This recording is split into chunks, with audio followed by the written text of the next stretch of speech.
This is a world in which there is both a demon king and a hero who opposes him. The hero fights for the empire, the demon king for his demonic realm. The hero is given the special powers of this world, with the sole purpose of killing the demon king. On the other hand, the demon king exists for the sole purpose of killing the hero. Meanwhile, the demon lord has servants who obey him without question. They are also known as squad leaders. There are 12 of them in total, the most brutal and powerful subordinates of the demon king. They are the core of his army, and the main fighting power, always coming forward at the cutting edge of the attack. There is no one among the people who can stand up to them. But these are just words. Even demons like this have a hard time dealing with the hero, all of them. However, there was someone who had already killed a hero. Zero Squad Commander Demon Arthur. He is an enigmatic figure, a true trump card from the Demon Lord's deck, his most valuable talent. And right now, this man put a letter of resignation in front of him. The Demon King, who was doing the usual paperwork, slapped the desk so that all the papers flew into the air. He was extremely angered by even the attempt to abandon him. The Lord's eyes flashed with cold fury. But the soft-hearted king quickly changed from anger to mercy and rushed to plead with him that Arthur should not leave.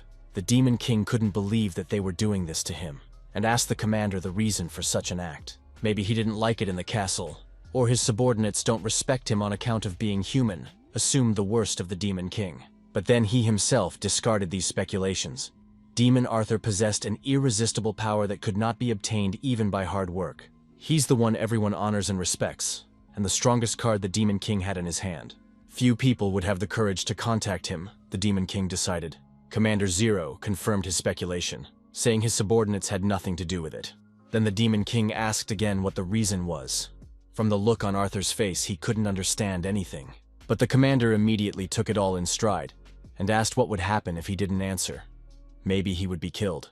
The Demon King was immediately taken aback by such a statement, so much so that it didn't match reality. He seized his subordinate and told him that he would never have harmed him in any way, but simply wanted to know the reasons, for he valued his servant very much. To find out, he began to shake Arthur and throw new conjectures at him. Maybe it was because he didn't send him on missions near the borders where the fighting was going on. But Arthur denied everything, and asked the king to calm down when his nose bled, and he apologized for the stained floor. The king raised a terrible cry, and immediately called for the doctor, and now waited patiently for him to finish his examination. Ben, the Zero-Core doctor, said it was all about the aftermath, the trauma that Arthur had suffered in the hero fight. But the Demon King became furious at these words. He called the doctor, not to hear what they already knew, and demanded to find a cure. The doctor knew what the cruel Demon King would do to him if he failed, and promised to do his best. The Demon King offered to postpone this conversation until Arthur was fully recovered. In other words, he was just stalling for time. Obeying the order, Doctor. Ben dragged Arthur after him, though he claimed he could walk by himself. Instead, he was placed on a hospital couch for transportation. As Arthur was carried down the corridor, he could hear the whispers of the court demons, generally all admiring his strength and courage in that battle. Arthur realized he was screwed again. He just wanted to get out of the service and live happily as a lazy bum. To say that he was strong or that he had killed a hero seemed to Arthur now a cruel mockery. He waited until the numerous and fussy demons left him to rest alone. But the truth was, he's not Demon Arthur. He's Dion Hart. And he's not the slightest bit talented that people think he is. The maid brought him water to drink his medicine and said she'd wait until he was done. When he handed the cup back to her, the maid flinched and a blush appeared on her face. She was embarrassed and apologized. Arthur looked at her indifferently and told her to leave him alone. She immediately obeyed the order, glowing with happiness, for their hands had come in contact, even if only for a moment. But Arthur misinterpreted her behavior and thought the maid simply hated him and shuddered in disgust when their hands touched. The Demon King showed him impossible care, personally making sure Arthur rested. He even brought in a huge piece of meat and demanded that Arthur eat it whole for his recovery. Such care made him tired even faster, for Arthur was already the only man in the castle, and he was born with a weak body, unstable to stress. He was wrongly thought to be strong and given the position of commander, but so far he had been able to justify his weakness by a severe wound. But one day someone might guess that he was just born with a weak body, Arthur feared. Then he was certain death, and he couldn't stay here and just wait for his deception to be exposed. For a second he imagined what the reaction of the evil demons would be, how they would laugh and amuse themselves with him. And I realized that I had to leave this place at all costs, for the sake of living a long and carefree life. His first assistant Ed burst into the room without knocking, slamming the door so loudly it seemed the whole castle could hear. But Arthur did not shout, for he knew that his subordinate had returned from the human world. Satisfied, Ed brought him a new trinket they called a mirror cube. Gifts like this made Arthur feel comfortable around him. Although Ed was glad to deliver the gentleman something that would relieve his boredom, still he was concerned about his condition. But the commander assured him that everything was fine. But Ed did not relent in his eagerness. He asked his commander what they could do to make him feel better. But Arthur told him that he himself was guilty of everything. Ed disagreed. For the commander had saved them all when he stopped the hero. Ed wouldn't listen, and promised to beat up Dr. Ben if he didn't find a cure, which again confirmed the demon's bad reputation. Finished with the business at hand, Ed wished the commander a good night's rest. Arthur was grateful to this demon. Not many of their tribe showed him, a human, such care. The Demon King read the resignation letter again, and tried to figure out what his commander, on whose face nothing could be told, was thinking. From the very first time they met, Arthur was unpredictable, the king recalled. Then he stopped the hero's self-destruction, and surprised all the demons by being able to stay on his feet. The Demon King thought then that the Empire had sent a desperate but interesting guy to this dangerous place. The guy introduced himself as Dion Hart. If he were human, there was no way the Demon King would have sent such a fighter to risk his life for nothing. Then he invited him to join his army and rule the galaxy together. Upon reflection, the Demon King realized that Arthur had become too free after joining them. He immediately found a solution to amuse his favorite commander, and told everyone to call a council. The king looked at the sheet and smirked gloatingly. This was sure to satisfy Arthur. Dion paced the hallway. He was angry that he hadn't rested properly, for the king had called him to a meeting. So on top of that, it would be attended by all the commanders. Arthur had a hard time digesting the regular demons around him, and those were out of the question. When a whisper went down the corridor that he was feeling better and furious, Arthur realized he should control his face.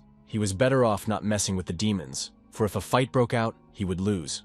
One of the courtiers spotted Arthur and immediately realized that he was the one about whom so many rumors were circulating. Her partner patted her shoulder. The new girl still couldn't remember the name of the demon that killed the hero. When the Demon King asked him to introduce himself, he said his name, Demon Arthur. They whispered admiringly. Now the new girl would remember that ominous name for a long time. Arthur, who was walking by and heard everything, wanted to tell them his name was Dion Hart, but didn't. When they saw the commander, they were frightened, for he was in a bad mood, rumored to be because he hadn't fought in a long time, and they were afraid to get under the hot hand. Dion sighed heavily, as if he could kill someone. He himself would die if he tried. As time went on, this misunderstanding grew deeper, though on the other hand, this was the reason why no one had contacted him until now. Dion decided that he had to act confident so that no one would suspect him of weakness until he got out of this castle. Which means he shouldn't show fear of demons, he thought as he approached the king's guards. Taking on the majestic appearance of a Zero Squad commander, he told them to open the doors. Dion came last of all, and the king immediately emphasized that this did not reflect his importance. Dion shuddered for a second. There was an eerie atmosphere in the Demon King's room. Someone had even turned down the lights. The commander of the first squad, Jaikar, a dark elf by the looks of it, told him that he should sit next to the Demon King. The commander of the third, Asild, looked at Dion doubtfully. The latter looked weak, but to test that you had to challenge him to a fight. Veliton was outraged at the tardiness, but Adelia lambasted him, saying that Arthur might have had his reasons. Riri found it impertinent to disrespect Commander Arthur in such a way. Thank goodness the lights came back on, and Dion was able to find his chair without tripping.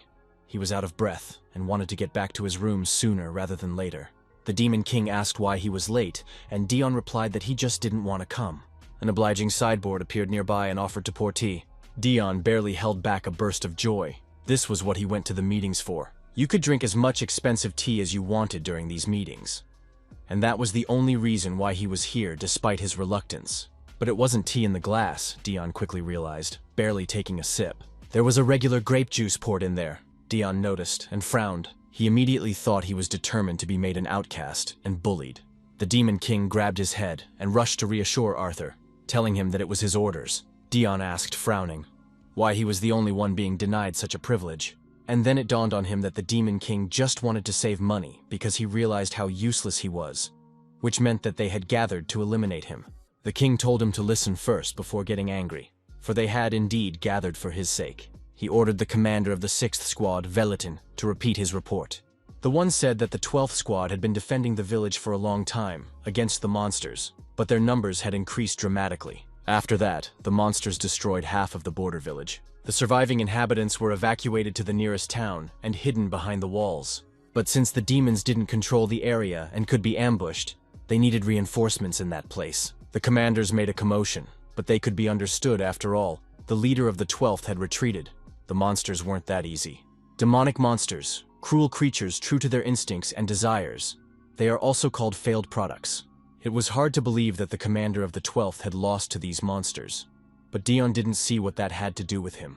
Velitin complained, for they were fighting every day because the monsters had gotten too many and they didn't know the reason why. Previously, these monsters had been killed by the hero himself, so the king wasn't surprised that his commander had lost to them. When it came to the hero, everyone immediately shuddered, and the atmosphere changed again, for Arthur had killed the hero. And then Dion huffed heavily, thinking that he would be killed under such a preposition. But not only did he not kill the hero, it was the Demon King who tried to kill him first. Dion looked demandingly at the king to say something. The king grinned at his thoughts. He was glad to see such a look in Arthur's eyes, and informed everyone that the Zero Squad would be heading to the front lines soon. The thought flashed through Dion's head. Not the kind of execution he had envisioned. The king offered him this way to relieve the accumulated stress. He was pleased with his decision, because he thought Arthur would be delighted. Velitin thought for a moment. From the king's words, it sounded as if Arthur was being sent for a walk. This meant that the king expected Commander Zero to do what Commander 12 failed to do. Arthur is incredibly strong, if the Demon King trusts him so much, Velitin concluded. Dion immediately stated that his body was not in perfect condition, expecting that the king would not send him to his death. Assel immediately noticed with surprise that the Zero Squad leader didn't want to go. Jaikar also thought at first that Arthur would make excuses and not want to go on the mission, but considered that the commander of Zero was simply suppressing the frenzied desire to fight, soberly assessing his strength. Assel admired this attitude, and Jaikar recognized that although he didn't trust the newcomer, he was behaving like a great warrior. The fact that he had not only a strong man sitting in front of him, but a balanced commander, only spurred Assel's desire to fight him more. The Demon Lord asked Arthur to take it easy and just eliminate the threat from the village. It should be an easy task for him. Dion definitely didn't want to go, but looking at the demons in front of him, there was no way he could voice that desire. Now there was nothing left for him to do but accept the assignment, but Dion still hoped he would just run away. His escape attempt failed, and the day of departure did come. Now he rode in the carriage all alone. The Demon King himself caught him packing, but thought Arthur was just itching to go on a mission. Of course, he couldn't answer the Demon King that he was going to escape back to the Empire, though he would have a hard time there as well. After all, there he would definitely meet the Mad Emperor, the very one who had sent him to his death in the land of demons. And then there was his brother, who hated him with all his soul. But still, this prospect was better than perishing from the clutches of ferocious monsters. Despite this, Dion tried to think in a positive way. He hoped that his subordinates were strong enough to make it on their own. They had already gotten close to the settlement, even though it was quiet. Ed still told them to hold formation and not to relax. Perhaps, Dion thought, he wouldn't have to do anything at all, since even the Demon Lord had told him not to overwork himself. Now that the worries were gone, Dion decided it was time to enjoy the solitude of the road and pulled out a bottle of tea, a very expensive one that grew only in this country. Because of the Demon Lord, he couldn't enjoy the tea then, so he waited for a break and whistled a bottle. It was said that this tea had the power to send to heaven, so Dion had to try it before he died and took a big sip. The tea was to his liking, and he praised the demon's skill in cultivating it. Ed was worried that his commander had been quiet since they'd been on the road, and worried it was because of that incident. A servant to nearby stopped Dion, thinking he wanted to ride, and insisted that the commander rest in the carriage on the Demon Lord's orders. He looked at them then, puzzled as to how they even thought he wanted to ride a ferocious beast. Dion quickly agreed and got into the carriage, as he had originally intended. Ed only caught a glimpse of his face, but assumed the commander was upset. He thought that the commander was constantly restraining his impulses, and that was why he was having a hard time, but he had to follow the Demon Lord's orders. The settlement they arrived at was already in flames. It looked like the monsters were done and gone, but Ed noticed something up ahead. Several demonic monsters attacked them. Barely their squad showed up on the streets of the city. The monsters were waiting for them at the entrance and ambushed them. Ed ordered everyone to prepare for battle. Ed quickly threw a general proclamation to everyone, speaking for the commander and the homeland. Demons, monsters, and a dog clash in an unequal battle in the middle of a burning city. Ed bit his lip. There were a lot of enemies and the Zero Squad was having a hard time. But in that instant, a huge monster bear had already pounced on him. Someone shouted to him to watch out. Jaikar asked the Lord if the Zero Squad could handle the monsters. There were quite a few of them, and the Dark Elf offered to send reinforcements. The Demon King grinned carelessly and said that it would be fine. because the Zero Squad was very strong. Besides, even if they face real danger, they have Arthur with them, the Lord said with a twinkle in his eye. Dion wounded the bear in one fell swoop, which nearly ate Ed. But when he ran up to thank the commander, a dagger was pointed at him and asked if he was also an enemy. Ed realized at once that the commander was behaving exactly the same way he had after tea, though he didn't understand when he'd had time. Meanwhile, the madman with red eyes realized that his enemy was a huge monster. The bear struck him with a clawed paw so hard that the commander was blown away by the wind. He hit the wall, nearly breaking it. Such was the force of the impact. But that wasn't enough for the red-eyed madman, and he rushed forward waving his knife. Absorbed in his madness, Dion didn't notice how he had dispatched his enemy. All he needed now, and that was to distinguish between his own and his enemies. Even his men were horrified as they watched the dance of death their commander was capable of. He left no one alive and finished off wounded monsters with insane ferocity. Even if the enemy seems dead, continue to inflict injury, to instill fear in the enemy. He remembered the ancient rule that kept him alive. The Emperor listened to the report from his spy. The Zero Squad commander appeared in the demon camp. In that massacre in the Demon Lands, the Zero Squad commander participated and was rumored to have shown incredible cruelty. Emperor Edward Desire, listening to these words about an incredibly valuable fighter, remembered that he had missed someone for a long time, and told his men that since the demons were so eager to get out of their realm, they needed to prepare for it. And he had the perfect candidate to use, the Emperor said. He gave a special opportunity to get the achievement, and the servant obediently accepted the task, bowing low. Desire offered him to be the very talent he needed. The war between the demons and the Empire had been going on for 8 long years. All the lands were drenched in the blood of the fallen. The vanguard had fallen in the name of the Emperor's light, but they were only expendable, Dion realized. It was a veritable hell where demons and humans fought to the death. Dion didn't want that, didn't want to risk his life. In this hell, it was just ridiculous. The Empire sent him to hell. Why should he die for it? And he did everything to survive. Had to survive. Go back and get revenge at any cost, Dion thought. He opened his eyes in horror, but the dream had already faded from his mind like a nightmare. When Dion woke up, he found himself in his room, but he didn't remember how he got there. Ed and Bayun watched over him while he slept all day. They managed to heal his wounds, but no one expected him to come back covered in blood. Ed reported to him that all the monsters had been destroyed and returned to the palace after Dayon passed out. The Zero Squad commander was greatly surprised to learn that the mission had been successfully completed. He remembered absolutely nothing. Dr. Ben realized that the wound was serious, though after Dion was hit by the monster he immediately jumped up, so they didn't notice it right away. Vague memories crept into Dayon's head as he tried to find them. He realized that tea was a bad thing, and he probably passed out because of it, not because of the wound. Dr. Ben immediately began to praise him, admiring the fact that there were no casualties in the squad.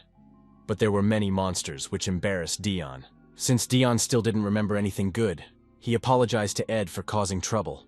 But the latter also began to praise his commander, saying that he was incredible, having personally killed many monsters himself. Dr. Ben reminded him that although he was strong, he shouldn't have exerted himself so much, since he was weakened after the battle with the hero. They asked him to be careful and take care of himself, and Dayon understood less and less how he was able to overpower the dangerous monsters. Ed promised that since they had survived because of him, they would be stronger this time, and then the commander could rest. His stress level only jumped at these statements. Dion didn't understand what they wanted from him because he thought he didn't have any talents. He knew nothing and just wanted to leave, but before he could even think about it, 2 more commanders, Adelia and Velitan, entered the chambers. Adelia was glad to hear him come to his senses because she was worried. Asil immediately yelled at her to keep her behavior down while the commander recovers. They immediately began to argue with each other, making even more noise, figuring out which one was more in Dion's way. Jaikar quickly calmed them down by saying they were both good. Such company made Dion feel how quickly he was getting weaker. Jaikar tells them to greet Arthur and to leave, for they can't see how uncomfortable he is with them. But when they started apologizing, Dion couldn't take the circus anymore, and demanded that they all leave him alone. He wished he could do that, but he ended up thinking about getting rid of everyone sooner. Asil realized he had overdone it and fell silent. Jaikar was sympathetic to Dayon, but asked him not to put up a fight in the castle. Dion asked him, "What do you mean you can't fight?" because he wasn't even going to. He knew he was so weak he couldn't kill anyone. And if the demons find out he's weak, they'll show no mercy, he thought. For his own good in the future, he had to teach them mercy for the defeated. Maybe then they'll spare him when they find out he's weakened, Dion thought, and stared at Asil eerily. The demon even apologized, but Dion wasn't listening, and thought about how to choose words so his voice wouldn't shake with excitement. He put his finger up and said with significance that you shouldn't be violent just because you're angry, because it doesn't hurt to be merciful. He pushed the strange speech hoping it would work and they would remember the lesson. But there was dead silence in the room, so that even the crickets could be heard. No one realized anything. Daeon didn't understand what the reason for the dissonance was, for he had expressed himself quite nicely, though he could sound like a human preacher. Jaikar coughed. Even when the Zero Squad leader was forgiving, he sounded creepy, and decided to quickly change the subject. Adelia was the first to come to her senses, and began to tell admiringly what rumors were going around the castle about him, that he had strangled half the monsters with his bare hands. Such news made Daeon's breath catch with horror, and he coughed. He still thought he was taking credit for Ed, so he mentally apologized to him. Asil, too, had heard much of Daeon's successes, and so he came to ask him for a favor. Daeon sensed the tension. The conversation was taking some darker direction. Asil asked for the bare minimum as soon as Daeon recovered fully to spar with him. Daeon was horrified, for this was not a battle with an ordinary demon, but a battle with an elite commander of a demonic army. Asil had heard a lot about Daeon's brilliance, so he asked him to teach him a couple moves. Even Jaikar found it fun. The Zero Squad leader hadn't fought anyone since taking office, and Jaikar wanted to see his skills as well. Adelia happily promised to gather more spectators for such an event. Asil didn't mind as long as he wasn't interrupted. But Daeon was against it. He felt the pressure of the demons again, and now he didn't know how to refuse, and came to dread the fact that once again everything had been decided for him. Asil would just rip him into a million pieces with a single blow. Clutching his head, he answered them that it would be quite a challenge to accept this challenge. He began to mumble that he had not yet recovered from the battle with the monsters, and his strength, from which you can and die, he said, although he did not understand what kind of nonsense he was talking. However, Asil did not understand why his coveted opponent was avoiding battle. Fortunately for Daeon, Jaikar fancied himself shrewd, while in reality he was a fool, and mistook the refusal to spar for concern for his opponent's life. This is where even Daeon couldn't have thought of anything better, and realized how lucky he was. Asil immediately picked up on this misconception, deciding that once the sparring began, it would only end with someone's death. In his mind, Daeon had the full confidence of victory, now doubting his own abilities. He was impressed by the unwavering determination of the man before him, an incredible talent recognized by the Demon King. As much as it upset him, Asil had to state that he wasn't ready to fight to the death just yet, and wasn't sure of victory. It hurt his pride badly, but he bowed to Daeon, thanking him for his attention. Commander Zero was amazed that the demon took his rejection so easily. Ed looked at his commander with admiration, the one who made the other demons treat him with reverence. Daeon himself didn't realize how, but he managed to avoid an unpleasant sparring match. But Asil immediately assured him that he would not give up so easily, and when he was ready would return to challenge him to a fight again. Daeon badly didn't want that, and wished the demon would just give up. Having made such a promise, Asil only became more enthusiastic, and would not listen to any objections. He ran off to practice, all happy and excited. Everyone looked after him. The horrible demon ran away, dancing like a child. Jaikar praised Daeon for being able to light a fire of enthusiasm in Asil, and Adelia remarked that he was always too loud. Daeon collapsed without strength, his fever rising again from all the excitement.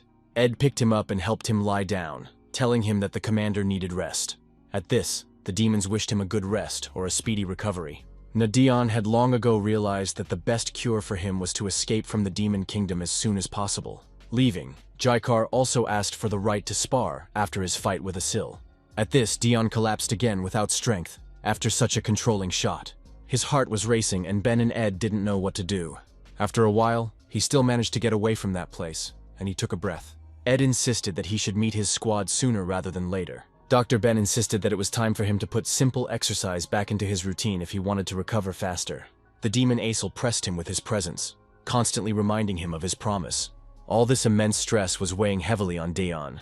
He didn't understand why everyone wanted something from him. He wished he could just be left alone, and angrily kicked the rock. The stone bounced off the walls a few times and hit the head of some small demon with a clang. He wanted to be angry but recognized the Zero Squad leader in time. Daeon was very nervous about such an oversight. But luckily for him, the trio of demons quickly bowed, greeting him. They explained that they were teaching the inferior incubus intelligence for getting in their way. But that was the end of the lesson. Daeon had heard that incubi were inferior demons, leaving others to mock them, he realized, looking at the girl. The petty bipeds decided to leave quickly for fear that the commander might be in a bad mood. Daeon was glad they left on their own, though he didn't know why, and he didn't know what to make of the child in front of him. It was the first time he'd seen a demon weaker than himself. The girl bowed under his gaze. There were terrible rumors about the commander, that if he went into a rage would become unstoppable. But as she was about to say goodbye to her life, the commander held out his hand, offering to help her. Dion told her that those villains were already gone, so she needn't worry. Incubus was surprised that he wasn't looking at her with disgust, but rather showing kindness. It had been a very long time since she had been treated with such kindness. She asked him why he was not disgusted with her. But Dion just grabbed her hand and helped her up. After all, he was a human himself, someone whom demons despise. Since they were both in a similar position, he told her not to worry, for she too was surviving as best she could in the demon realm. The girl was surprised that he treated her with such kindness. She immediately wanted to repay him, and asked if he had a moment. As if anticipating trouble, Dion flinched, but then thought he had imagined it. In the meantime, the Demon King himself came to his chambers to see how the most important commander was feeling. But he was not there. Dion pondered the incubus's suggestion, not that he had anything else to do. She assured him that she wanted to repay his help, give him a tour of the garden, and give him herbs to relieve his fatigue. Incubus had already prepared to be rebuffed. After all, he's the squad leader and must be very busy. But Dion was interested, for he didn't think there could be a garden in this depressing demon castle. As if realizing her mistake, the incubus girl greeted him formally, and she said her name was Chloe, and she was a gardener for taking care of all the plants in the king's castle. Dion was even more surprised that there was such a peaceful profession in the land of demons, and the girl looked decent. He reflected, imagining a garden, a place with beautiful flowers and greenery, fresh air. It was the healing corner he needed. He told Chloe that it sounded like the perfect place to calm his nerves, so he asked her to show him the garden. He was glad he could breathe a sigh of relief in a beautiful place. Chloe led him to the backyard. The place did look like a beautiful garden full of flowers. Dion marveled at this beauty without holding back his feelings. Fresh air, the scent of flowers. This was the very thing he wanted so badly, the commander thought, not noticing the movement nearby. Terrified, he recoiled backwards, preventing the predatory plant from devouring himself. The girl immediately approached the flower and asked him not to pounce on Sir Arthur, or she would teach him a lesson. Flower quickly realized everything and stopped talking, and Chloe assured him that everything was fine. They were just happy to have an important guest. Dion regretted his words. This was the first time he was seeing a demon weaker than himself. Chloe wasn't normal either. Come to think of it, the garden only looked normal. All the plants here were predatory, Dion realized, and decided it was time to get out of here. He immediately apologized and said he had an emergency, even though Chloe wanted to show him lots more cool plants. She almost grabbed Dion, but he quickly told her he had to go to the training ground.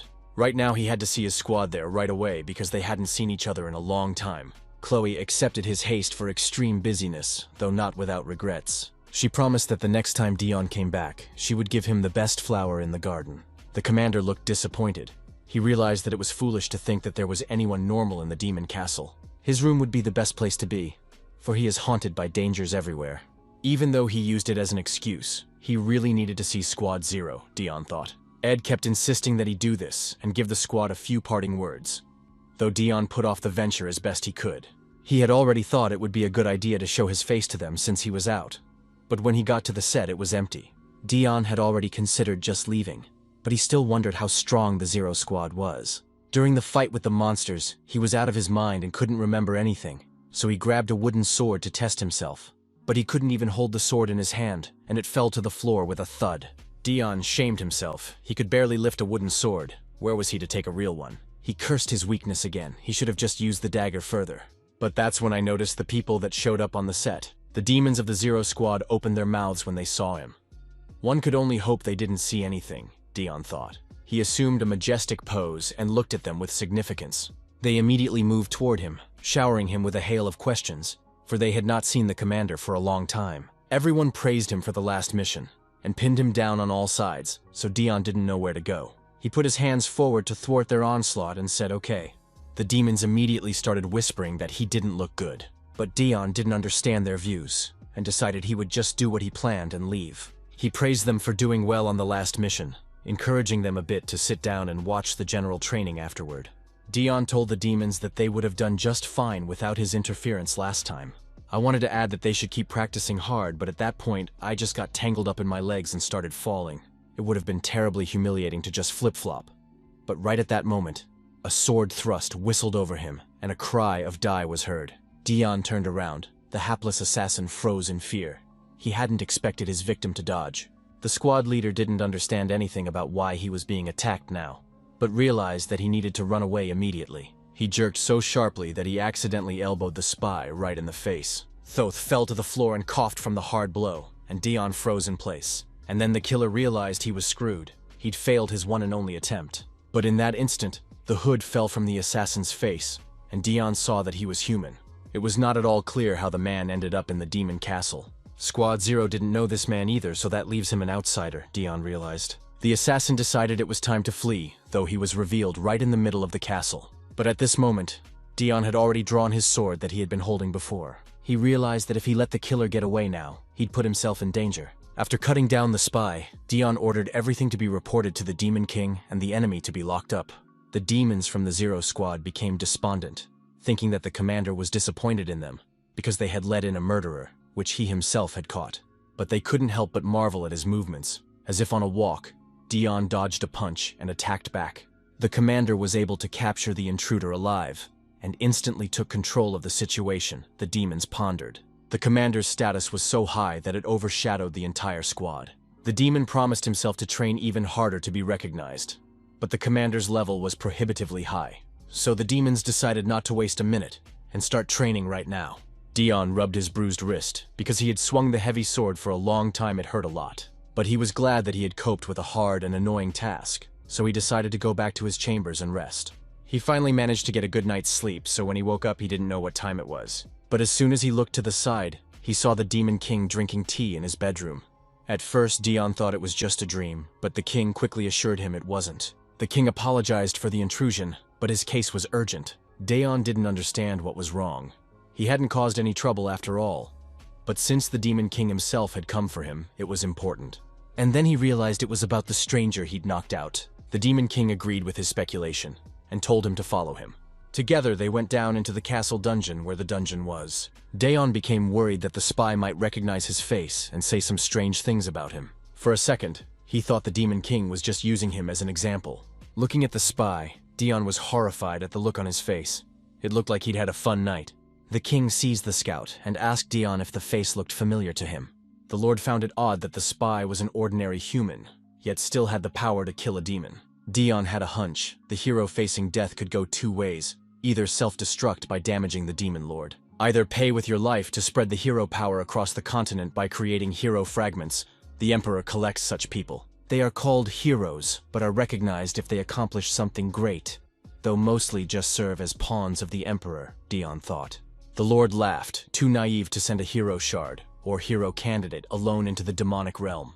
Dion doubted, even though this spy was unrecognized, he was still a hero, and it was wrong to see him as a pawn to be easily disposed of. This means that the emperor wouldn't send anyone to the demon realm without a reason. Dion addressed the Demon King, making a request, in a voice that tolerated no objection, and resolutely demanded that he be allowed to be alone with the spy. Surprisingly, the Demon King easily agreed to wait outside the cell. So much did he trust Dion. The emperor had sent no messages. The spy's target was Dion alone, and he wondered what the reason was. The assassin recognized Dion and called him a traitor while the defector reasoned. The assassin was enraged that Dion had earned the emperor's recognition, became a hero, but ultimately betrayed them. But Dion laughed upon hearing those words. He realized what message the emperor wanted him to convey, and assumed that he was the one in front of him, a pawn for a bargaining chip. The assassin began to deny the obvious, saying he had been given an important assignment to eliminate a traitor. But Dion dismissed these delusions. The very fact that the spy was calling him a traitor was proof. He asked the spy what sin he had committed if he had been thrown away like garbage, for the emperor knew everything about Dion. He knew all about Dion's reasons for being here, his purpose, and more, the Zero Squad leader told the assassin. And if that's the case, then there's simply no other option as to why the emperor sent him here, to the land of demons, to his certain death. At this point, Dion decided to leave the captive. He had plenty of time to think about everything before he died. When the spy realized the trouble he was in, he began to curse at the emperor. Dion looked disappointed at the spy's superficial devotion, in the end only wasting his time. It was useless. The demon lord realized from one look that Dion was finished, and had already satisfied his curiosity. He asked what to do with the spy now, and if it could be used in any way. Dion left that decision up to the king, but offered to just kill it so as not to cause trouble. The lord realized the solution he was offering, and said he would handle everything. But in return he asked him to do something for him. even though he could have just ordered it, Daeon thought. Dion looked at the king carefully, wondering if there was no way to sneak out, but had to listen. The first squad of demons requested help on the front lines. Word had gotten back that they were facing not a candidate, but a true hero. It's well known how heroes and demons don't get along, the king remarked. The hero on the front lines, too, could have been a fragment that was just thrown away. But if it's not, then the average demons can't handle the strength of a hero, Dion thought. But the Demon King to everything was curious as to the purpose of the Emperor sending both the hero and the fragment at the same time, and therefore asked Dion for help. Dion closed his eyes for a second, and when he opened them, he couldn't understand how he'd found himself in this place. He wanted to ask about it, but the king was already leaving, saying that Dion needed to prepare well before leaving. At this, the Zero Squad leader was stunned, for he did not realize where he was going. He stood pensively at the entrance to the palace, waiting for the servants to prepare the carriage. He had fallen out of reality again. He only remembered going down to the dungeon with the Lord. He could feel himself going mad.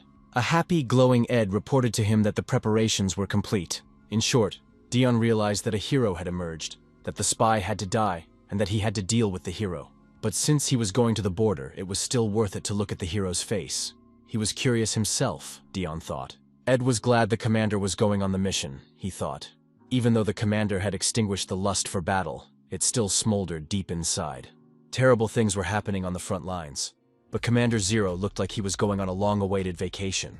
As Daeon was getting into the carriage, a sorceress called out to him. Riri, the commander of Squad 11, told him that she missed him very much.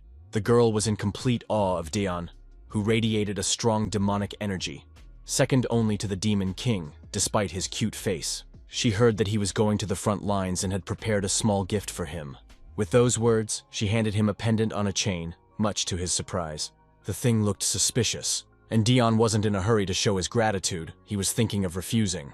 But when she told him that the pendant had powerful protective spells on it that could save a one-time person from death, he immediately took it back, thanking her.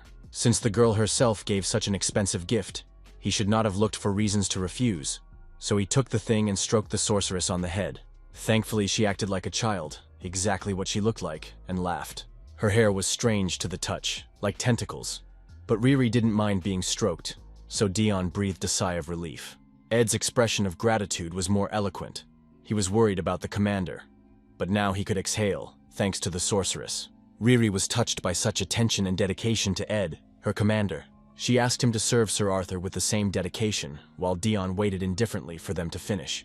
All this fuss was tiring him, and the happy demons were boring him, so he decided to leave. While on the road, Dion thought about Ed's words.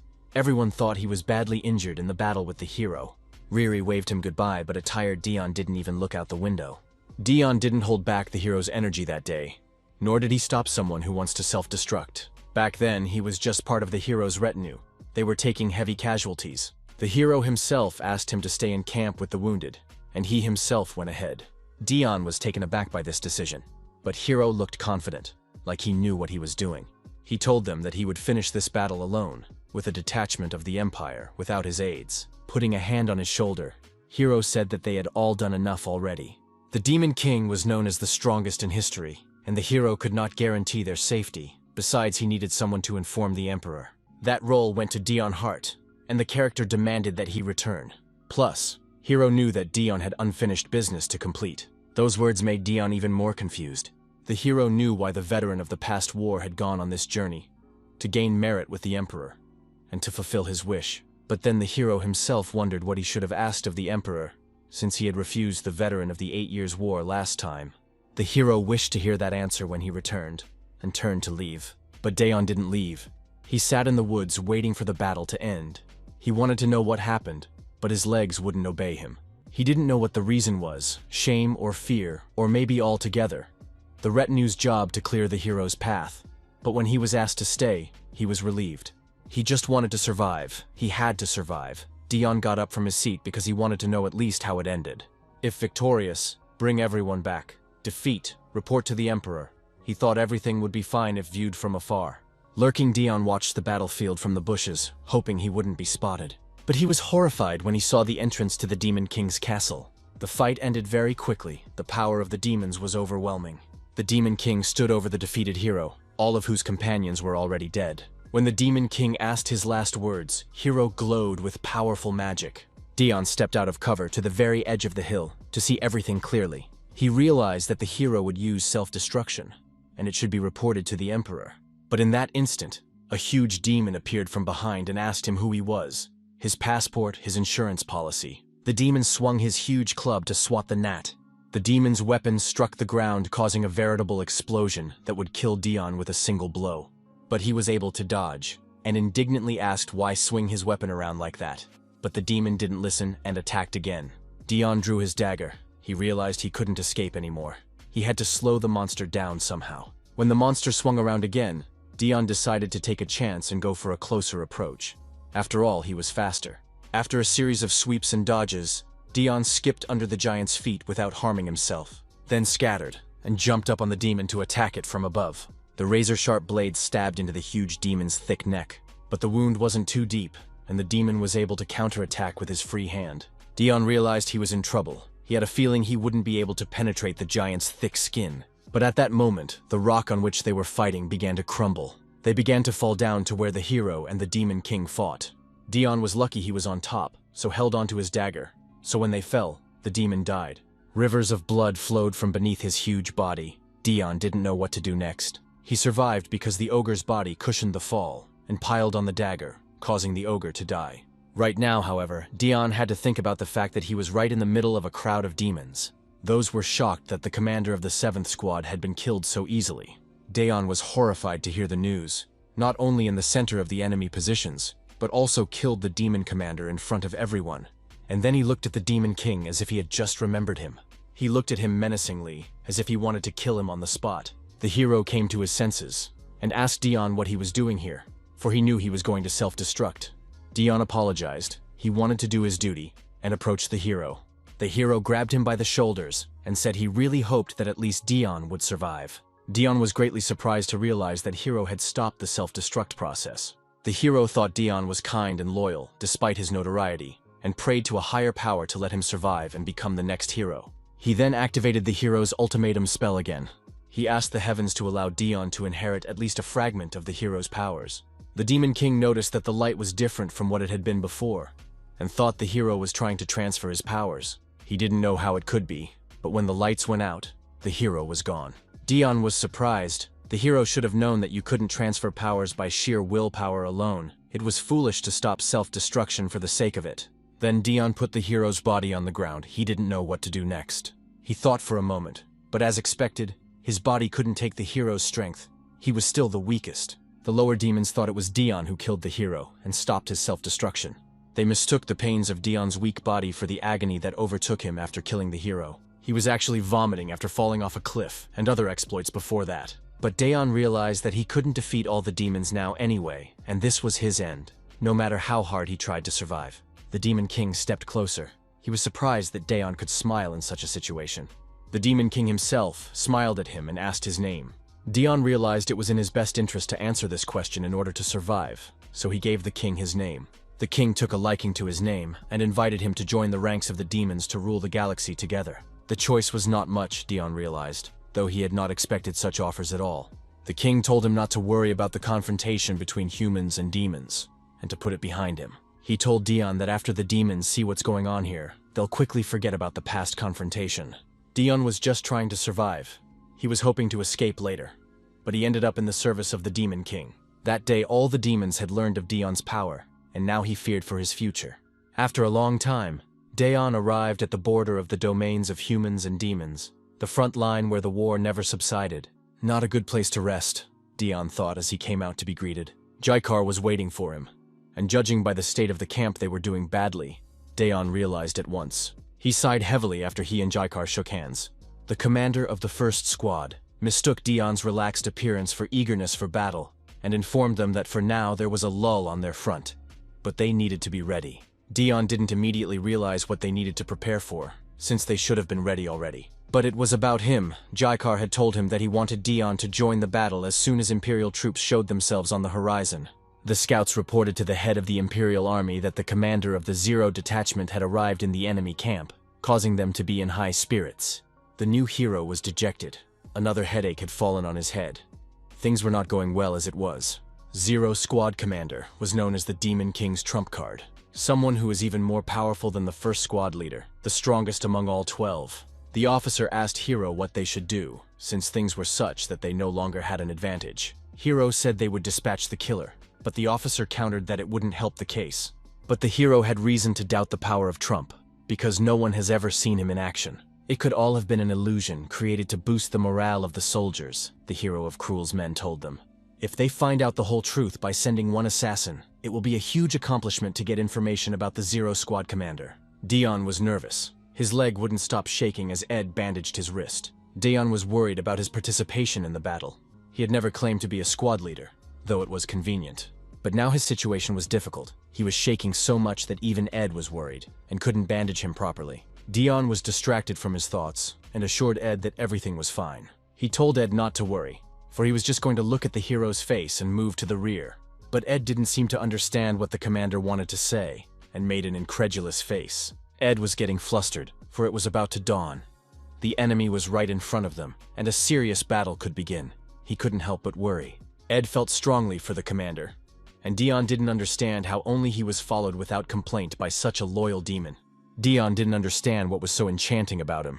He fainted easily, vomited blood constantly, and got sunburned easily. No matter how you look at it, he's a useless little man, Dion thought, and grimaced at the thought. He thought Ed was staying with him because he was actually an angel and not a demon, but then the deputy said he would destroy all the humans. The cloth they wrapped around all of Dion's exposed areas was made by the Demon King and protected him from the sun.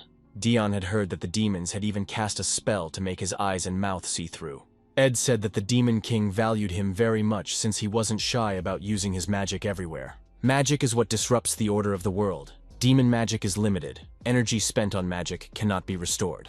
Moreover, the more energy the demon has expended, the faster the hero will appear. Dion realized that since the Demon King was using so much magic, it meant he was confident of his victory. When they were done, Dion had no choice but to admit that it was convenient. Ed was enthusiastic, with their commander with them, and the entire squad, who had been practicing to the hilt since the spy invasion. Dion recognized that he couldn't trust anyone else with his life, so he mentally asked them to keep an eye on him. He told Ed that he would go check on the corpse of the 9th squad leader, despite the aide's objections, to conserve his strength before the battle. Ed again marveled at the commander's enthusiasm for just using a plausible excuse. He thought about finding a place and hiding properly until it was all over, but when he came out of the tent, he saw many demons in front of it. Meanwhile, the assassin sent after him was already watching the target and feeling the pressure coming from him. Though rumored to be strong, the commander was definitely not as strong as they thought he was, the assassin decided, and drew his weapon to test Dion's skills. He threw a poison dart at him, though he could have just completed the task. Somehow, magically, Dion dodged again from a hidden blow. He glanced in the direction where the assassin was hiding, and he thought he'd been figured out, though Dion himself had just tripped over a rock. A demon nearby asked the commander if there was any problem, noticing how he slumped sharply. He immediately pretended to warm up for the fight, and the demon took it at face value. He found out that there was no place to hide. He would only trip over rocks anyway, so it was better to stay in the tent. The assassin was completely discouraged when he saw Dion walking back to the tent with no intention of pursuing him. He began to think that this was some cunning plan by the Zero Squad commander, and that the latter had probably ordered the assassin to be taken out without a fuss. The assassin decided that it was not possible to test the skills by one test, so it is necessary to make another attempt. And in the meantime, Ed brought tea to the tent. Dion experienced embarrassment for returning to the tent too quickly, and decided to change the subject, and demanded all information about the people's new hero. According to the 2nd squad leader, the hero wore a helmet. No one has seen his face, but it is reliably known that he is an experienced swordsman. At that moment, the assassin crept onto the roof of the general's tent and watched. The spy didn't understand anything about why Dion wasn't reporting him, or why he was asking about Hero Cruel, and assumed that he may have made their connection. Noticing the tea Ed had made, Dion was angry that he was going to drink it and not offer it to the commander. Ed, realizing the look in his commander's eyes, quickly excused himself, that he had prepared everything just for him. Dion was immediately relieved to realize he could drink this fine tea. Ed said that since they were on the battlefield, it wasn't so terrible to have a drink to calm the nerves, and immediately poured the commander a drink. He figured it wouldn't be a big deal, since the commander would still do as he pleased during the battle. They heard some noise and turned in that direction without noticing something dripping into Dion's glass. The assassin cheered. The fools didn't notice him poisoning the tea while they were distracted by the thrown stone. Dion himself didn't realize how, but as soon as he reached for his tea, he immediately spilled the contents of his glass on the ground. When he woke up, he found that the glass had flown away, and an inner voice said that there was a pest among them. He remembered trying to swat away an annoying fly that was in his way. This insect made him very angry, and Dion wanted to swat her. His hand twitched out of his will, as if he were a rag doll on strings. Dion immediately apologized to Ed, saying it wasn't on purpose. But then they looked at the red puddle of tea, which was covered in smoke and clearly not behaving as it should. The tea was poisoned, Ed realized, and immediately looked up at the roof. But the killer had already fled. The criminal was quickly running away, totally confused after 2 failures. He was in a hurry to report back to the Empire, but first he decided to tell everything to the hero Cruel. Zero Squad Commander's abilities, assessed correctly, he's very dangerous, the spy realized. Jaikar was furious to learn that someone had infiltrated their camp and made an attempt on the Zero Squad leader, the Sentinel Demons, marveling that they couldn't spot the spy the Zero Commander had discovered. Jaikar told them he would punish them later, but for now they should check the camp for other spies. Dion was worried. Though belatedly, he really could have been killed. Ed apologized to the commander just in case, though he wasn't guilty of anything, but blamed himself for foolishly failing to notice the enemy spy. Dion didn't think it was possible for an assassin to get past Ed either, and that proved that he was quite experienced. Dion's situation was difficult. Now even the Imperial villains were after him, he thought, as he noticed the bottle of tea. Dion noticed that the bottle had been sealed before the assassin arrived, and clarified that with the lieutenant. That means it was the glass that was poisoned, not the tea bottle itself. Dion made assumptions, and took the tea away. The drink itself has survived and you can just drink it, straight from the bottle. Cruel sat in the headquarters, leaning over a map and mulling over the report. The spy brought disturbing news. The rumors were true, and the Empire was in danger. Commander Zero was very dangerous. The assassin was quite skillful and experienced, and yet he failed. Now, with such a strong fighter fighting on the side of the demons, they needed that rogue, thought Cruel of an acquaintance. The officer asked what it was about, and Cruel explained that he was referring to another hero who wasn't with them right now. After thinking it over carefully, he informed his men to retreat. The officer objected that if they retreated without a fight, it would look like running before the force of the enemy. Cruel got angry and stuck a knife in the map. They should retreat, but if anyone chases them, they will eliminate him. Strategically, there was no need to fight over remote lands where not even a ray of light falls. This they must instill in the demons, Cruel replied. If they retreat now, they will not show their weaknesses. And if they do, they will take the fight to their own land. The officer agreed that this was the best way out, and asked what to give to the Emperor. Cruel was ordered to retake Imperial lands taken over by demons, not to invade the demons' original lands. By now, the lands of the Empire could already be considered restored. They don't need any more friction between their countries, and so they're retreating. That's something worth reporting to the Emperor. Cruel didn't want to risk his debut as a hero, and they hoped that Commander Zero, who rarely intervened in battles, wouldn't wreak havoc. But just at that moment, an adjutant burst in with a report, and a look of alarm on his face. He said that the demon troops were attacking, and Daeon was leading them. Cruel's whole peace plan had now gone to waste. All they had to do was take the fight. All because after tea, Daeon went off the rails as usual and slaughtered enemies left and right. Several Empire soldiers fell. One of them had his arm cut off. The sight of the insane Zero Squad commander terrified everyone. Ed kept up with the commander and killed the survivors. The commander had drunk a lot of tea and was out of control, but it was to their advantage. Daeon looked like a fiend, a mad bloodlust surrounding him. The man in front of him realized that he had to fight to survive, but he couldn't bring himself to do so. In terror, he paced backwards. Daeon leaned close to him and asked why he was just sitting there. "You have to fight to survive, or you'll just die without doing anything," Daeon told him, and drew his knife. But in that instant, a powerful attack hit Daeon. A bright flash of light. The impact sent Daeon flying off into a tree as usual, and Ed immediately rushed to the commander's aid. Before them appeared a knight in shining armor, beaming with glory, and wearing a cloak so that it was immediately clear that he was a hero, Cruel said disappointedly. He was going to finish him off with one punch, and rubbed his arm. Ed, too, guessed at once that they were facing the hero they had come to fight.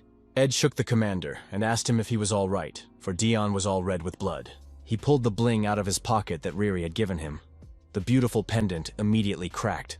If that pendant hadn't absorbed the full force of the blow, Daeon might have died. The Imperial soldier looked at Cruel's new hero with hope and awe. He already thought he was saved when Daeon delivered his fatal blow. The soldier lost his head, and Daeon was walking toward the hero like nothing had happened. They stood across from each other, assessing the enemy's strength. Cruel modestly remarked that he was unworthy of the title of savior of men, and Dion told him he'd heard a lot about him and grinned. Cruel's voice sounded familiar. Perhaps they had seen each other before, and he asked to remove his helmet and show his face. The hero refused. Taking off his helmet in front of the enemy is unthinkable, but the enemy also seemed familiar to him. Dion realized they wouldn't remove his helmet for his sake, and tossed the dagger in his hand thoughtfully. In that case, he decided it was worth removing the helmet from the hero himself, and rushed into the attack. Cruel barely dodged the deadly attack with a swift downward motion. Although the enemy was very fast, it didn't mean he couldn't track his movements. After that, Cruel broke the distance. Dion didn't advance either and bided his time. It pleased him that his opponent was so good. This game was getting fun. Now Cruel was already attacking and Dion was defending himself, laughing madly. Zero's commander asked him if he should confirm the hero's qualifications since he was unsure of himself. They clashed in a furious battle and exchanged many blows that glittered between them. Although the Zero squad leader's attacks annoyed Cruel, they weren't strong enough. At one point, the hero simply knocked the short sword out of Dion's hands. Cruel was sure he could handle it if he kept pushing with his power. The powerful attack knocked out a dream of sparks. The hero put out a full charge, but Dion held on. At the right moment, he kicked the hero in the stomach. Despite his power, his attacks were predictable. Cruel didn't know why the Zero commander's attacks were so weak.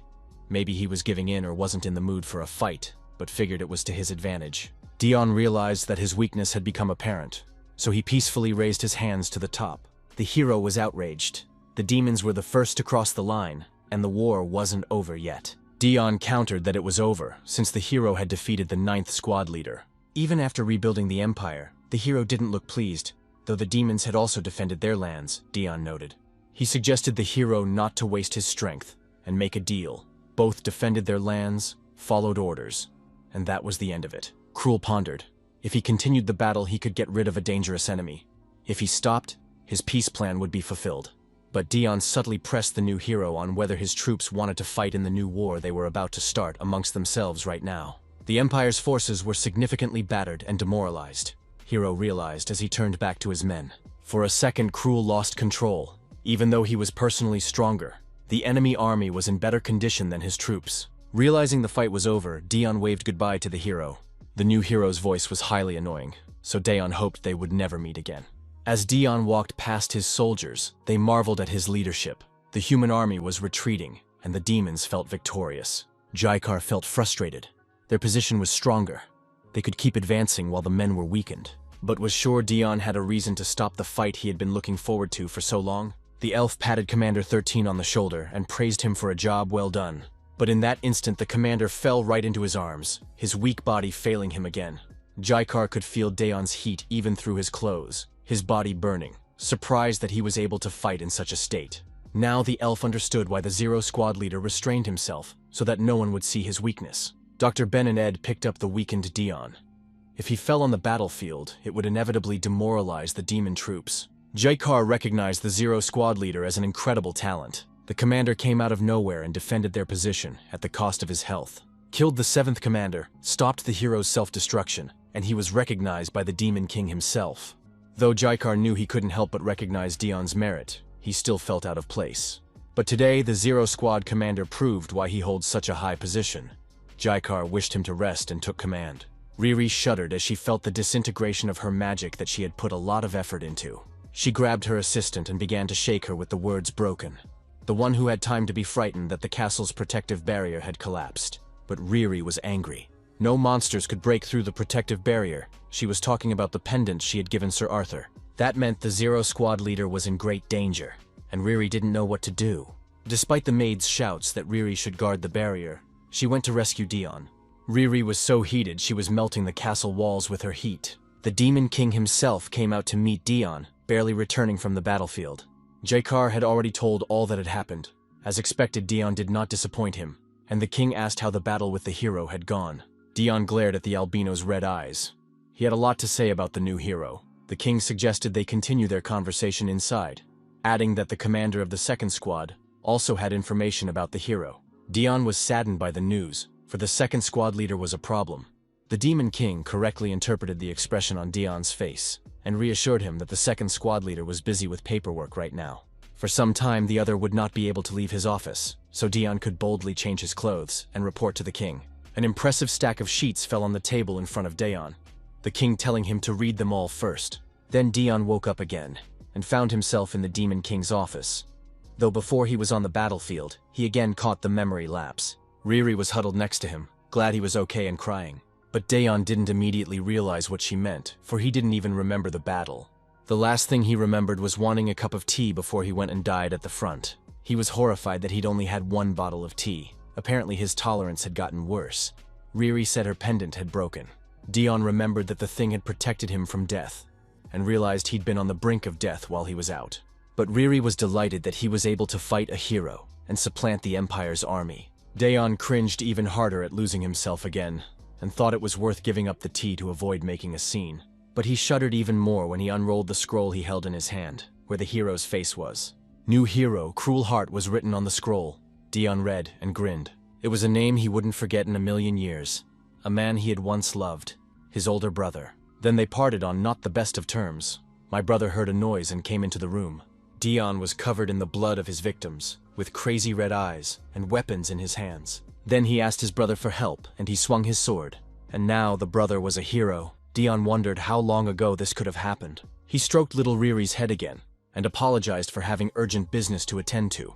Riri's acolyte noticed that Commander Zero was truly angry and scary. But Riri didn't care. She was crazy about Sir Arthur. Daeon sighed annoyingly. The Emperor knew all about what Cruel had done, and still made him a hero. And it was right at the moment he wanted to return to his homeland. The Demon King gave him a task, and told him it was time for him to return to the Empire again. He ordered him to return as soon as possible to avoid unnecessary suspicion, and to learn more about the new hero. The Demon King had left his devil mark on his body. A seal with tracking magic, sort of like insurance, the king said, and ordered to let him know if he found anything useful. Now the commander of Demon Squad Zero, and a veteran of the war for the Empire, has officially become a double agent. Daeon didn't really understand why he had to spy for the king, but the mark on his body proved he wasn't dreaming it. He was pretty sure he lost his memory every time he got really stressed out. He shouldn't have worried too much about losing himself. Ed came to check on him after hearing that the commander was leaving for the human world. Daeon confirmed that this was the case, plus he had personal business to attend to. The Demon King offered Ed to become a squad leader, which greatly discouraged the guy. All because the commander of the 9th dropped out, and before that all the seats were filled, so Ed became deputy commander. But the king felt that Ed was more than worthy of the position of commander given his skills. Serving Sir Arthur, Ed had already managed to forget his ambitious goals. But if he took the position, a new person would have to be hired to take the place of Deputy Zero. The king was in no hurry to make a decision. But if Ed didn't give an answer, the place could go to another, less competent person. Ed stood pensive for a long time, then and now in front of Daeon. So the one asked him what the Demon King had said after all, and thought Ed might have been scolded for giving him tea. But Ed changed his mind, and decided not to say anything to the commander before departing. Ed changed the subject, saying he'd instructed the cooks to prepare human food for the commander. But Daeon still didn't understand why he'd come. The adjutant reported that the carriage was served and it was safe to go out. Daeon thought that Ed had asked to be demoted because it was difficult for him to serve. The commander asked, turning around, is there something he could get for Ed while he was in the Empire? And remembered that the one liked imperial snacks. He could bring something with a long shelf life. Ed smiled, wondering if there was a boss in the world who worried more about his subordinates. Lastly, he told the commander to carry Ben's pendant with him, and to go everywhere wearing a cloak so he wouldn't get sunburned. There wasn't a boss in the world who demanded more attention to himself, but that fact didn't upset Ed at all. Then he replied to the Demon King that he was refusing the promotion. He was fine with being deputy commander of Squad Zero. He wanted to help him with everything. Wherever his commander went, Ed wished him a happy journey, and promised to wait as a faithful deputy. Guards were bored at the palace gate. It had been a long time since anyone had come when they noticed the guest. From the side of the forest road, a figure in a dark cloak was approaching them. They demanded that he stop, saying that this was the Earl of Heart's domain, and as he was not yet present, passage was forbidden. Daeon ordered them to open the gate and removed his hood, surprising the guards, who only became more wary. He tried to enter his house. How dare these plebeians stop him, the Count asked them. The servants lined up to greet the Earl, who had not been to his estate for a long time. Everyone bowed low, as etiquette demanded, though Daeon had told them not to do so. Rem, their family's butler, was the first to approach him and say hello. This man had served their family for as long as Daeon could remember. Now he felt at home. Their separation had lasted 6 months. Everyone thought Daeon had gone to kill demons on the Emperor's orders. and now they were waiting to hear what he had to say. The butler carefully touched his wounds and regretfully said that he couldn't destroy all the monsters himself because he was old. Dion withdrew his hand and said it was okay, because he wasn't a kid anymore. Remus agreed. His master was now an honorary count. The butler offered to prepare a room for him to rest in, but Dion said he would go straight to the emperor. He would have loved to rest, but he was sure the emperor had already been informed of his return, Dion thought as he passed the family portrait. He was hidden behind a tattered curtain. Because the earl didn't really like his family, Dion wanted to ask the emperor about his brother. But there was one other person who got the news that Dion Hart was back. Duke Luther regarded Dion as the emperor's lapdog, and knew that the latter would go to him at once with a report. He immediately asked what they would do about his younger brother's return from Cruel, who was standing nearby. Sir New Hero knew only one method: contact the Assassin's Guild. But Duke Luther cautioned him. They could get caught, and that would ruin his reputation as a hero. Luther said there were other options, and Shaylin, his assistant, confirmed it.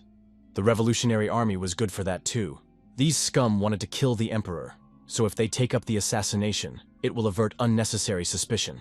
The Duke didn't think the hero Cruel would miss something so obvious. Cruel obediently apologized and said he would follow orders. The Duke wanted to know how strong the emperor's dog was. The maids had changed Dion and were now admiring his appearance. He really did look like a nobleman, not a ragamuffin as before. Dion breathed a sigh of relief. The baths and other fuss had been hard on him. He was glad to be done with it all. The girls bemused. Dion looked good, and they immediately pictured him in a military uniform so sweet it might make molasses flow from their eyes. Dion didn't realize what there was to discuss. Any clothes he wore were white. Rem reminded him that the sun was still high, and he needed to wear a mask, albeit belatedly. The Earl thanked Remus for caring for and maintaining the estate in his absence. Remus pictorially wiped his face with a handkerchief and said he was happy to be recognized, for Dion had become a fine earl. But the butler complained that he was old, had a lot of problems, and was going to resign, which horrified Dion, because everything was hanging on Remus. This was a severe blow, for now the Count would have to look for new talent unknown. But then Remus claimed he was just kidding. He was interested to see the confused look on the Count's face. Without letting Dion even resent him properly, the butler said it was time for him to go and ushered him away. The butler ordered a lot of guards to be gathered, but Dion said he didn't need that many. A couple of escorts would suffice. Dion insisted when they began to object. Not many in the Empire were aware of his return, and expensively shouldn't take long. Sitting down in the carriage, he reflected, in the demon world he had served the king, in the human world the emperor, all to survive. But the emperor was also a troubled individual, just like the demon king. Emperor Desir was known for coming to power by killing all of his relatives while he was the 9th prince. His turn to the throne might never have come if it hadn't been for this fratricide. He crowned himself in a blood-stained palace. Even after 10 years, passions have not yet subsided. Desire declared to everyone that he had erected his throne on blood, and now they would change the name of the state and turn it into an empire. He gave the name to the country by a laughable decree. Obviously, other countries couldn't stay away, and so began a long, bloody war. It lasted 8 years. Dion had forgotten everything because of the stress. But he didn't want to remember that hell, preferring blissful oblivion. But Dion had received the title of honorary earl. For these services he could not remember, he thought, as the carriage shook and shouts were heard. When the Count got out of the carriage, he found his men in battle. Still, the butler was right, should have taken more men. Dion immediately noticed the blue armbands with a white bird. The Revolutionary Army had already learned of his return, and had arrived here. The Count had had time to notice that things were not going well for his men when a raider appeared beside him. The assailant had a large axe and nearly chopped off Dion's head. A brigand from the Revolutionary Army recognized him, and called him the Emperor's dog. The Revolutionary Army was fueled by hatred for the Emperor. During the 8 Years' War, they lost their loved ones. Dion was grabbed by the throat. He could only curse the Emperor, who still hadn't dealt with the dangerous enemies he himself had created. Dion didn't care about their motives. He didn't want to be a victim, he thought, when the raider called him a wuss and smirked. Dion replied that he was a dog, and the assassin pulled back to ask his name. Then the Count introduced himself. The revolutionary roared and grabbed him again, but Dion insisted that his name was not the Emperor's dog. The revolutionary raider didn't relent. Red eyes, white hair, manners as rumored. He listed the signs while Dion searched for his dagger. He waited for the moment to strike when the revolutionary was distracted, but he was ready and blocked the blow. The enraged bandit slammed him to the ground with his whole body, telling him to stop messing around. Dion became ill, and robber revolutionary began to doubt the veracity of the rumors. The Count was very weak, but determined to carry out the execution anyway. Telling him to blame it on the Emperor, he brought the axe over him. But at that moment, a thrown-heavy spear knocked the axe out of his hands. Turning around, the revolutionary saw 3 guards at once. He recognized their emblem, a slit in the Empire's coat of arms. Ghostly, murderous knights, the devils Dion Hart had gathered in the war. The brigand did not understand how they were found, but ordered them detained. One of the guards said that he could not just let the robbers go and had to stage a show execution. It's not their abilities that are terrifying, it's the fact that they have no self-control at all, and they always rush at the enemy without thinking. Pure brute force along with brutality, they left no one alive. The revolutionary realized that they were monsters, and in a direct confrontation, his men would lose to them, so he must kill the Count and escape. The Count dug his nails into his hand, and the revolutionary reflexively flung the source of the pain away from him like a rabid animal. Somehow the Count was able to inflict a deep wound on him. It was crazy, the outlaw said. Dion apologized for not being able to snatch the whole arm off because he was weak. His eyes flashed red madness, and he said that since he was so weak, he would finish it quickly. He quickly straightened up the brigand revolutionary, got out of the carriage. The assailant was dead, and the Count wondered whether to continue. It wasn't enough. He needed to set an example so that no one else would dare to make an attempt on him, he thought. At such cruelty to the fallen, even his veterans shuddered and felt unwanted. But a guard of ghostly assassins replied that the Count had taken weaklings with him, and if it were not for their troop, all would have perished. Dion asked them in a creepy voice what they were doing when they were done with the rogue. A few enemies remained, so he ordered them to be eliminated immediately. The guards at the gate of the Emperor's palace were confused. The guest's carriage was all dirty, but as the guests drove closer, they realized it wasn't dirt, but blood. They told the guest that one could not enter the Imperial Palace uninvited, and Dion gave his name, and he said he had to see the Emperor urgently. The guards stood in line and apologized. They knew that Dion Hart could enter at any time, on the Emperor's orders. Dion asked them where His Majesty was, and was informed that the Emperor was in the banquet hall. Dion grinned madly when he learned that the Emperor had thrown a banquet in honor of the new hero. That meant his favorite older brother was now at this banquet. The Emperor honored the new hero who had regained their country's lost lands. Cruel modestly remarked that he was just doing his duty, playing well for the audience. The Emperor rose from his throne and said that today they were celebrating the new hero's birthday and his victory, and raised a shot of tea to him. But his speech was interrupted by Dion Hart, who entered the hall without further ado, not even bothering to clean his clothes. The courtiers began to whisper who it was that came with such boldness. When they recognized his red eyes and white hair, Dion passed his brother. Somehow the latter had gotten hold of the hero fragment. The Count knelt before the Emperor and said that the servant had arrived. He performed all his proper curtsies according to etiquette. The Emperor was more meticulous in these matters, unlike the Demon King. The nobles whispered. There were various tales going around that Dion was a vampire, and his family had adopted him and raised him, and were surely wary. Duke Luther looked at Dion with a smirk. Obviously, since he's here, the ambush plan failed. A chain of red footprints led to the Lord's throne, a multitude of stairs staring Dion in the back. The Emperor greeted him cordially and told him not to be shy, for he was always glad to see his faithful servant. But even for him it was too much, said the Emperor, to which the Count apologized, for he had been attacked on his way here. The Lord correctly calculated that it was worth sending knights after Dion, and asked who had attacked him. But then His Majesty said you would hear Dion in his office. The Emperor had already guessed that the revolutionary army was behind the attack. They had been causing a lot of trouble the last few months. He was concerned about Dion's well-being and suggested we get a doctor to take a look at him. The Count replied that he was perfectly fine. He was used to everyone looking at him with contempt. But the Emperor considered them fools. No one could reach the same heights as Dion. When he fought in the vanguard during the 8 Years' War, he accomplished a tremendous feat. And afterward, he was the only one who brought back the hero's body, which no one else had ever been able to do. Usually a hero defeated by a Demon King becomes fodder for monsters. Dion had dealt with the Demon King, but everything had its price. So the Emperor asked if the curse had been broken. Dion replied that he had not yet broken the King's seal. The Emperor thought it was a curse that weakened him, and didn't know it was just tracking magic. The Emperor had sent Dion to the Demon King in hopes that he would lift the curse of weakness from him, but the Earl continued to disregard his health. The Emperor said that in that case Dion should return, even though he didn't want to send such talent, but the Count realized he was just spying for him. Then they changed the subject, and talked about what was going on in the Demon King's castle. Dion reminded the Emperor that he had met his assassin, whom he had sent to the Demon Lands for his head. Even though it was a pawn, still that man was a candidate for heroes, so Dion asked why he was sent to the demons. The emperor replied that the spy was trash, not worthy of being a hero.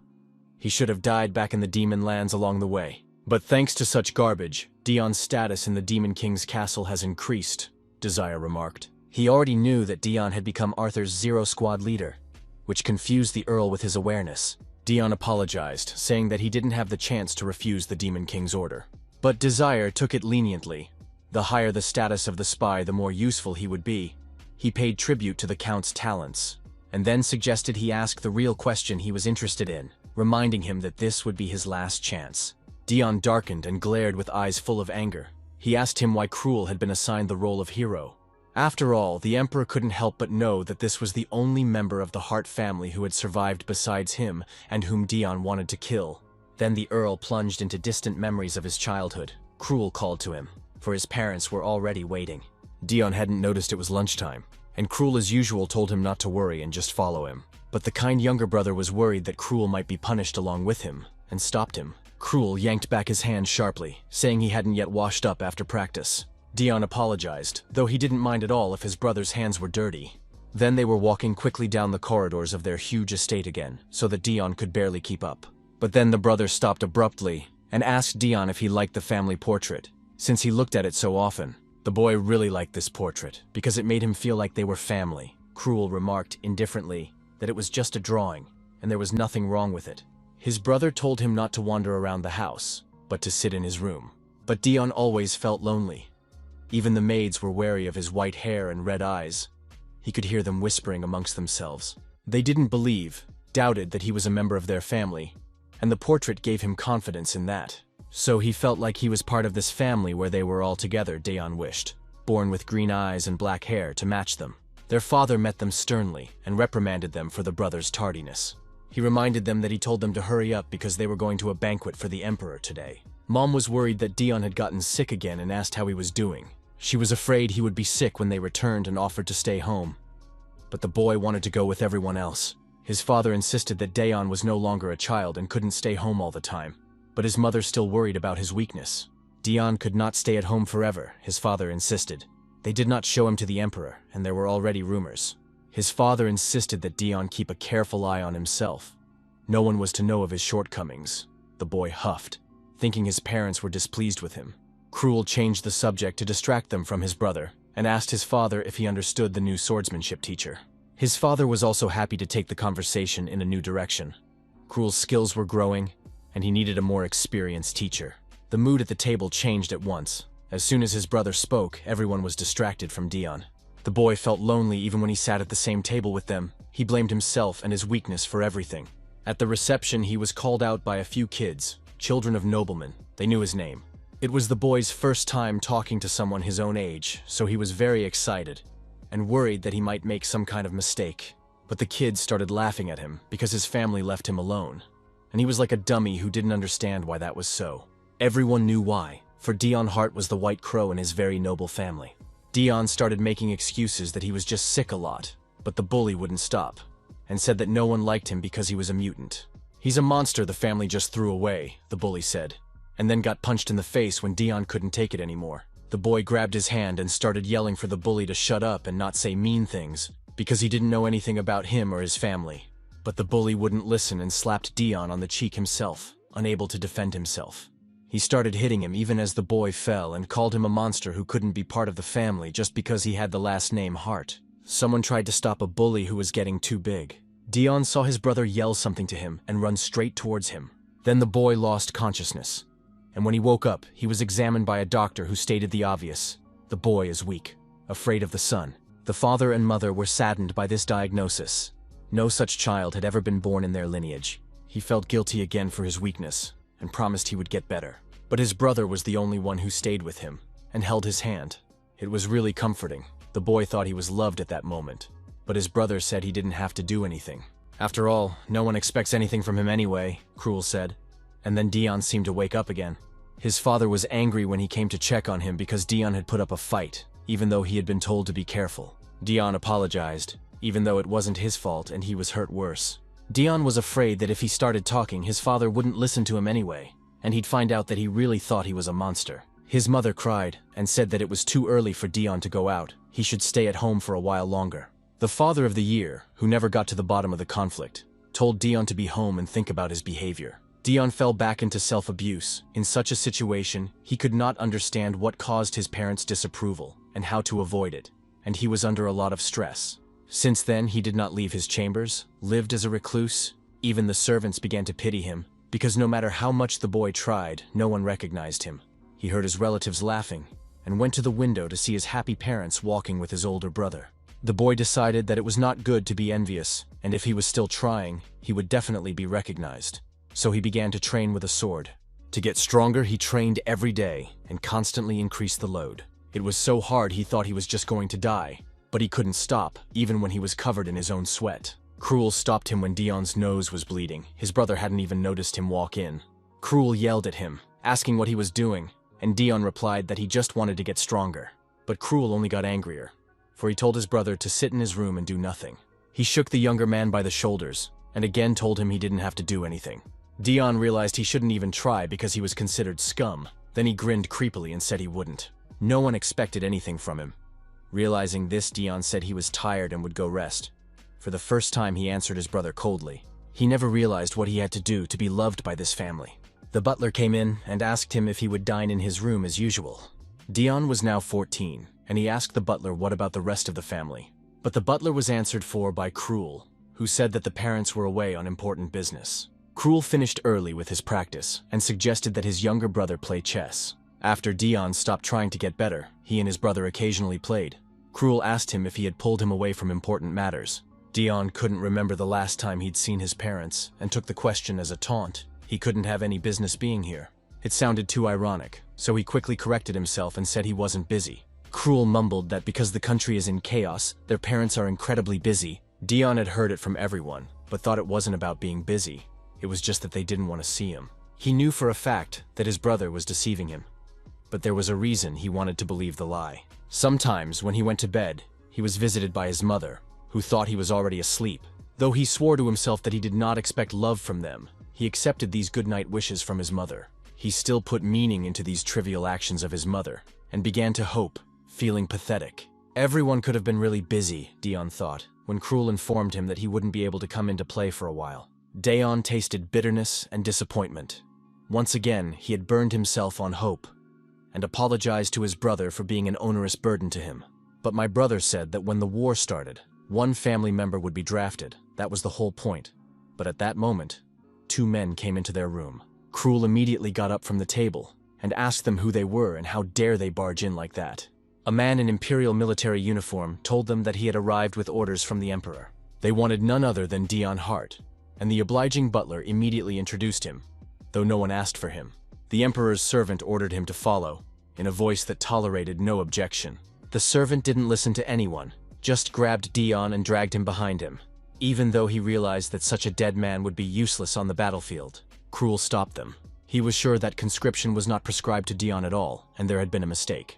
To which the emperor's servant replied that their parents had signed all the official documents, and there was no mistake. At this, the soldiers took Dion away, leaving Cruel alone to sort things out entirely. Dion couldn't understand how his parents could send him off to war, since he's so weak he can't fend for himself and will die quickly. Now he understood why his mother kept coming to him and apologizing when she thought he was asleep. Not even his brother tried to pick him up anymore, and Dion figured everyone wanted him dead.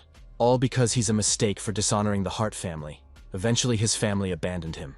The officer tossed him a sword when they got to the armory. Soon they would be sent to the front lines and they had to get stronger or die. Even among his brothers in misfortune, Dion remained lonely, shunned, and thought to be dying soon. The boy cried. He didn't want to die, no matter how cruel his life was to him.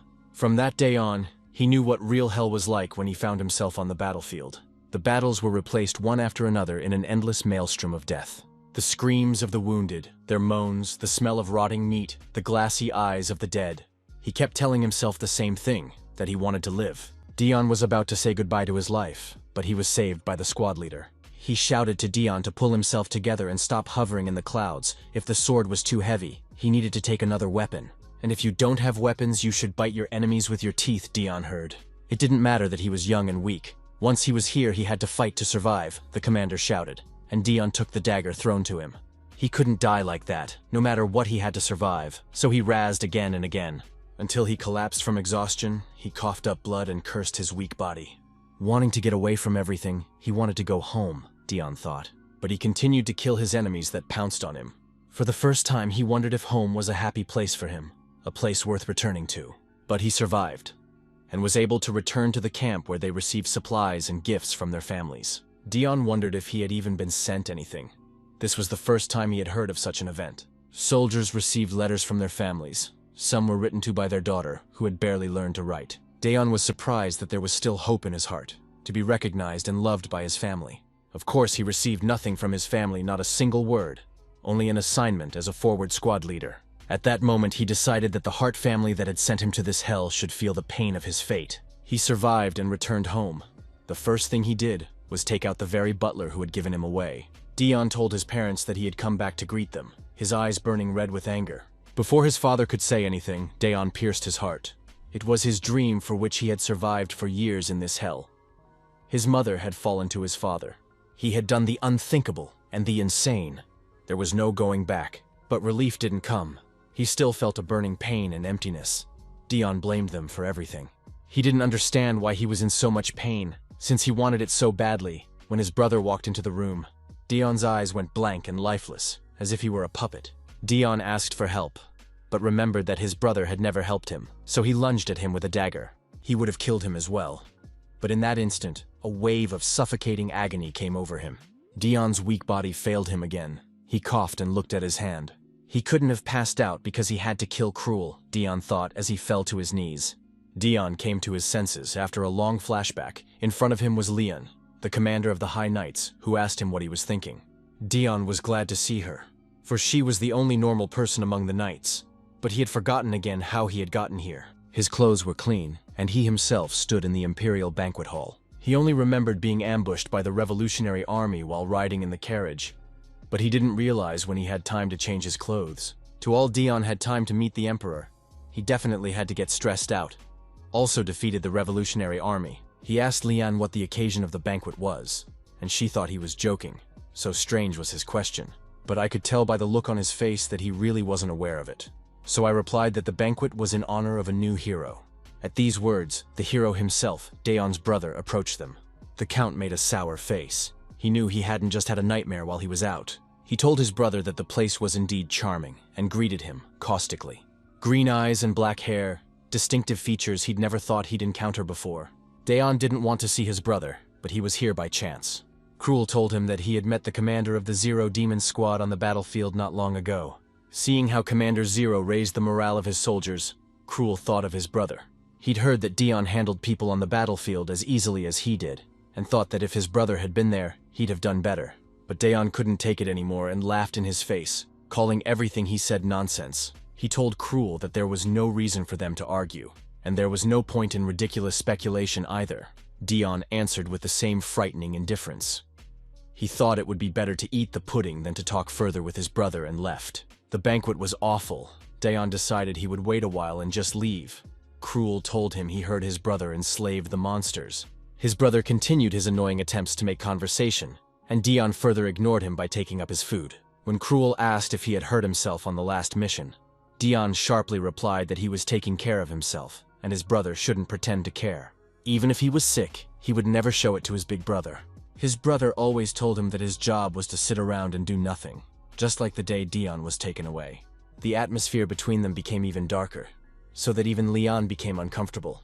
Dion was tired of idle talk. Not only had he come to the palace of the Emperor, but something strange was going on here all the time. When Duke Luther approached them, calling it an unexpected encounter, Dion knew that the Duke was the head of the faction that opposes the Emperor. Cruel immediately bowed to him. Luther held out his hand to greet him. It was their first meeting. He had heard a lot about Dion and was glad to meet him. Dion regarded it with suspicion. There was no need for them to chat, so he just turned away squeamishly. Everyone aghast at such audacity. Dion was an honorary earl, and allowed himself to openly ignore the Duke. But really, Dion would have been happy to say hello. But his mouth was full of pudding. He was making an inhuman effort to make sure no one noticed. He almost lost his mind due to stress, and decided that he would shake his hand first before releasing his mouth. The Duke was furious. But Crown Prince Edward Desire intervened in their conversation. He greeted the Duke. Dion didn't understand why they were all flocking to him like flies to honey. and hoped the prince would just say hello and leave. The prince stood right in front of Daeon and spoke to the duke about how long it had been since he had been seen at the palace. Of course, the heir realized that the cunning duke was up to something since he appeared in the palace as soon as Earl Hart got here. He couldn't just stand by and decided that he would protect his father's subject. It was only to Daeon's advantage. He already thought the trouble had passed him by. When gentle hands nearly broke his ribs in a fit of love, someone hugged him, calling him pale porcelain. Princess Aletta chided her brother for not calling her to see the count, even though he had gone to see him himself. Daeon let out a suppressed cry, and the prince turned around to see what was wrong. The count got rid of the rest of the pudding, but it looked like it was blood. Everyone started calling for a doctor. The princess's hug was the control shot.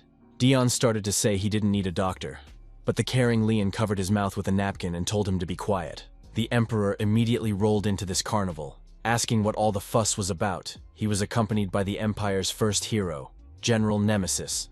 The princess apologized guiltily to her father, believing she had hurt Daeon by miscalculating her powers. The prince wanted to take his sister away, but the emperor stopped him. Count Daeon was also a hero. There was no way she could hurt him. The emperor assumed that before Daeon was attacked on his way to the palace, he was wounded. Desire offered to call the palace doctor, but Daeon replied with a sharp refusal. He was afraid that more misunderstandings would arise. He wanted to explain everything but could not do so in such an atmosphere. So he decided to pretend to be sick in order to go home faster. His goal he achieved. After bowing, he asked to be allowed to go home, citing that his condition had worsened due to stress. He weakened and felt himself seasick and began to fall right in front of them. Unfortunately, his brother was the one to pick up the count first, which put him in a stupor. Daeon pulled out abruptly and said he didn't need help, though he had thanked him before. His stress level increased manifold. He didn't realize what his brother was doing. He was disgusted that his brother was now pretending to be a hero. The emperor put a hand on his shoulder to reassure him, and said if he wasn't feeling well, he'd better go back and get a good rest. At another time, Daeon would have taken such an order as an insult. But this time, he really did want to leave. He walked away under the stares of the duke and the hero. The duke noticed the courtesy with which the emperor treated Daeon, even though the entire banquet was in honor of the hero. Nor was it hidden from the duke that the hero Cruel himself was very kind to his brother. Cruel referred to the fact that it was part of his duties as host of the banquet. But Luther assured him he understood. He knew what Cruel was thinking when they met. Then a young man came to him and asked for patronage. A broken child that lost his parents to the fault of his younger brother. He promised to be his best sword in exchange for patronage. There were many other ways to survive, so the duke asked Cruel why he wanted to be his servant. It was hard to understand this venture of great intelligence or folly, but Cruel replied that he was seeking protection. The duke had always wondered what the word meant, but now he understood why Cruel sought protection. Daeon Hart was as crazy as he looked, violent and unpredictable. It's obvious why the guy sought protection, from his younger brother, who was patronized by the emperor. The duke accepted him because they had a common goal. But Daeon wasn't just a target because he was the emperor's lapdog. A trembling heart tells the duke that Daeon is a danger to the entire empire, and one day he must kill him. Leon asked if he was sure he didn't need help, and Daeon said he was fine when he smelled the smell of burning. The front yard had been fine before he left, but now the estate was ablaze with fire. He saw the noble knights, and he didn't understand what they were doing here. The picture was so strange that Daeon thought it was a dream. He thought it was a hallucination, but the heat on his skin was real. So he asked people what was going on. Daeon asked them since when the manor had become a mad dog box and didn't notice the black ball in his hand. Looking closer, he realized that the object looked like a bomb and was sparking suspiciously. Leon shouted concernedly at him when it dawned on her that he was holding a grenade. In horror, Daeon threw the scary object away, and it flew straight into the manor. There was a huge explosion that nearly knocked him off his feet. The count didn't understand who was throwing the bombs or why. Leon asked him again worriedly if he was okay. A man emerged from the blast site. He realized what it meant to fight a hero when his own bomb was returned to him. Those were his last words, after which he collapsed to the ground. The knights were surprised that there was still someone in the building. They thought that the count knew about it, and therefore threw a grenade there. They saw a white bird on the invader's armband and realized he was from a rebel unit. The knights said it was the revolutionaries making a mess. But the count still didn't understand why the knights were in his house. The knights nobles were to be reassembled into the Imperial Guard, Daeon said. He thought they had been accidentally kicked out of the squad. But the knights began to hug him, saying they weren't going anywhere without their captain. Lian saved him and built up the defiant knights, reprimanding them for their disrespect, so the count could leave. Turning around, he looked at the bodies of the revolutionaries he faced again. Attacking the carriage wasn't enough. They also attacked the noble knights. These men were obsessed with killing the Count, and he didn't know what he'd done to them. He noticed another fighter trying to lift a wounded comrade. The brazen raider had captured his ally and hoped to escape, but the Count needed at least one to pry information from them. At the same second, Remus the butler took hold of them and grabbed the raiders. He apologized for nearly losing the prisoners to the Count. Dion realized that Rem was definitely not a regular old man, and the butler admired the Count's dexterity in throwing the grenade away. He asked the gentleman in between what had happened in the Imperial Palace. Dion looked at him suspiciously and said it was no big deal. They told the butler that he had been attacked by revolutionaries on his way here. Rem said he'd take over the cleanup so the Count can rest. There were only 3 people that prevented the overthrow of the Emperor: the Commander-in-Chief, now bodyguard Nemesis, and Chancellor Ardal, a competent politician. And Dion Hart, a veteran of the 8 Years' War, now called the Emperor's Dog. He operates in the shadows and is hard to catch. The captive stated that even though he had been defeated, the Emperor would still be overthrown, and for that to happen, Dion Hart must be killed. The knight became very angry and declared that none of them had raised a sword in the name of the Emperor in that 8-year massacre. They all fought for Dion Hart from the captain, but the prisoner had no need to know this, so the knight decided to kill him. Butler Rem sighed heavily. He still had a lot of work to do, and now it was even more, and decided that the prisoner had simply died. There was a little girl sitting in a dirty back alley hugging her knees. She was very hungry. Ever since she was kicked off the street and beaten, she hasn't been able to eat properly. People died in these slums all the time. It wasn't strange if she died here too. But a boy named Paul, tearing her from her gloomy thoughts, he said he would not let her die, and handed her bread. The girl began to eat and asked where the bread came from. He said he got it from the Salvation Church. They distributed bread and water in disadvantaged neighborhoods, Paul said. The girl wondered if the food was free. She could have been drugged with something. Paul replied that he wouldn't give her poison. This bread was eaten by a cripple and he was fine. The girl still wouldn't stop. That cripple could have eaten the whole thing and wouldn't have noticed the poison.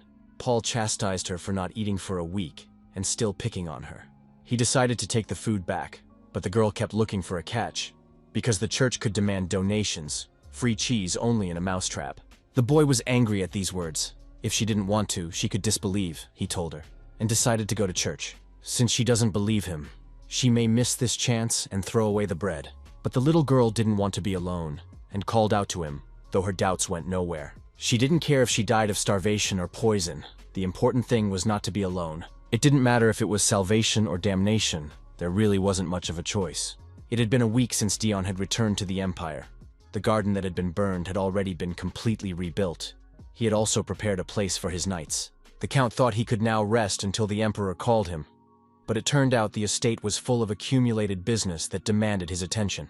Dion whined and whined at first, but since Rem's butler was helping him, he started working harder. Since the day he had learned of Remus's strength, he could no longer get away from him so easily, and this servant had bogged him down with paperwork. Dion heard the noise and looked out the window. There, his knights were having another fight with the estate guards, which was rather expected.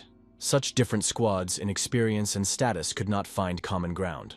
The Count wondered if there was any work for the knights of the nobility, and Rem replied that they were originally sent on missions. Now that they are stationed in the manor, they can only train and wait. Dion already regretted that the Emperor had handed the knights over to him. The Count asked the butler if he needed a vacation after all the hardships he had been through, but Remus stated that he was not an old man. Remus explained to him that normally no one handed over knights because of the risks of betrayal, so it was a testament to the Emperor's faith. But Dion had a different feeling that the Emperor was trying to take the knights, except that he couldn't subdue them. The Count asked how so much business could have accumulated, and Rem explained that after that day, all of the Hart's property had been taken over by the Emperor. Dion asked the butler if he was really worried about him to return the ancestral lands properly. Rem was surprised that his master didn't know that the Emperor had returned all the property as recently as last week. Dion was horrified at this news. He hadn't heard anything about it. The butler confirmed that everything was official, and the document must be somewhere in this office among the others. Dion stood up from his seat, grabbing his head, needing to get his affairs in order sooner rather than later. Even when he was given the title of Earl, it was a question of his fulfilling the role of Marquise and coasting the frontier of the country. Dion hated the family estate. He had bad memories of it. It wasn't just bad, but a real nightmare. So he decided to meet with the Emperor immediately. But at that moment, another servant informed them that the Crown Prince and General Nemesis had arrived for a visit. Dion was surprised that such high-ranking people had arrived together at his place. Even worse, he knew that General Nemesis hated him. The general noticed the draped family portrait and thought that Earl Hart had taken many things from the family estate. The prince spoke first. He wanted to tell the count something personally, so he arrived unannounced. Earlier, he had spoken to his sister and told her how the count had repulsed an attack by the Revolutionary Army on his estate. But seeing his sister's thoughtfulness, the heir asked her what was the matter. Her sister was worried that the count didn't want to see her, and that she had ruined everything and her efforts had been in vain. Edward consoled her, saying that no one gets it right the first time. But that only made the princess angry. She was a good-looking girl who'd made the first move herself. Aletta jumped up from her seat and dreamily declared that she could afford to be clumsy. But she didn't want to cause any harm, and the earl coughed up blood, worried the princess. Edward calmed his sister down, saying it wasn't her fault. She wanted to go and apologize in person, but her brother couldn't let her do that. If she came to his estate, or the count arrived at her palace, there would be a scandal. But Aletta was fine with even marrying Dion. Edward sighed heavily. His sister is pure and innocent and so stupid. That's why he told her she doesn't love Earl Hart at all. It was just an image she made up to fool everyone, Edward thought. But the princess realized that her brother was disposed to the Earl all the same. He warned his sister that her foolish behavior might arouse suspicion, and if she wanted to abdicate the throne, she could do so. Aletta replied that in any case, even if they were together, the issue of succession to the throne should not be a concern for the nobles. He would demonstrate his crush on the count in front of everyone so that it would be known, and then no one would dare touch the count. Aletta was worried about keeping the count with his abilities on their side, the emperor's side. When her brother stroked her head, he asked her what the reason was for what she was doing, for it seemed that her sister was in her right mind. Edward again offered to abdicate her from the throne at any moment. She thanked him with a smile on her face and asked to know what Earl Hart thought of her. At first, Edward was reluctant because he didn't know how to do it, but Aletta flattered him that a man of such talents as he was should be able to do it. So Edward arrived at the Earl's manor today to find out what he thought of his sister and whether he was still on the Emperor's side. But the Count himself wasn't very enthusiastic about their arrival and didn't know why he was needed. He received the prince formally, as one was supposed to receive the heir to the empire. Edward apologized for the sudden visit, but it was just a formality, and they sat down. Dion then asked the prince the purpose of his visit, and the heir replied that he had a personal matter and had something to say to the earl. The count agreed to listen and caught the general's irritated look, but did not understand the reason for his hatred. The prince immediately began with an apology, and Dion became even more nervous. He tried to assure the heir that he wasn't worried about the sudden visit, but the prince was talking about the occasion when he was clenched by Princess Aletta. The prince said that he had already issued a stern warning to Aletta, and it wouldn't happen again, which made it even more awkward. But as expected, the purpose of the visit was different, so the prince got straight to the point. The earl was already nervous, assuming the worst, since the prince had come in person for this case. But Edward offered to be his friend. He stated that he had wanted to establish a relationship with the earl for a long time, but the earl was always busy, so it never worked out. The prince himself was also busy, for he was the heir and had a great responsibility, so he came to visit using the incident at the banquet as an excuse. The prince feigned embarrassment, but Dion was far more embarrassed. He wanted to say that he dared not accept such an offer, but caught the general's angry look again, because he said that being a friend of the heir was a great honor for him. Otherwise, he would just be swatted down. Edward immediately brightened, grabbed his hand. They were friends now. He was happy to be a friend to someone his father trusted, and Dion felt himself falling deeper into an incomprehensible quagmire. Edward realized that the earl had accepted his offer, though he felt burdened, but it spoke volumes about his tactfulness. The emperor had already introduced their friendship. They would see each time Dion would come to the palace, drink tea, fight, and talk about stuff. The count, of course, was greatly rejoiced at this prospect, but it was too late to refuse. Having gotten what he wanted, the crown prince got up to leave. He left them alone with the general to settle their affairs and told them not to see him off. The heir already couldn't wait to see his friend. Dion wanted to stop him, but Edward was already gone, leaving them alone with the grim general. The general started first. They hadn't seen each other in a while, one-on-one like this, he told Dion. The count was surprised at these words. He didn't remember them even seeing each other like this before. But the general decided to leave this conversation for later and got to the point. The emperor wanted to take the prisoner of the revolutionary, whom the count had captured. They wanted to find the rebel base and destroy it, but the count could refuse since he had captured him himself. Dion was glad they had gotten to the point and said he would easily hand over the prisoner. He didn't really want to drag it out, for he thought the general hated him, and the Count also wanted to lie down to rest as soon as possible. They went down to the dungeon, and the guards brought out the bound prisoner. The general heard of 3 revolutionaries, 2 of whom were killed. 1 died in the explosion, he said. But the cause of the other's death was not known to him, he informed the Count, and looked at him glumly. He tripped and fell on the knife, the Count thought, but decided to clarify what the general wanted to know. Nemesis asked him with anger in his voice as the second captive died. 8 years ago, Dion Hart had joined his forces, and the general was looking for a reason why a nobleman was in an army of commoners. When it happened, Hart was depressed, drinking a lot of tea, and the general didn't know what had changed him. The child that was weak from birth chose cruelty as a way of survival. He must have gone insane from the countless murders. The lad had been in the tent for 3 days now, and the general tried to reassure him. He told him that killing was his way of survival.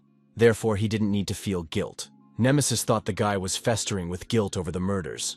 But when he raised his red eyes, he asked what the general meant. It was as if Dion was separated from himself. He was aloof, with a blank stare. At will, Dion arbitrarily changed his identity, as if another person was speaking to the general. One personality for bloody and brutal battles, the other for ordinary battles, which remembers nothing if the former woke up. The general realized then that Dion was just avoiding feeling so guilty for what he had done. He asked the Count if he remembered how that man died. The general wondered how much longer the Count could pretend not to remember and deceive himself. He'll hate this guy who denied his humanity forever, the general thought. Nemesis was waiting for Dion to show up first, violent, and then he would deal with him. But the Earl calmly replied that he was not aware of it, for he was not there, as he was informed that the prisoner had been killed by one of the mad dogs of the knights. Nemesis left taking the prisoner as if he had gotten what he wanted, and told him not to see him off. Dion bowed after him. He was glad the annoying general was leaving. But Nemesis realized that nothing had changed. It was the Count's disgusting second personality that was responsible for the murder, the general was certain. A man's weakness could turn into disaster, and Nemesis didn't understand why His Majesty the Emperor trusted him so much. Why keep such a dangerous man around? Dion had managed to doze off in his chair when he was awakened by Remus, the butler. He realized Rem had been waiting all this time, so he asked how long he'd been asleep. The butler was surprised to see the Count faint, but Dion told him he was already rested and feeling better. Remus suggested he call a doctor, for he had been told that the Earl was weakened, and Dion agreed that a rest once a day would do him good. While Dion slept, Remus thought of something to occupy the knights, and suggested to the Count to send them to suppress the monsters. The Count liked the idea. The knights were constantly provoking riots, and the borders were full of monsters. Dion immediately felt a lightness in his body, realizing that the troublesome knights would disappear from his home. At least he thought so, but in the end, Lien led their squad forward, saying it was a long way from the border. Dion didn't understand at all why he was dragged here, where he had to ride with everyone else in the blazing sun. Lien asked him to hold out a little longer, for the border was near. The Count asked the knight next to him why he had to go with them, and the latter replied that it was foolish to miss such fun. The knight stated that the Earl should have gotten bored of the sight of blood by now, but Dion would rather never see the battlefield. It was all about his rabid dogs begging him to join this expedition. They insisted that he was also part of the Knights of the Nobility, and they simply couldn't deprive him of such a pleasure as hunting monsters. Rem also insisted, and asked to treat the trip as a little vacation. The knights immediately felt sympathetic. They were worried that the Count didn't go to the courtyard because he was busy all the time, and they thought that this was how they were saving him. Dion still wanted to refuse, but the butler said that if the Count went, he would lure out the man who was hiding in the house. Then old Remus can catch the sneaky rat, and all the Count has to do is drive back there. Dion couldn't object to anything. The old man was right. Spies better be caught. Otherwise, sooner or later, he will definitely hoof it. He was strangled, tried to blow up. The knights were anticipating the hunt. They remembered that the Count had returned fresh from the last hunt, but that was because he had rested in the demon castle.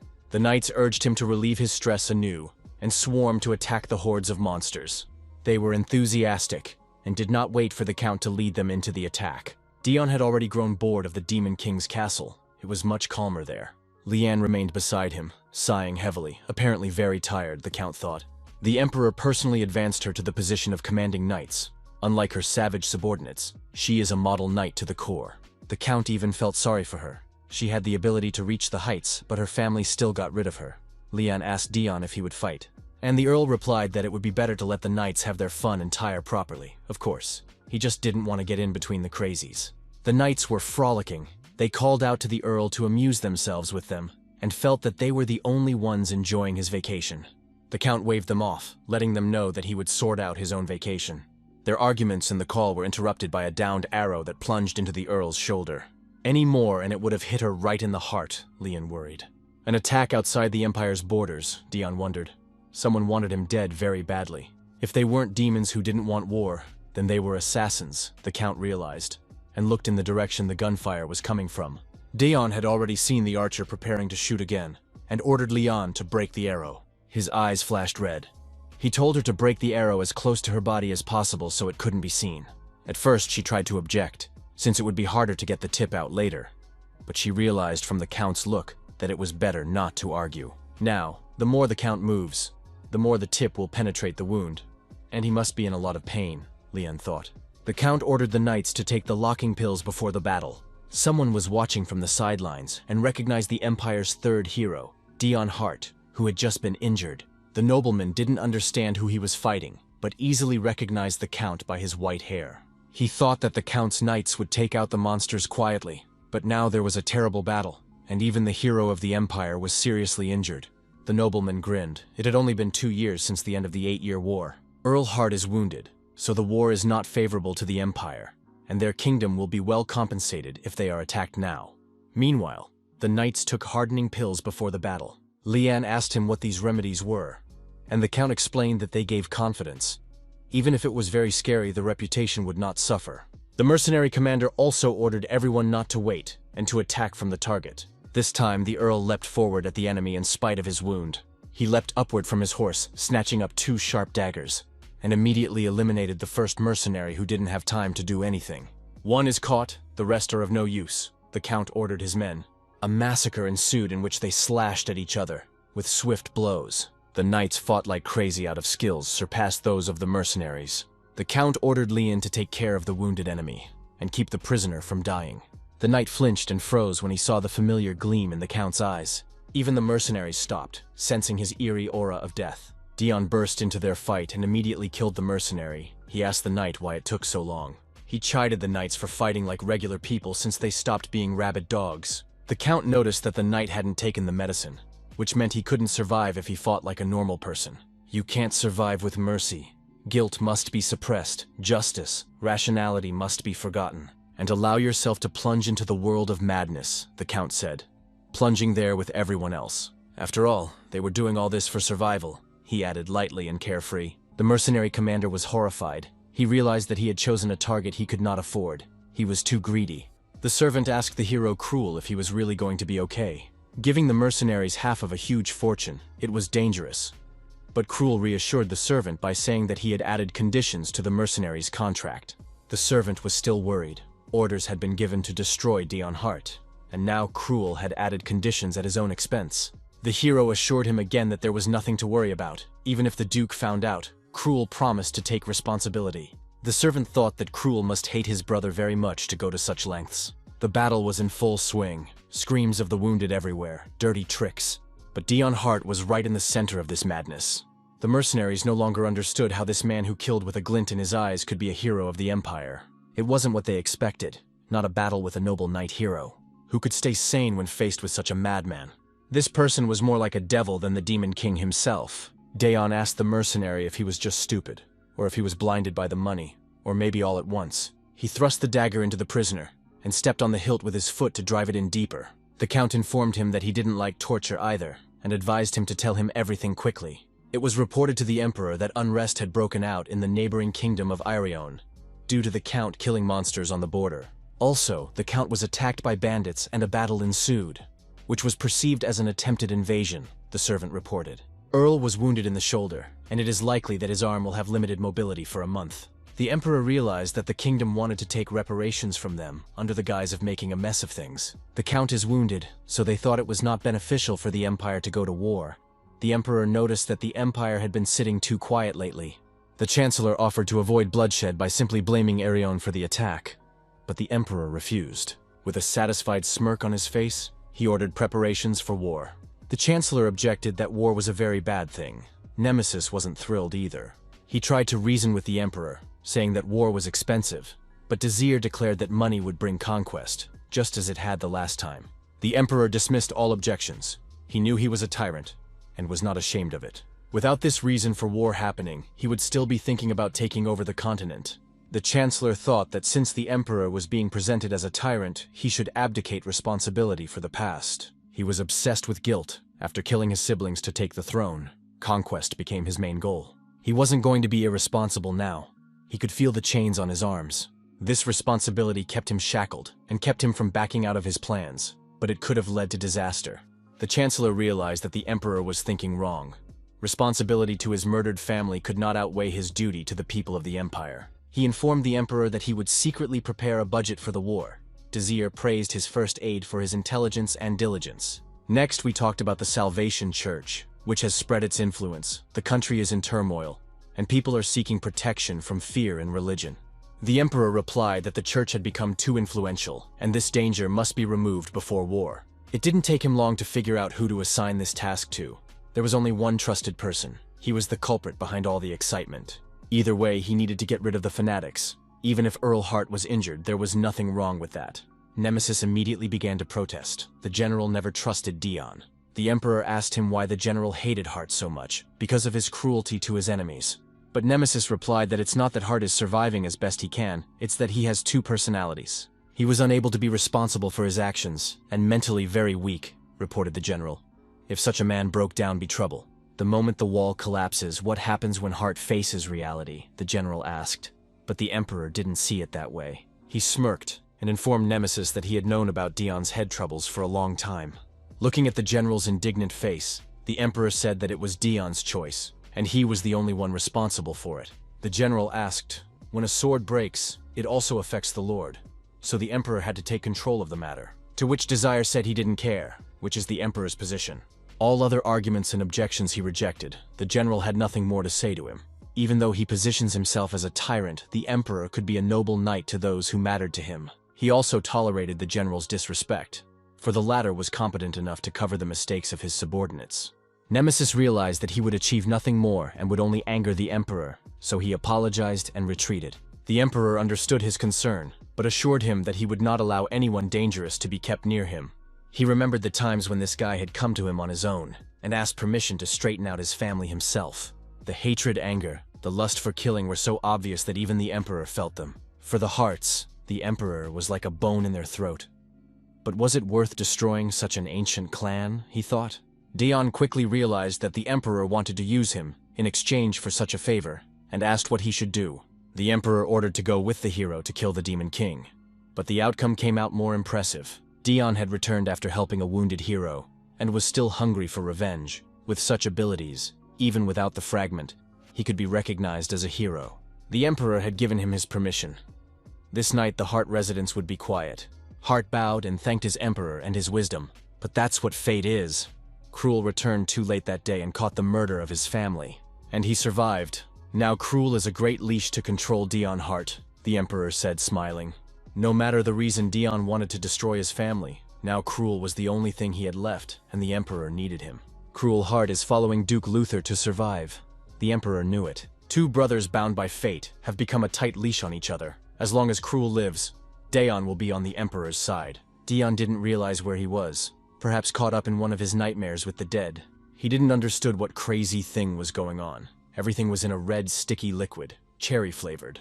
And who were all these dead people that surrounded him and fueled his madness? He glimpsed what he did when his violent personality awoke. He was doing all this to survive, Dion convinced himself as he sat clutching his head. The shadow beside him told him not to worry. Whatever was going on, it wasn't him. Dion woke up again. He realized everything had been a nightmare. His shoulder was sore, but the wound seemed to be bandaged. He realized he had been shot while fighting the monster. Dion didn't remember when they managed to get back to the manor. This time he came to his senses when it was over. If it weren't for the wound in his shoulder, he would have thought everything that happened was just a dream, and wondered where his butler Ram had gone. The old man had just caught the spy and was interrogating him. He didn't think it would turn out to be one of the servants. The spy asked the old man who he was, for he didn't look like an ordinary butler at all. But he didn't let the spy speak, and quickly finished him off. There were still people who could find the information they needed, Ram thought. It was too dangerous to leave a spy alive. A servant of the Secret Service reported to Rem that Earl Hart had returned from his mission. The old man thought the Count had returned sooner than expected, and ordered that the spy should be taken care of, and his master found. He threw down a sheet of official dismissal, which he himself signed and executed. The butler found the Count in the bedroom where he was resting and greeted him. He asked Dion about his wound, and Dion replied that his arm was fine. The butler was glad it wasn't his right arm that was hurt. There was still a lot of paperwork to do. But Dion caught the scent of blood. The butler apologized for that and reported that he had just caught a spy and got a little dirty. Dion found out that while the spy was being caught, he had accidentally tripped and died. An unfortunate accident. He didn't blame the butler, but was increasingly surprised at his skills. Ram returned his question, for the Count had also faced the assassin and was unable to take him alive. Dion didn't remember anything, but he probably did. If the Earl failed, it meant someone strong, a neighboring kingdom, rebels, or the opposition was behind the assassination attempt. Butler concluded that between all of them, Duke Luther was the most influential. It was difficult to handle alone, and he suggested asking the Emperor for help. Dion immediately noted his servant's intelligence. Ram thought his words sounded too impertinent and immediately apologized. Sooner or later, Dion still wanted to see the Emperor to give back the Hart estate. When he arrived at the palace for this purpose, he was informed that His Majesty was busy. He was in a meeting with Duke Luther. Then the Count wondered where to spend his free time, and at that moment he was called out. The princess was ready to throw herself at the Earl's neck, but Edward held her back. He apologized to him for his sister's antics, and the latter pouted resentfully. Dion formally welcomed the future of the Empire, as etiquette demanded, but the prince told him that there was no need for such cajoling, for he and the Count were friends. And since he had a spare moment while he was waiting for the Emperor, they invited Dion over for tea. Dion was immediately very stressed, and had he known this would be the case, he would have arrived at a different time. The welcome of the heirs made him sick to his stomach. He simply fed him tea with various desserts worthy of the imperial family. The Count convinced himself not to think about anything. Soon this nightmare had to end. Edward asked him about the march to the border, against the monsters and the injury, for he had been injured because of the curse. The Count coughed and didn't know what to answer. He had gone to fight not of his own free will. Edward asked him if he shouldn't worry about himself better to serve the Emperor for a long time to come. Dion was thinking about how he definitely didn't want to serve the Emperor to death when the heir upset him by saying he didn't want to be the next Emperor. He had no choice but to take the place of the heir. But the difference between him and the Emperor was small, so he wouldn't be able to rule. And if he ascended to the throne before then, it would be a problem for Desire, which Edward didn't want. Desire was like a true brother to them, and they wanted him to be happy. The Count understood that the prince and princess were expressing complete loyalty to their uncle, who had killed all the other relatives. The 9th prince killed everyone on his way to the throne when he went on a rampage. His nephew was only 8 years younger than himself. It remained a mystery why he spared the children and dangerous rivals in the battle for the throne, and why the children did not hate him. But there was a reason. The first prince, Edward and Aletta's father, he was caring, and loved his siblings that didn't get along well with each other, and took care of everyone every day as if they were his own children. It was more than just family until the day he died. If the first prince were alive, the 9th would not bear his sword, the Count thought. His sister reassured her brother that Dion would already do what was necessary without him asking.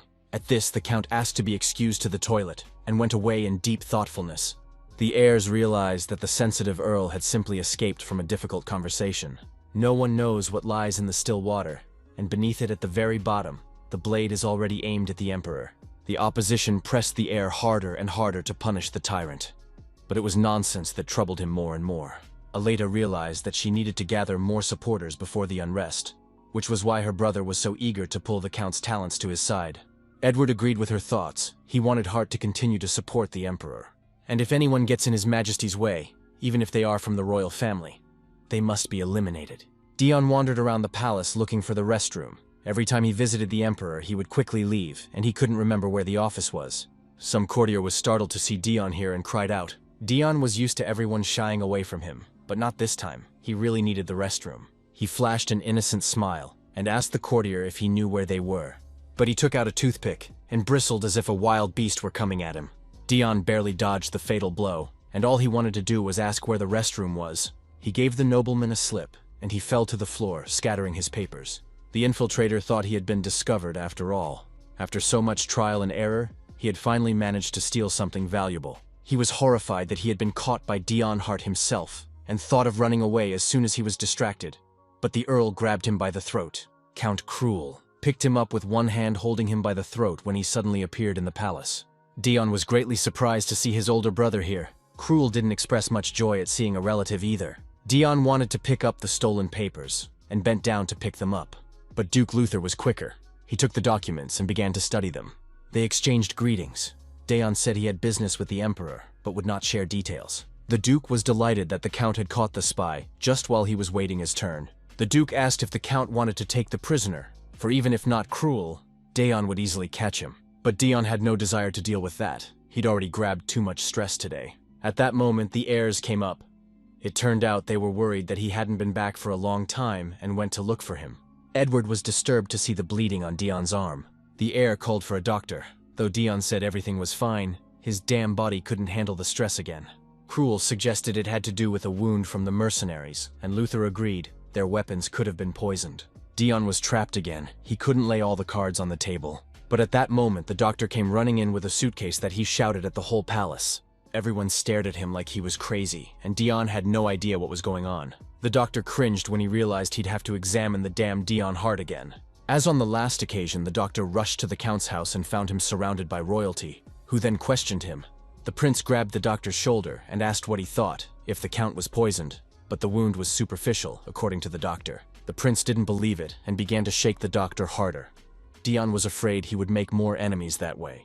Into this pile of Malu rolled Nemesis, who said that the nosebleed was a consequence of the demon's curse. He informed everyone that His Majesty was summoning the Earl of Hart to him, and so sent the general to fetch him. Dion immediately caught the general's unfriendly look and told everyone he had to go. He told the heir not to worry so much about him in the future. Edward clenched his fists. He couldn't worry, for the future of the empire depended on it. A curse that cannot be cured. No one in the world understood this man, thought the prince. Dion chided himself for being overly arrogant. The prince didn't look good. The Duke and his faithful dog Cruel got into a carriage to leave the palace. Duke realized that secret documents, this is definitely a budget for a future war. Even though the Emperor said he didn't want war, his plan was so sloppy. His Majesty's plan to enforce the Duke's will, Luther thought, and decided to help him out a little. The Emperor told him that he looked so-so, and asked him if the spy had hurt him badly. Dripping with sweat from the excess tea in his system, Dion replied that he was fine. The Emperor still insisted on not hiding his condition. Desire told him bluntly that he was the most important unit in the Empire, then confused Dion more. Surprisingly, the Count was fine. All he had to do was go to the bathroom, which he tried to do. They finally got to the main issue, but as soon as Dion spoke of the estate, the Emperor dismissed his idea of returning without even listening. The Count was taken aback by this abruptness, and asked what about the knight's mad dogs. But they too could not be fused back together. Then Dion shook his resignation, and was refused a third time with advice not to speak nonsense, which made the Earl flame with righteous anger. But then the generous Emperor said that if the Count would fulfill his task, he would honor one of his requests. Dion read the contents of the sheet. It said so about a certain Church of Salvation. Recently, this pseudo-religious church had become active in poor neighborhoods, and the Emperor wanted Dion to destroy it. The Count wanted to refuse, and laid the sheet on the table, but Desire informed him that he had given Duke Luther and Cruel the same task. If Cruel could handle this task, the Emperor promised to fulfill his wish. Hearing this, Dion jumped up from his seat and said he would do everything. Dion unconsciously agreed, for he knew what Cruel would want. In fact, it was the Duke himself who suggested the destruction of the church. But the Emperor could not let the Duke's plans come to pass, so he sent Dion, telling him that he would reward whoever succeeded first. The Count assured him that he would definitely complete this task first. The Count was sitting in his study and reading the reports. There was nothing important these days, he said when the butler placed a cup of tea in front of him. The Emperor himself had sent this tea to Dion after hearing that it was to his liking, but after everything that had happened, the Count thought he would get sick. The butler also reminded him to drink his medicine. These herbs were prepared for him by the same doctor who didn't want Hart to get sick again. Dion was about to say he wasn't poisoned, and the point was that he was working too hard, but Rem said he brought goodies. A little later, Lian returned to the office. She announced that she had completed her assignment. The girl knight was investigating the activities of the Salvation Church, and found out what neighborhoods it operates in. The church gave out food and money and demanded nothing in return, only faith in salvation. But Dion found that too vague. Giving food and money to the poor required a great deal of wealth, so the church was supported by someone in the nobility, Ram said. It wasn't just about the money. The purpose of the church's existence wasn't clear, Dion thought. He felt the pressures of the tea, and decided he would go to the bathroom first, and then think about everything. A relieved Lian thought he had decided to take on the investigation himself, for the Count could have assigned it to someone else. She immediately said it was dangerous to go at such a thing alone, and the Count didn't understand since when toilets were so dangerous, but ended up getting involved with the Salvation Church personally, missing the chance to discount it to his subordinates. They climbed into the slums, and Leon was his guide in the neighborhood. Before going out, she made sure he hid his identity, so quickly that Dion didn't even have time to prepare mentally.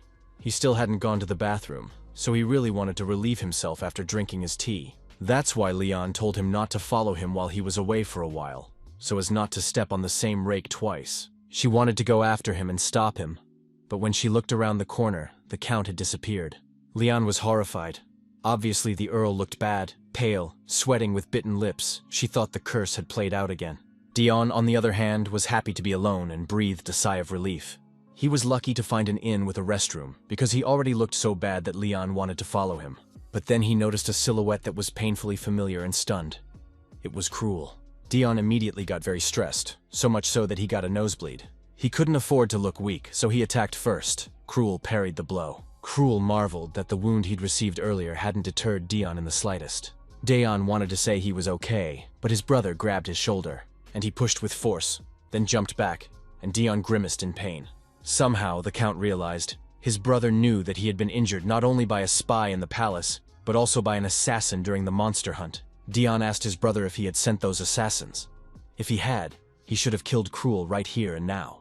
But at that moment, Leanne entered the back alley. She was worried, and so she went to look for the Count. Leanne panicked, but quickly came to her senses and stood up for the Count. She saw the blood, and realized that his sickness had played out again. To top it all off, the Count also got into a fight with the hero Cruel, Leanne worried. The girl knight had already decided to attack the hero, but Dion stopped her. He extended his arm and told her to step back, much to her surprise. The Count would very much like to kill his enemy. With Leanne's help, it might succeed. But Cruel was a hero of the Empire. Leon was at a disadvantage, Dion decided. When his brother asked him about the Salvation Church, Dion decided to pass it by. He saw no reason to answer the question, and realized that Cruel would not stir up conflict. Cruel warned his brother that he would be in danger if he got involved. But the words only made Dion angrier. He reminded his brother who had instigated his murder, and thanked him for the valuable experience. Cruelu was stunned, not knowing what to say to that, and noticing told his brother that he was a fool, and advised him to live his life with comfort and peace of mind. Dion had been weak since birth, so cursed by a demon, he didn't have much left. Dion dirtied his face so no one would recognize them as nobles in this poor neighborhood, but caught Leanne's squeamish look. Dion grinned imperceptibly, watching the noble maiden dare to dirty her face. She had never done something like this before. The Count helped her make up her mind by pointing out that she could not leave him alone, for then her words of defense would prove false. The girl blurted out that as a knight she was obligated to do so. To refuse to recant was an even greater shame to her. Without hiding her disgust, she took handfuls of dirt and smeared it all over her face and clothes. Otherwise, it would have been too noticeable. That was what annoyed the Earl. It was the advice Cruel had given him. But he recognized that the recommendation was sound. They were here to mop up the church. Time was short, so Dion warned Leanne to hide the sword under her clothes.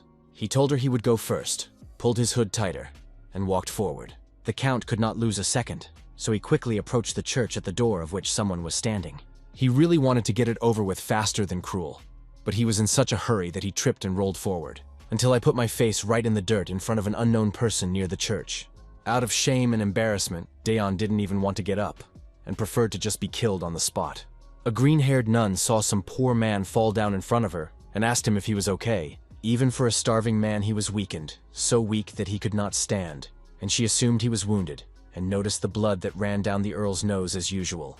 He told her it was just a chronic illness and it was fine, but the nun still told him to bring him inside to rest. At this time, Leon mistook his clumsiness for a cunning plan to infiltrate. Now anyone would think the Count was a beggarly ragamuffin, and decided to do the same. But the green-haired nun with glasses wouldn't let her in, saying it was unlikely they could admit anyone else today. She gave Leon bread and water like the other beggars, and asked her to come back later. Leanne wanted to say something else, but the church doors closed right in front of her. Leon was instantly discerned. Her warrior aura was impossible to hide with mud. The clear and powerful gait of a trained fighter. It was obvious that she was a nobleman's spy. In contrast, Dion moved with the shuffling gait of a starving man. He was spitting up blood because of some illness, and was constantly holding his wounded arm, so the nun took him in and brought him tea. Daeon realized that just like people said, they were giving out bread and water here. The nun agreed with him.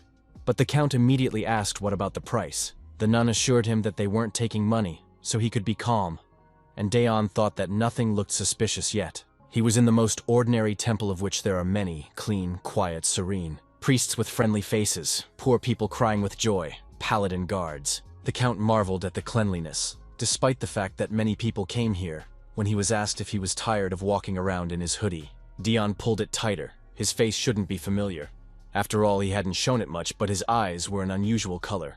The nun insisted that even if he was ugly in the face, he could take it off safely. She abruptly pulled the hood off him, telling him that no one here would say anything bad about his appearance. For a second, Daeon was afraid of being exposed, and watched the nun's reaction carefully. Her face looked amazed but not frightened, and it was impossible to tell if she knew him or not. Then she leaned toward him and took his face with her hands, noticing his red eyes.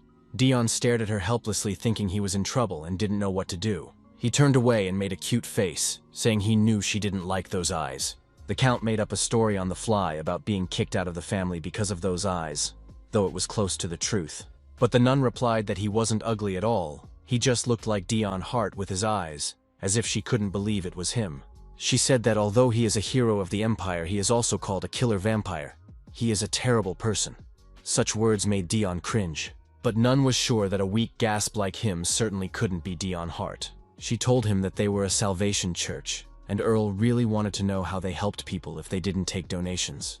The nun said that the church was under the rule of the tyrant Desire, and had been established to help those in need, and also for those who suffer from the Emperor's oppression. Would they live like this if he ruled the country better? The nun said. That he was in such distress was the Emperor's fault for not paving the way for them, she said. Daeon pointed out that their demands were far-fetched. None of the past rulers helped the poor, but their faith worked, for they distributed food. He wanted to know what the essence of their faith was, and whether it really led to salvation. Munching on a bun, Daeon decided to walk around the temple and look around. He was told that he would find out when he became a true believer. However, everything looked suspicious, but he had no proof. The bread and water were clean, so further investigation was required. When someone confronted him, a little girl of about 12 years of age in appearance, dressed like a poor but clean, looked at him with shining eyes. She looked happy and asked him if he was a new believer. The girl introduced herself to Shia and remarked that he had had a rough time outside, but it would be okay now that he was in the Church of Salvation. She was happy to report that it was a wonderful place that gave food for nothing, which only increased Daeon's suspicions. The girl looked converted. He wanted to know what had been done to her. The place looked too clean, and said he wanted to believe in salvation too. Besides, the Count thought, there were guarded rooms here that needed to be inspected. He stroked the girl's head. When a boy called her and asked her what she was doing, for they had to go to prayer, Daeon thought the boy was her brother, and immediately caught the boy's wry look. Paul told Shia off for not talking to anyone, but the girl countered that the man seemed nice. The Count was worried that Mrs. Leon was nowhere to be seen when he heard some shouting. Leon wandered around the church. She had lost her way a bit. She had wanted to enter the church from the back door or through the window, but it hadn't worked out, and now she was worried that the Count would be angry with her for procrastinating. Leon heard a nun around the corner reprimanding her subordinates for allowing the hero into the building. Leon was afraid that it was about Daeon, which meant the Count had been captured. She had completely forgotten that she had recently seen another hero of the Empire. Without waiting for the worst to happen, the girl knight entered the church by knocking politely on the doors. She made a friendly face and asked them where her master was. Daeon was breathing hard and glad it was all over, like he was barely alive. He was called out so suddenly that his soul went to his heels, and he wiped the sweat from his face with his hand. Some servant noticed him and took pity on him, again offering him some bread. Daeon was sneaking around the back of the building hiding from people when he found an open window. Through it, he was able to enter the prayer hall, which didn't look suspicious at first glance either. But at that moment the doors of the hall opened, and a priest with a nun entered. But when they went inside, they found no one, just an open window. The priest reminded everyone to be careful during the cleaning, because those who want to disturb the church can get in through the windows. But they had no idea that this someone had already infiltrated and was hiding behind the curtain. Cruel clamped Daeon's mouth shut. Again they were in a ticklish position, but the Count was desperate to get out. The priest began the service, and read out the boring text of the introduction, with him, and a nun with green hair standing behind the pulpit. She spoke next, and said that today they would speak on the true meaning of salvation. Many exclaimed eagerly. They had been wanting to find out for a long time. She said that only the most dedicated followers of salvation were now gathered in this room, and only they would know the truth. The nun touched the wall, and it flashed violet and became as if it were permeable. She told everyone to go into the portal in the wall. Dion was quite surprised by this. The spy brothers watched through the gap as the men disappeared into the passage one by one. Shia took Paul's hand, and they too went through the portal together. Eventually, all the people went through the magic portal until the brothers were alone. Cruel let go of his brother then, and he lunged forward, breathing heavily. His brother followed. He wasn't happy to see Dion here either. They began to bicker about who was to blame and what to do, but Cruel accepted all reproaches indifferently. When the Count went to the wall, he saw there a magic stone that the nun had touched. To get an effect similar to magic, you have to pay with something of value. A method created by humans to counter the magic of demons anyone could use, but finding a shaman for sorcery was not easy. The Salvation Church was using hard-to-access sorcery with an outstanding mastermind behind it, Dion thought. The whole thing was a headache, and if he surrendered, Cruel would get his wish. While the brothers were wondering what to do next, another man broke into the hall to report the problems to his superiors. Dion, who had managed to hide under the pulpit, heard the novice call his superior Aaron. He spoke into the crystal, informing them that an outsider had broken in and was running everywhere screaming where the Lord was. Hearing this, the Count wondered who else could have infiltrated the Salvation Church but them. And then there was a polite knock on the door of the prayer hall, and a heavy rumbling sound. The novice was horrified when the mad intruder asked him where the master was. The Count marveled that Leon burst in with 2 feet. Though he told her to sneak in quietly, the girl knight had already grabbed the novice for questioning.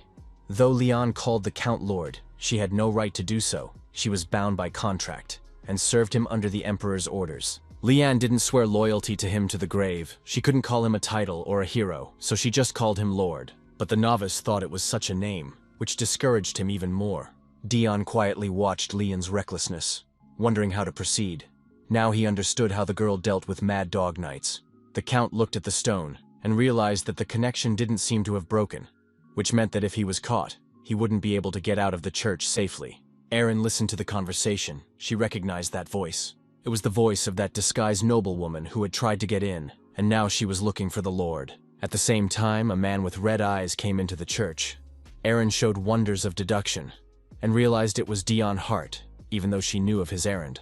Earlier, she had met Cruel, and asked him how he had only gotten into the building, for all the windows were closed. Erin knew why the Duke had sent Cruel here. He was determined to test him, so she stated that she would not help him in his quest. She asked the hero if he had gotten the information he needed from him. Then Duke Luther gave him a parchment with a plan of the building, and demanded that he finish the game as quickly and safely as possible. Cruel took the scroll, and promised he would not disappoint the Duke. Erin said she wouldn't call for guards, but that's the most she can offer someone who serves the same Lord as her. She reminded him that before Dion Hart gets to them, they'll be beefing up security, so he should be careful. Either way, thought she, the Salvation Church had accomplished their goal, and they just needed to clean up the place. And she hoped that Cruel Hart would do better and faster than her brother. Leon threw the useless novice to the ground because he couldn't say anything. Tip never said anything, and Leon wondered where the Count might have gone and where to look for him. But then he looked out from behind the pulpit and called out to her. Leon wasn't surprised but was glad to see he was okay. Dion noticed that the gemstone's light had gone out, which meant the connection had broken. He told Leon that they would discuss it later. For now it was time for them to leave. But instead, Leon kneeled down and missed her head. She apologized to him for calling him master, and there was no other way she could. Dion was sympathetic. But the noble girl couldn't leave it like that, and wanted to take responsibility for everything.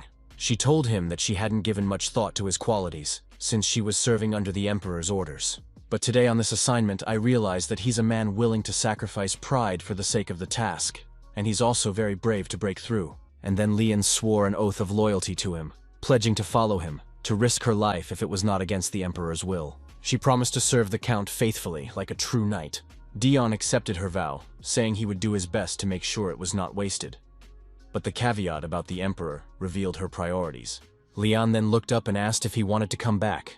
The Count agreed. For such an important task, they needed to take more noble knights with them. And on top of that, they still needed a capable shaman. 3 days later, he learned that there were simply no shamans in the Empire. The most savvy ones living in the south, and almost none in the north. Going south would be too long. Cruel might have beaten him to it, Dion thought, as Ram the butler informed him he had found the shaman. The Count exclaimed joyfully on hearing this news. and ordered that preparations be made immediately for departure. There was one village only a day's journey from the estate that was rumored to have its own shaman. The shamans were few in number, kept in groups and lived in hard-to-reach places. The Count could barely climb the mountains, though he said he was fine. Lian reminded him that he was her master now, and could turn to her if he felt ill. Dion answered her that they should have found the shaman before that rascal showed up here. But at those words he met Cruel. Dion feigned unspeakable joy and apologized for saying it out loud. Someone threw a stone and hit the honorable Count right in the head. He certainly didn't expect a welcome, but it was too much. Lian immediately covered him with her body, worried if he was okay. The old woman was tearing herself out of the hands of the villagers, screaming that disaster had appeared, and they must stop it, or better yet, kill it. She screamed at him to go away from their village and spared no effort. Lian resented how the old woman dared speak to her master like that, but Dion only laughed. The word calamity was to his liking. With a ghastly grin he approached the old woman and said he was a sinner, not a scourge, but the woman did not relent, and said he must be killed. Dion rubbed his bruised head. He was used to injuries by now, but getting one from an old woman was hurtful when he heard someone call her a shaman. He was greatly surprised to learn that she was a spellcaster, and the old woman started talking like a lunatic, that he shouldn't hate anyone. He wasn't allowed to do that. Otherwise it will provoke a terrible calamity that will be unavoidable. She clung to him so hard he barely wrenched his arm out, talking nonsense and looking very strange. A girl came up behind her and asked her grandmother to calm down. Her name was Lan. The old woman told her that the man in front of them was a calamity, and Lan should see it too. The woman replied that it had not happened yet, and one could not judge a person. Dion wondered if this old woman was a shaman. Taking her with him would be a mistake, and perhaps we should rush south. Lan went up to the Count and said that she had been waiting for him. She was the granddaughter of the old woman, and wanted to ask his forgiveness, which surprised him. Dion replied that it was fine, he was on his way back anyway. But it turned out Lan knew who he was, why he had come, and that he needed a shaman in the work of the Church of Salvation, because she was a shaman herself. She informed him that if he took her with him, he would find out everything he wanted to know. The Count was greatly surprised. The girl was telling the truth, though she could not have known about it. She looked young but was clearly very capable. He glanced irritably in Cruel's direction. If he didn't take the shamaness away, his hated brother would. Either way, this option was better than traveling far south. He should be early, Dion thought, and took her up on her offer. Cruel looked at it indifferently. It didn't matter that the shaman was taken away. The Duke wants to test him, which means he will find a way, or another shaman. Before he left, however, an old woman came up to him and smiled at him welcomingly. She hugged him gently as if he were her relative. The old woman began to say something incomprehensible about love and hate, that she was the only one who loved him, and he should live a long life. Life without love won't last long, she said, and for a second, Cruel felt the bonds of fate that bound him and his brother together. She wished him to survive their battle. Cruel's mind boggled at that moment. The old woman told him that he was the child from whom the destruction would begin. If he won, it would not happen, and there would be no calamity. But if he is really going to or wants to die, she said in a grim voice, he must first kill his brother and then die. When Cruel heard these words, he drew his sword and put it to the old woman's throat without hesitation. He told her in a stern voice that he would sort out his own problems, and she was overstepping her bounds. Dion asked Lan what the old woman meant when she said the girl should see too. It was about his future, his destiny, Lan replied. She could see it even now. Dion was surprised that one could predict the fate of those one did not know. But Lan explained that it was a prediction about a boy from the village, and their fates must be deeply connected, she told the Earl as a boy emerged from the bushes toward them. Dion immediately realized that this guy must have been following him since his arrival. They decided not to do anything to the lad, as he was weak, and Lan declared that she could not speak carelessly of fate, but said that hate is a spark for Dion. One day it will flare up and everything will burn, and this baby will be the fuel. And when that fuel explodes, scorching everything around it, the words made Dion think. The boy fell on his knees before him, said his name was Dan, and asked him to take him with him out of the village. In the past, when he learned of his fate from the old woman, she recoiled from him. The other children helped her up, and worriedly asked what she had seen. Dan was scared himself, so he asked what she saw in his fate. The nasty old woman spelled out her sentence. He would be the one to help the disaster in the future. She stated that he is the strongest calamity protector to accurately make the prophecy self-fulfilling. From that day on, the attitude towards him in the village changed dramatically, for it was not enough to label the boy. It was necessary to make an outcast out of him. Public bullying, at a vulnerable age when there was no one to protect him. That's for sure. Of course, in such an environment, Even a normal child would turn into an embittered, vengeful individual. Lan was the only one who tried to reason with everyone so they wouldn't judge a man for something he hadn't done yet. But her authority was too low in the village. As a result, everyone who used to treat him with love betrayed him overnight and rejected him. And then the psychological trauma was rooted even deeper. The villagers feared that when Dan met Calamity, he would bring misfortune upon their village as well. After all, since everyone believed in the prophecy without proof, he decided to believe in it too, and live up to expectations until he met the Count. The boy was jubilant. His life had found meaning. He recognized the Calamity as soon as he arrived in the village. By some sixth sense beyond his reach, he realized that this white-haired stranger was the one he needed. Ram met the Count at home and immediately asked who the kid was with him. The Count turned to the young man with a baleful look behind his back. Lian answered for him and informed him that it was a child from the village that had been taken away by the Count, and Daeon felt as if he woke up. He didn't remember it. Dan stated emphatically that though not as well trained and not as strong to satisfy them, he would never disappoint the Lord. Dion thought about bringing back the overly combative guy, but decided he'd talk about it later. Right now, the mission came first. He ordered Leon to take 10 slack knights and move out as soon as they gathered. Dan immediately volunteered to follow his master, but the Count told him to stay on the estate. The boy was clearly not satisfied, but there was nothing the Count could do. The boy could not fight, and otherwise he could not be protected. Daeon noticed the boy's displeasure, but didn't understand why he was so eager to follow him. He didn't know the ultimate goal, so the boy looked suspicious, though strangely not annoying, the Count noted to himself. It was deep night, when the townspeople are asleep at home, or noisy in the inns. The lights were still on in the Salvation Church. The servants smelled the odor of burning, as if someone had forgotten to remove a pot of soup from the stove. An acrid, thick smell. The knights burst into the burning church. They shouted for everyone to leave, or be burned alive. One of the knights remembered the order the Count had given him before he would be infiltrating. They would have to spread the fire and smoke all the people out of the church and execute the suspicious ones on the spot. But the common believers were told not to be touched, and also insisted that they not drink their pills and fight with a clear head. The knights began to resent that it was easier to kill everyone. God will recognize his own. Dion told them not to talk nonsense. He wasn't doing it out of compassionate motives. Lan answered for him, saying it was her request not to spill much blood.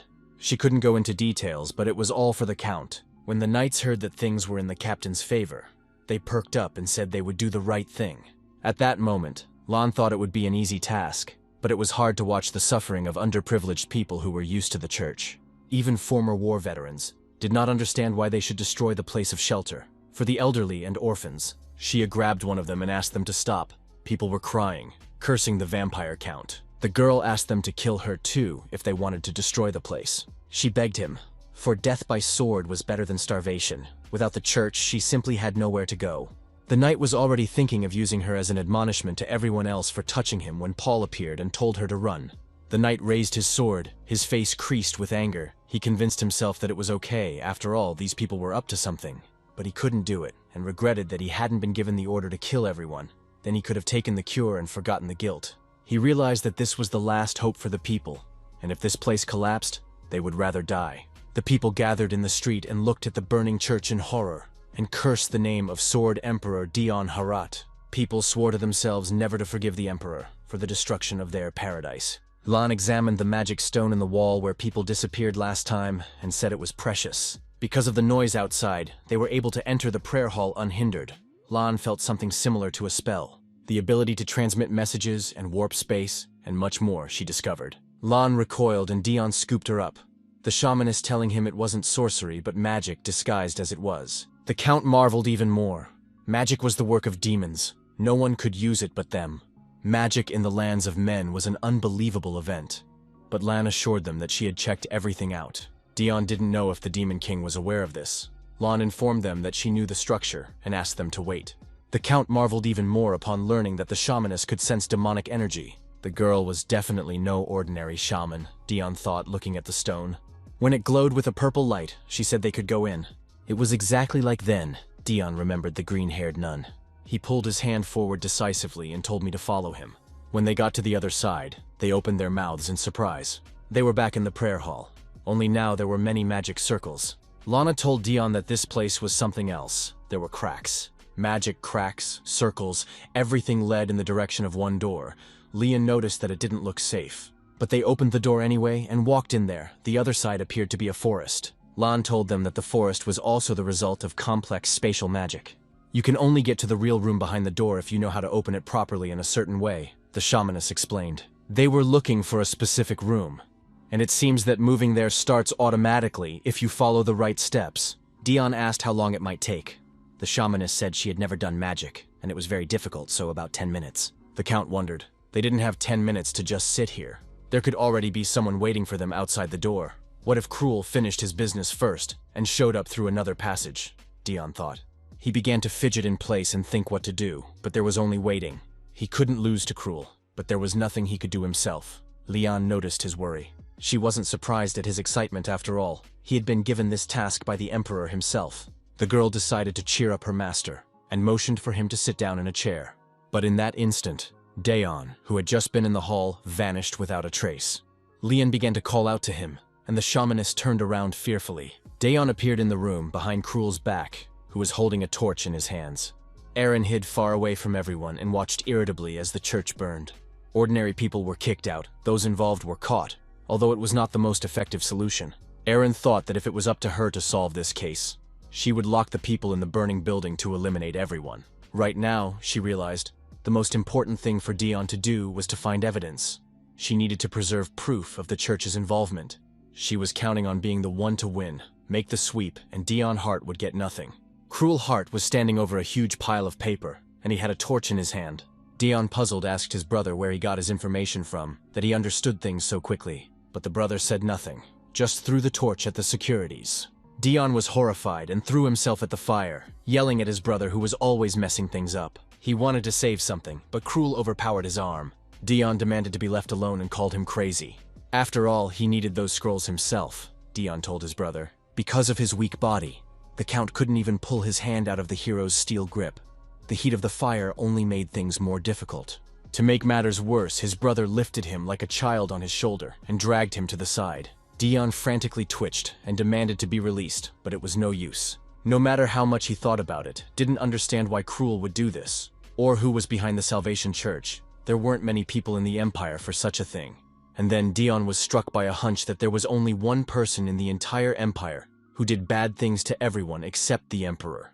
It was his symbol for the color purple, Dion realized. He is also subordinated to his sibling and hated brother, who has been assigned the same job. Duke Luther was behind everything, and then the Count became furious that they had just decided to play with him. In this contest, he was doomed to defeat from the start, and had only put so much effort into it for nothing. Out of frustration, Daeon elbowed his brother, but Cruel didn't even raise an eyebrow as Dion continued to swear. They returned to the prayer room. Leon exclaimed when she saw her lord in the hands of a hero. Then Cruel carelessly tossed his brother to her like a sack. Then Dion remembered the shamaness's words that hate was like wildfire to him. But it was too late. He had already gotten upset and said he hated him and would kill him. The brother coldly replied that if Dion wanted to live, he should keep quiet about everything he saw here.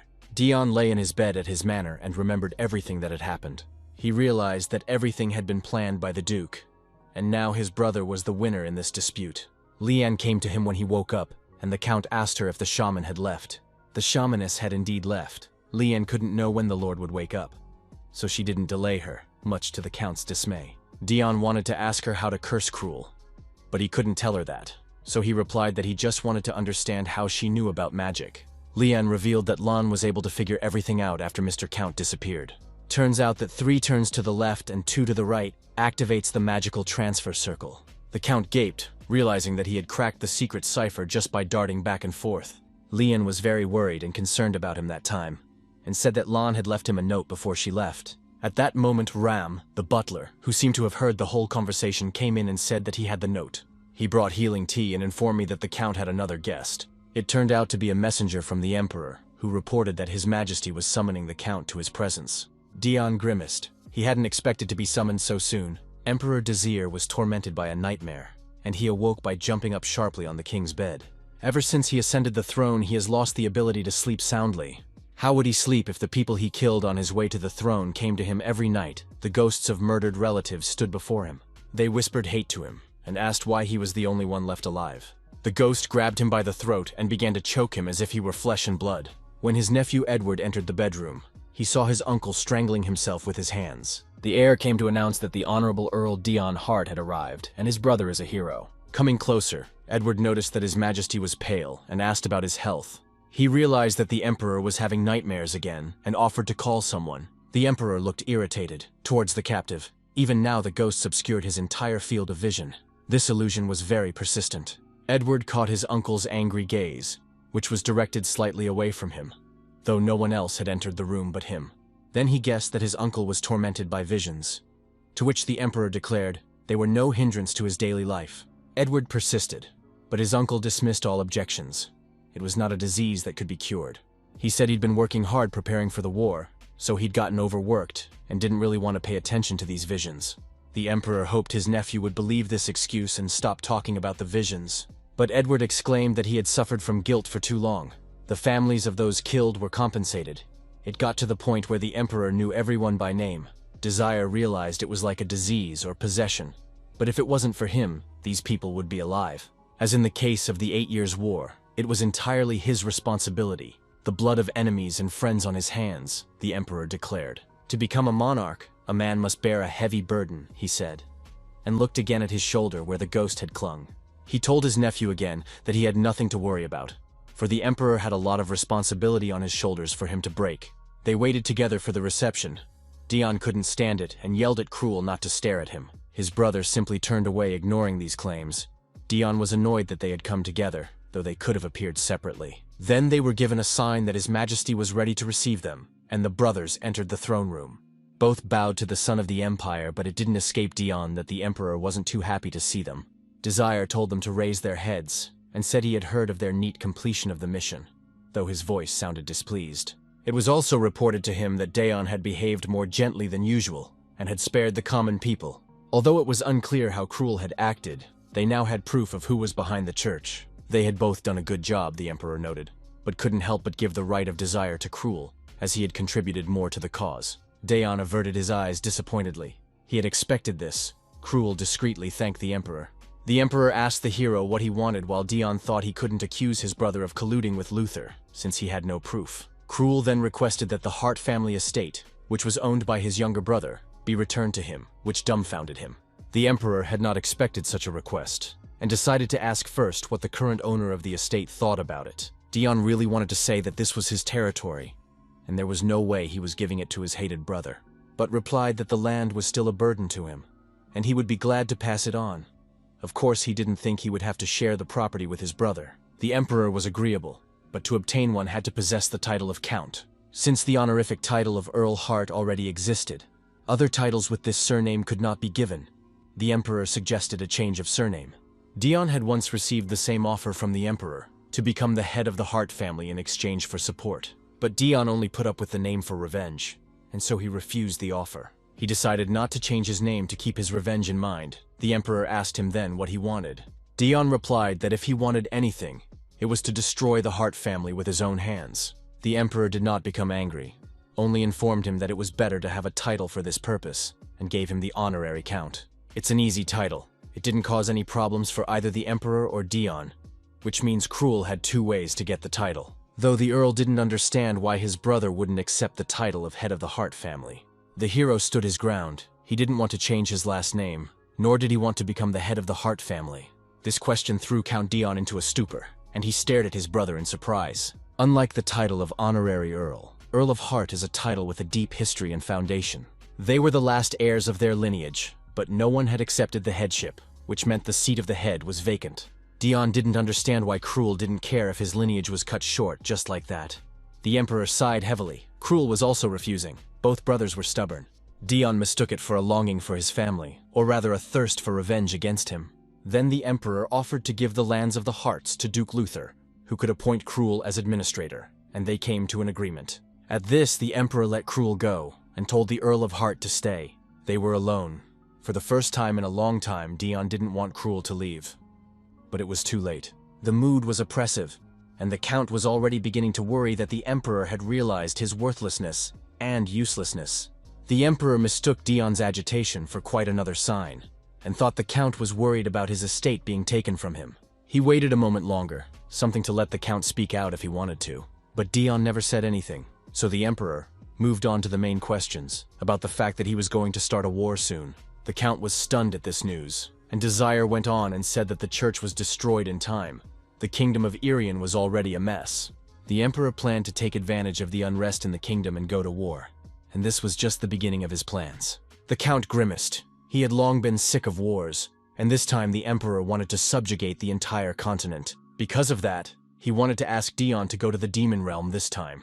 The Demon King won't stay away, watching the Empire devour kingdom after kingdom. So Dion's job is to stay close to the Demon Lord and avoid his involvement in this war. Being an envoy to the Demon Lands was still easier than waging war, and Dion calmly accepted the order. Desire touched his seal on his shoulder, and stated that he wanted it gone the next time they met. The Count tiredly promised to do his best, as the Emperor still won't accept his resignation. Duke Luther asked Cruel if he agreed that he had sole possession of the heart property. The hero was as brief as ever in his assent. At such times he was himself submissive. Luther remembered that he had met Dion once, the moment he had come to reclaim the heart's domain. The Duke grinned evilly, and asked Cruel if his brother was the reason he didn't want to take possession. The hero indifferently replied that he just didn't need anything. Luther put on his mask of courtesy again, and said that he must have been overexcited about the upcoming meeting. The Duke did not believe Cruel, and suspecting him of sympathizing with his brother, he patted the hero indulgently on the shoulder and asked if there was anything unusual. Cruel again replied briefly that there was nothing unusual, his face remaining impenetrable. Dion had figured out that the Duke was behind it, and they were just playing him. But if Luther found out about it, his brother would be in trouble, Cruel thought. The Duke called out to Cruel, who froze in place that they might be late for the meeting. Whatever happens, he must keep it a secret, the hero thought, or the Duke will want to kill his brother. Luther said hello to the green-haired assistant. She had returned from an errand. He complimented her on her excellent work with the church, and the girl replied that she had just done what she had to do. Aaron stated that there are many believers in the church, and sooner or later she will get results. Salvation Church distributed food and water to a multitude of destitute poor people. The goal of the Salvation Church is to get people to follow Duke Luther, and to present the Emperor as a ruthless tyrant. Salvation is Duke Luther. That's the idea they wanted to put in the minds of the masses. Luther was pleased with the results, but asked her to sit quietly for a while. They were not to be caught by the Emperor. However, the Salvation Church is just a springboard in for Duke and his plans. Aaron cheerfully promised to do his best to succeed. The Emperor gathered the council. All the high-ranking nobles were already waiting for His Majesty. They were nervous, not realizing what could have prompted the urgent meeting. It was definitely something important after all. His Majesty didn't summon everyone urgently without a reason. Luther looked at them as if they were fools. There was only one reason for the urgent gathering. What the Emperor knew how to do best, what he did to demonstrate his worth as Emperor. Wars of conquest. His entire history of rule is one of continuous conquest. Just now, the energetic and rigid Emperor burst into the council chamber. They were done with the formalities, and Desire ordered them to sit down, thanking them for their arrival.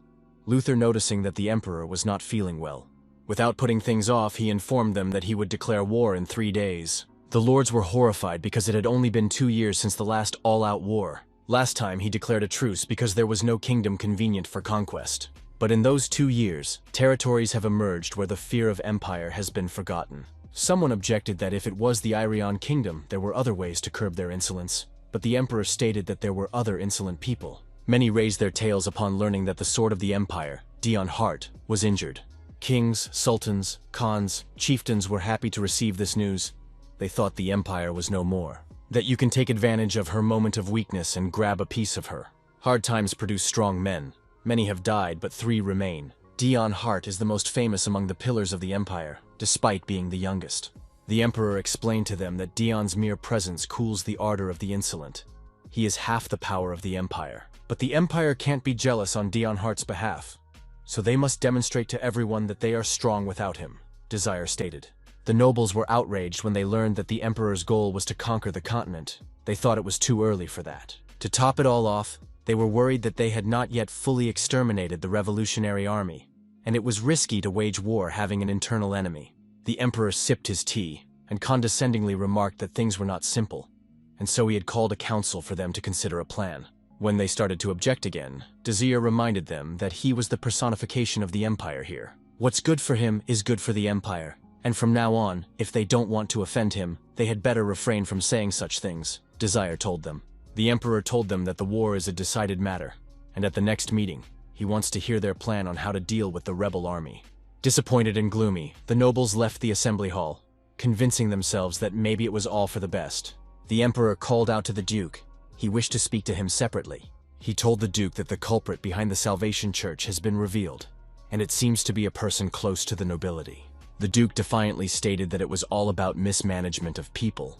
But Desire stopped these speeches by drawing his sword and putting it to the duke's throat. He asked him if he was amused, and the duke said not at all, and chuckled caustically.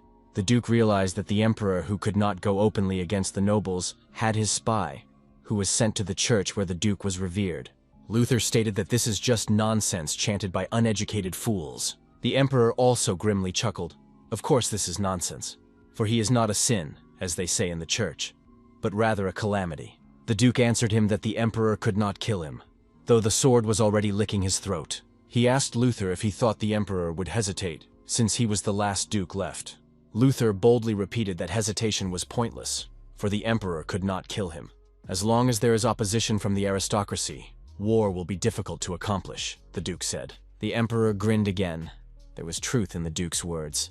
He slowly withdrew his slashing blade from his throat, promising himself not to do that next time. The emperor declared that sin was something else. Luther looked at him still just as smug. It was time for the emperor to know his place.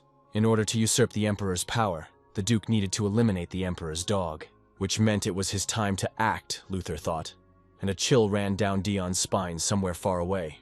He was drinking tea at a reception for the heir, who asked him if he was going to the demon realm. The count was surprised and didn't understand how the crown prince had secret information. He was quite intelligent for his age. Dion experienced déjà vu, and Edward stated that he was the next emperor, after all, so he had been carefully preparing for this. The count realized that the emperor was sharing secret information with the heir to keep him informed of decisions. The heir was aware of the count's tasks to prevent the demons from interfering in this war, and insisted that whatever happened, Dion Hart must return to the empire. The count flashed his red eyes and coldly replied that he would keep that in mind. At this point, the young heir decided to leave, saying he always appreciated his efforts. Edward walked down the hallway and thought about the fact that Dion was not only a hero of the empire, but also the commander of the demon army, and worried that the demon lord might make the earl a better offer. No matter how the emperor felt about it, Dion might betray them once, wanting to be more friendly to the earl, but it was difficult considering his personality. Edward wanted to create a new bond for the earl. Aletta tore him from his musings and asked him how the meeting with Dion Hart, for which she had been left alone, had gone. Edward answered her that he had been forced to leave her because of secret affairs, and that she had given up the title of heiress in vain, though it had been difficult. He wanted to comfort his sister, but suddenly she asked him why such haste, shrewdness a characteristic trait for people of her status. Edward marveled at that again, though she knew nothing, but she was mature about it. But the girl was quick to agree with him that the empire had made a lot of noise lately, given the revolutionaries and the war. She called him with her to tea in the covered conservatory, and dismissed the servants. It was nice to relax for a minute like that, without the palace hustle and bustle. And then Edward told her that their uncle was hallucinating, seeing not nightmares, but the ghosts of dead people. As the crown prince, he had to keep it a secret, but as Desire's close relative, he couldn't keep it from his sister. He also shared with her that the emperor persevered, his sense of responsibility unyielding. Aletta told him to call words by their proper names. It wasn't responsibility, but guilt that was weighing down their uncle. As it was, the guilt, the regrets, had left a deep mark on the young emperor's psyche. Ever since he noticed his uncle's condition, he realized that they didn't have much time, so he advised Aletta not to relax and to study everything properly. Everyone was young then, Edward thought, but the burden must have pressed differently on them. Being just young in the imperial palace is a crime, but he saved them. Earl Hart sat in his chair and thought over the words of the heir, how much he knew, and why the emperor had delivered those words of return. While Dayon was in gloomy thoughts, Dan came in, but he noticed that the master was in a bad mood. He had heard before that the earl had a contradictory temper. Today was another aggravation, thought Dan, when Dayon noticed him. The mood was already tense, and if Dan kept quiet it would get worse, so he quickly blurted out that he needed money. He quickly corrected himself, saying that he was not greedy at all, and would give all the profits to the gentleman. From the beginning, Dion wondered what the guy's purpose was. After all, he couldn't just follow a stranger. He remembered the man falling to his knees and begging to take him with him. The boy didn't know much and he fought badly. But what else would you expect from a village boy? There were two possibilities. The guy was just a crook, or he was trying to ingratiate himself. But the Count didn't care. He shoved a paper in his hand, and he said if he showed it to Rem the butler, he'd give the kid some money. The Count didn't know what the lad needed, but ordered him not to be annoyed again. All the essentials Ram had put in his saddlebags, the Count was setting out at night in a hurry and unguarded. He informed the butler that he would be away for a while and asked him to look after the estate. His mad dog knights had already saddled their horses and were rushing after him in pursuit. Leon tried to intercept the frantic men who were disobeying orders, and those didn't want the Count to leave without them. Rem indifferently remarked that the Count had been caught by his men, and Dayon was stunned. The Count ordered the underdogs to stop and prevent them from leaving the estate, and then spurred his horse, Rem only grumbling that once again the old man had been given a hard job. But the knights weren't going to stop, and shouted loudly to the Count. When Ram yanked the fastest one-handed man right off the galloping horse, there was a terrible rumble, for the front rider had fallen, and was now preventing all the others from getting past the gate. The Mad Dog Knights were defeated. Their cavalry unit was defeated. Lian caught up with them at the gate. She couldn't stop the knights, and they asked her to at least cover for them in front of the Emperor. They imagined how they would be cut to pieces for not following the Count for his defense, and became despondent. Lian told them to get up, and promised even tougher training when they returned. Butler noticed some movement away from them, as if someone was spying and looked over there. Dion reached the Twilight Zone, on the border of the Demon Kingdom. Duke Luther was drinking tea at the revolutionaries' headquarters. He had ordered them not to interfere until the Emperor was involved in the Continental War. Army leader Daniel didn't doubt the Duke's decisions, but wondered about the reason behind them. The Duke explained that once the Emperor was drawn deep into the war, he would no longer be able to stop it at will, and this was their chance. By this time, the army will have suffered casualties. They will have called in everyone they can, and the palace's defenses will be weakened. Daniel smirked, realizing the possibilities for the revolutionaries. They would be able to operate throughout the empire, unopposed. The Duke praised him for his guesswork, and Daniel assured him that he would do as instructed. At this moment, they received a report that Earl Hart had left the Empire after meeting with the Emperor. The Duke rejoiced at this opportunity, and ordered one man to be sent to follow the Count. The revolutionaries were now indebted to the Duke, and promised to recruit more supporters. Luther smiled. Of course he knew that the people who would follow the Count would die. On their way to the Demon Kingdom, they were ambushed, and the spy was killed. The Emperor had already foreseen everything, and made sure his double agent was covered up. But the Emperor's soldiers were also attacked, barely accomplishing their task. Death caught up with them in the blink of an eye when they weren't expecting it. For the Duke had foreseen everything, and sent the hero Cruel after them. If the people sent by the Emperor didn't return, he would definitely be upset. That's how the Duke thought. It's a little joke on the Emperor. But also Luther wanted to learn thus about Dion's goals. Now Cruel can follow his brother himself, and find out where he's going. Shia sat in the rain, remaining indifferent to the cold downpour. Pal asked her how much longer she would sit like that, but the girl remained speechless. Shia had struggled with hunger and fear all her life. Paul had shown her a happy place, and now it was destroyed again.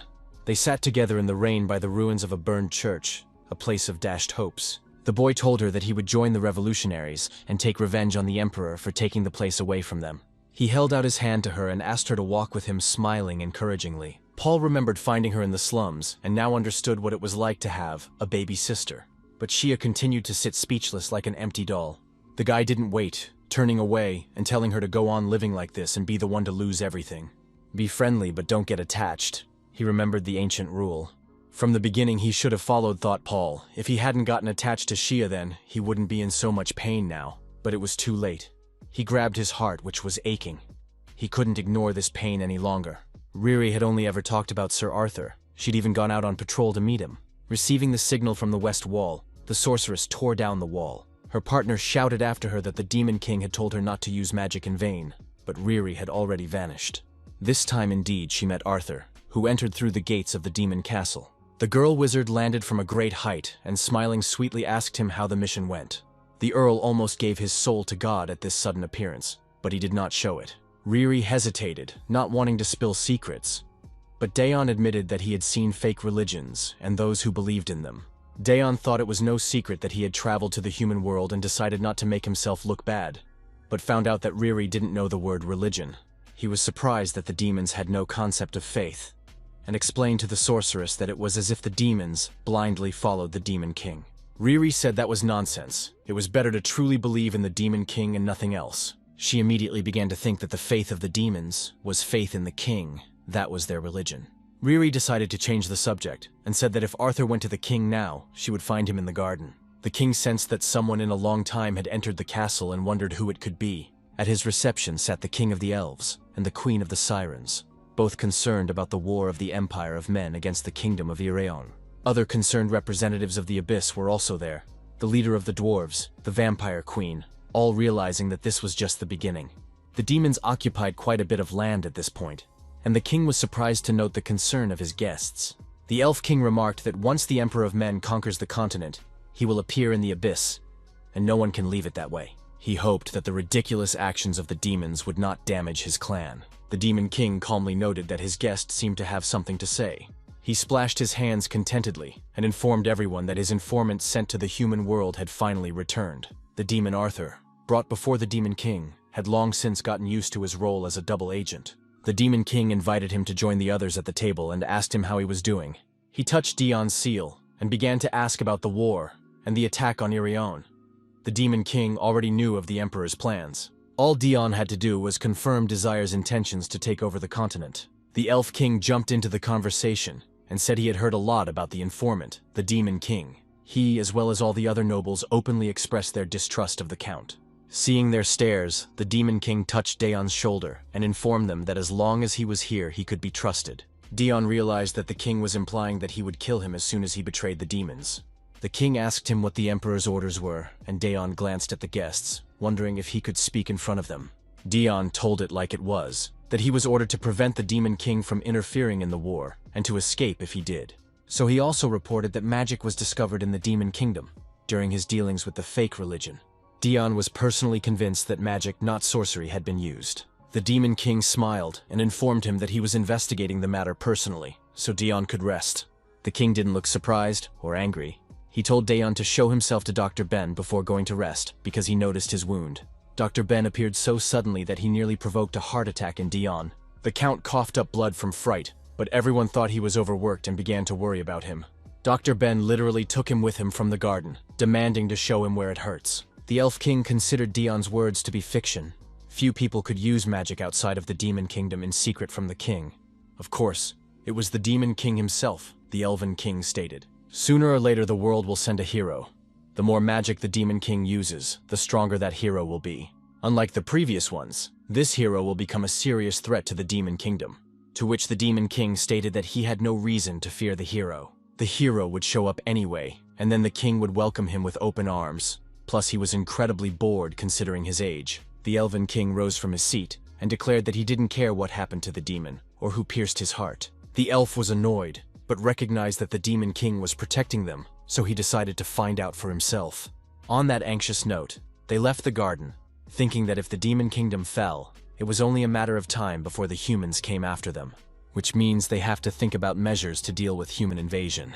But as soon as they turned their backs, the demon king used the dark side of his power on them, and told them to be polite. He didn't mean to insult them, but hinted that if the elf king didn't become more polite, they would elect a new king with manners. At this, the demon king sighed indulgently. They were all his juniors, so he stopped the force and let them breathe air. The demon king knew of the elves' hatred for demons. Even now the one was glaring angrily at him. He asked them to be more restrained, promising that then he could be calmer himself. Dr. Ben kept pouncing on the Zero Squad leader and demanding to be allowed to examine him. Dion stated that he just needed to rest, but Ben knew his habit of not watching his body and making everyone worry about him. Ben noted with regret that it would have been better if the commander had thought as much of himself as he did of others. It was the same as before. Every time the Zero Squad commander visited the castle, it was in bad shape, the doctor recalled. The Demon King was always reprimanding him for being late, though the doctor always ran with all his might. He was made in charge of the Zero Squad leader who was perpetually sick. He always apologized, even though he knew the commander was suffering the consequences of fighting a hero, and blamed himself for not being able to help him in any way. Ben knew he could just be executed for failing to help his commanding officer, but Daeon said he wouldn't kill him. Ben asked why, to which the commander responded by asking if he wanted to die, and the doctor shook emphatically, no. It wasn't like he had done anything wrong to be killed, his commander told him, and stated that he just needed to sleep. The other doctors were surprised to see him alive after something like that. Then he realized how proud he was to be the commander's doctor. He knew of his mercy, but never thought to spare even a useless doctor. He'd made up his mind that day that it wouldn't happen again, so Ben insisted again that he had to examine the commander. Dion started to object, But then Dr. Ben showed him a pendant that burned with a red light. He said it was a mana stone, with the blood of a commander and the magic of a demon king, much to the Count's surprise. The pendant monitored Dion's circulation and reported problems to the doctor, as well as pinpointing the commander's location.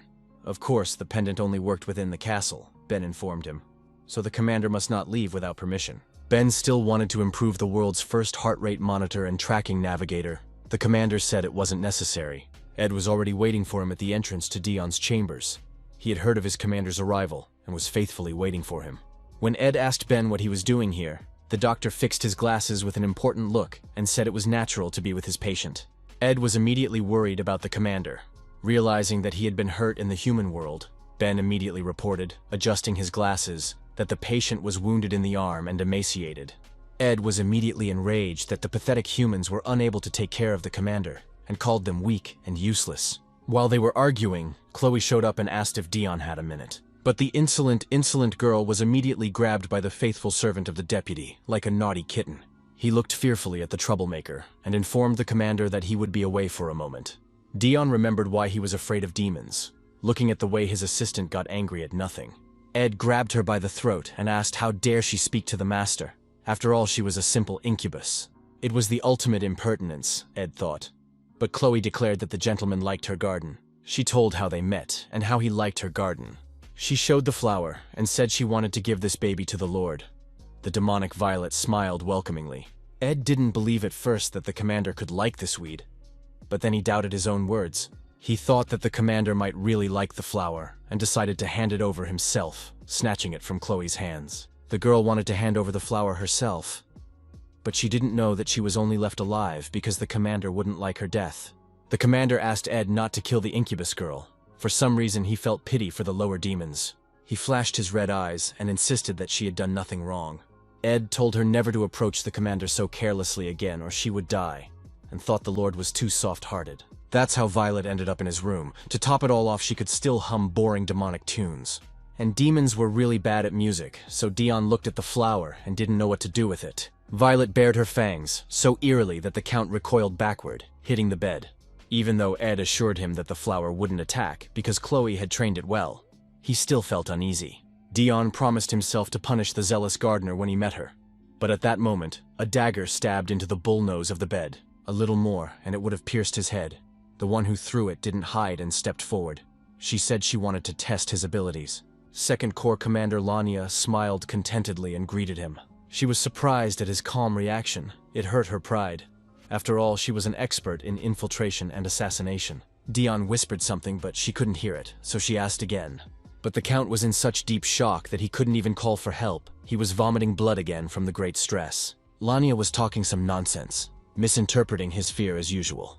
Dion looked at her with glowing red eyes, as if his core personality had awakened. She was the one Dion didn't want to cross paths with in the castle the most. Because that demonic woman, too annoying, she bought him a lot of gifts. She set about picking out his clothes and dressing him up in a strange way, but the Count could not refuse. The clothes from the southern regions did bear him a lot. But how can you live without fan service in a manga? Lania was pleased with herself. She loved all the outfits she had chosen for him. But Dion felt like a squeezed lemon. Another commander, the 8th Squad. Hell came knocking at the door without knocking and said he had knocked, but no one answered. He noticed that Lania was already here and apologized, but Dion took it as a rescue and said it was fine. Hell heard that the 0 Squad commander had returned and came to greet him personally. But he miscalculated the width of the door and caught his sword in the doorway like a puppy dragging a stick in its teeth. It was so awkward and ridiculous that the formidable demon was instantly demoralized by his own inferiority. His first mate immediately began to comfort the depressed demon. "Everyone makes mistakes," she said. What happened next was a circus with horses, with Hell engaging in self-defeating behavior on and off, to which Dion looked on in a stupor. Lania decided she wasn't going to stand for it and left, saying she'd be back later.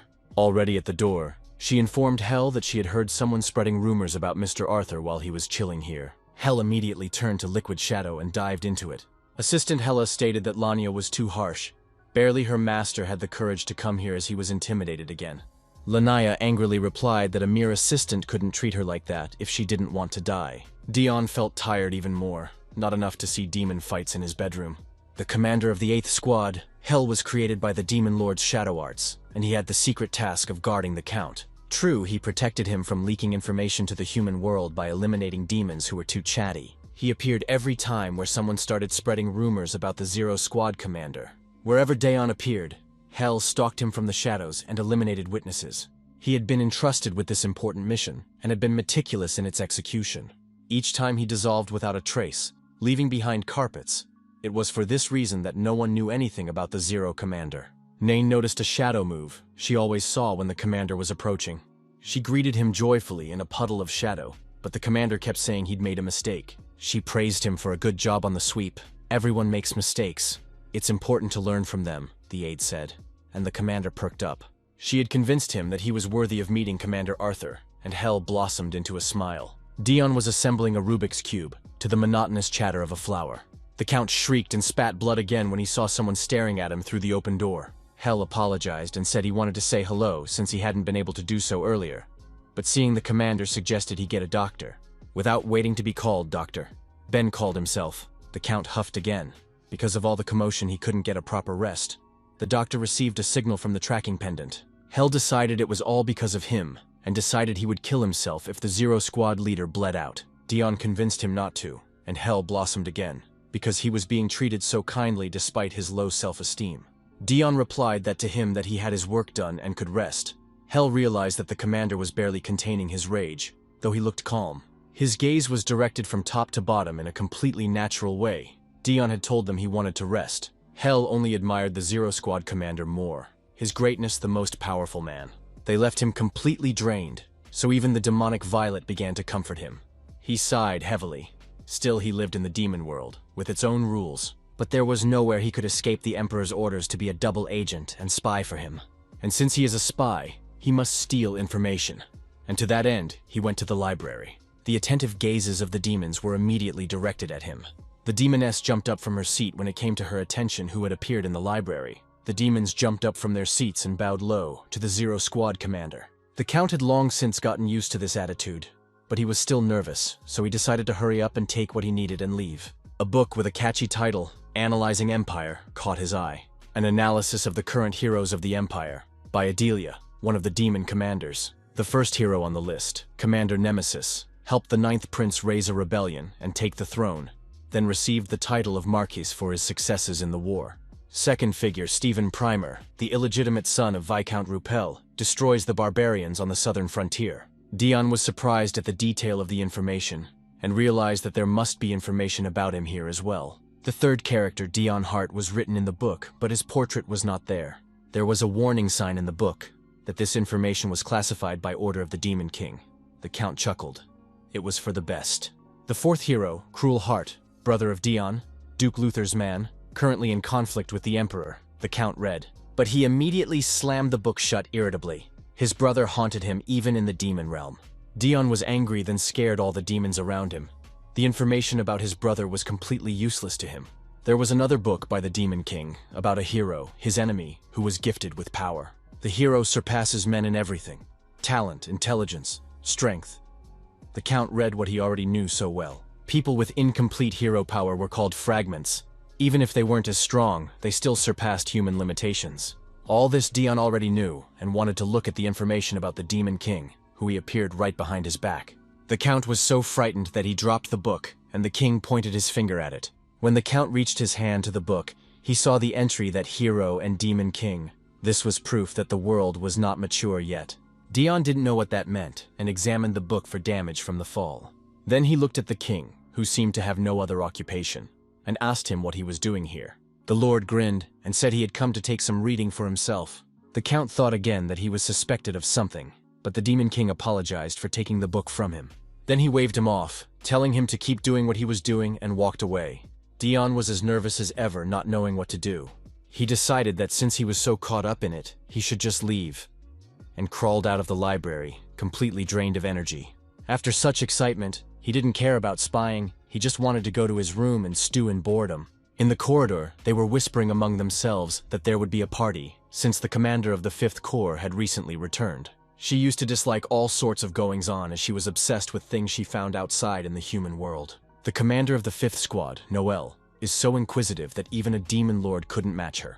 But the maids gossiped that it would be more than just a party, for Noelle and her deputy were in a relationship. She drew a lovingly carrot-shaped picture that made Dion nauseous again. The girls flinched when they noticed that their entire conversation had been overheard by the Zero Squad leader. Dion was seriously surprised that demons could date each other, even though it was pretty obvious. In the imagination of the maids, the horrible commander had just heard them gossiping and was about to punish them. They already thought they were going to die and begged for mercy with their arms around each other. But when they stopped making noise, they saw that the dreaded commander had simply disappeared. The Count didn't care who was having a party with whom. He was more excited that there would be a party, and the best demon tea at it. But when he opened the doors, he saw a real mess. The Count had come too late and all the revelry was over, he realized with disappointment. No demon tea was observed either. Noelle had brought human tea, apparently interested in the culture of her neighbors. The Count realized he had only come here for nothing when he saw the trio enter the hall behind him. They were horrified when they realized they were facing a Zero-Core commander, and in a trembling voice asked if he happened to drink all the tea in the room.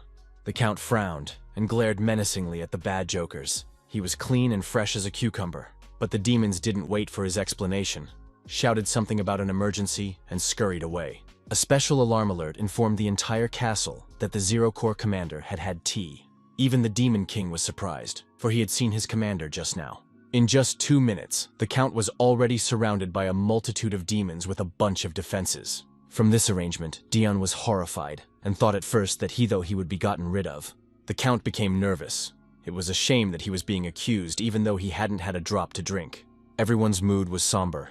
Dion hadn't felt that way in a long time. No matter who he told that he wanted tea, everyone in the demon realm resisted it. The Demon King gave the appropriate order. Dion felt pinched all the time, for the ban was all about him. Even if he'd had a little to drink, they could handle it. And the Count didn't understand why the demons were reacting so violently. The guards were nervous too. The commander seemed calm lately but ended up drinking tea. They hoped to avoid the worst. 2 years ago, a welcome party was held in honor of Squad Zero commander. Thanks to this incident, the demons have long remembered who Sir Arthur is, who asks everyone if he is an enemy or not. One demon couldn't stand it and knocked his hand aside, shouting that he was tired of answering that question. He shouted to the commander that even if the enemy, he could do nothing to him. The demon was annoyed that the Demon King had put him in a made-up position that didn't exist before. So to top it all off, this position was a higher rank than the first squad leader. The demon decided to see if Dion was worth it over them. But in that instant, his heart suddenly stabbed from the excess iron in his system. The demon didn't even have time to notice his movement. To Dion, who was in a berserk state, the word enemy meant one thing: he must be eliminated. So one of the commanders was eliminated frighteningly quickly, without even having time to put up resistance. Since then, the castle had new rules. If a Zero Squad leader asked if you were an enemy, you had to answer no, loud and clear. Secondly, if Arthur asks disappointedly why not, you need to explain to him clearly and unequivocally.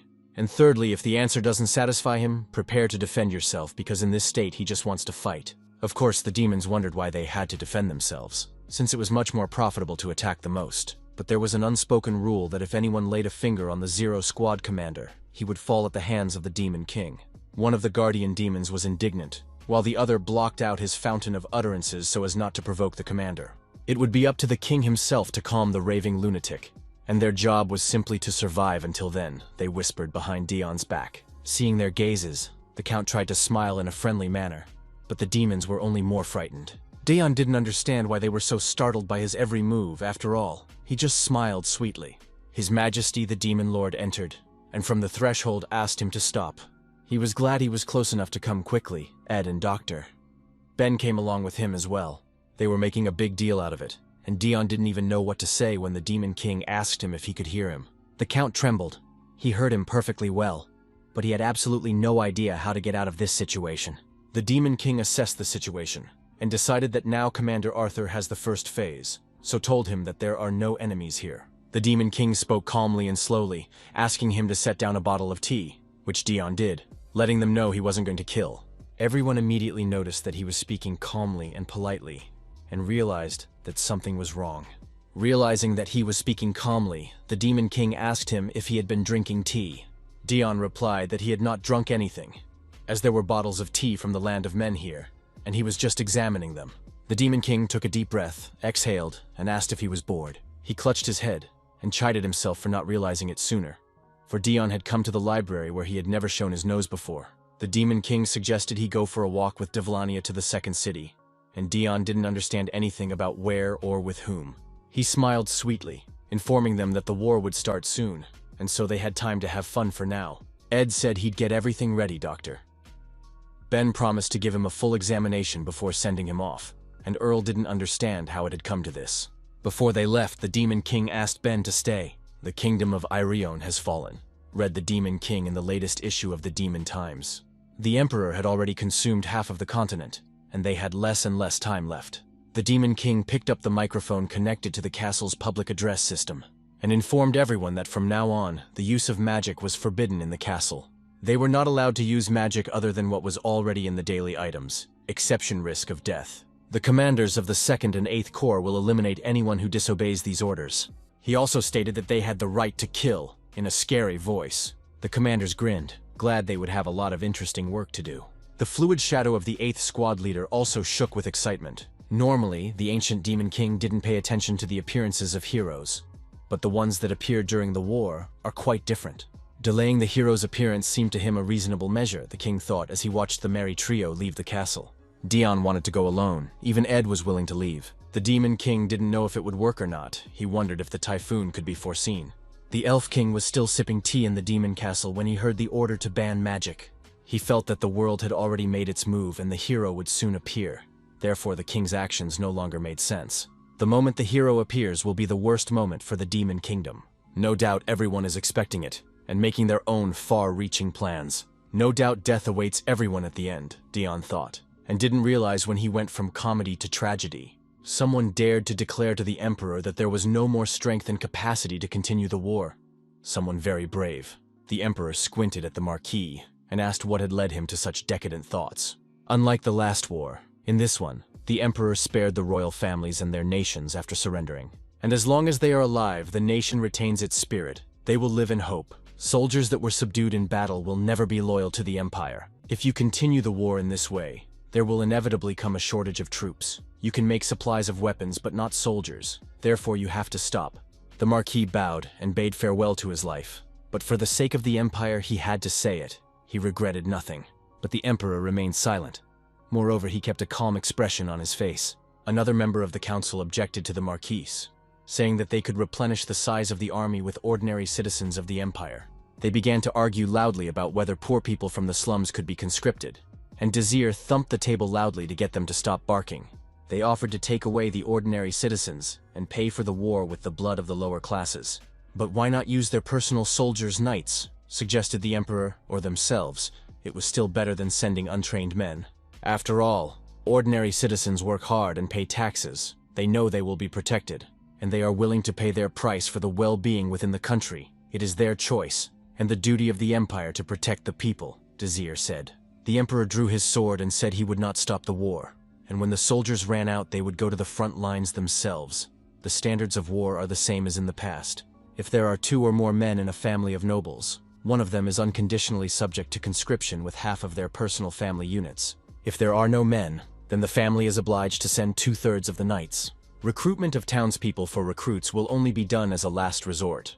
He stood with sword in hand until everyone had gone away and Desir was left alone with his ghosts. He knew not to lose his temper, but if he stood by, the subordinates would make a mess of things. He felt disgusted, like he was just like them. His hallucinations were getting worse. Each time they affected daily life more and more, the ghosts were very impatient.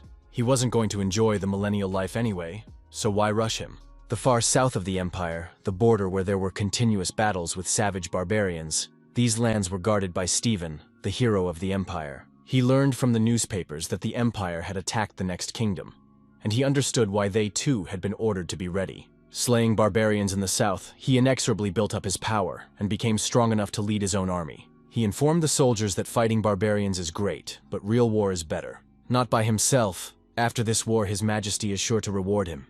You can't get recognition for barbarians. There was something he wanted to ask of His Majesty, he informed his aide. During the 8-year war, he gained vast lands, the title of Marquis, and much gold and jewelry. At first he was pleased, until he learned what Dayon Hart had asked of the Emperor, and wondered how such a brilliant idea hadn't occurred to him.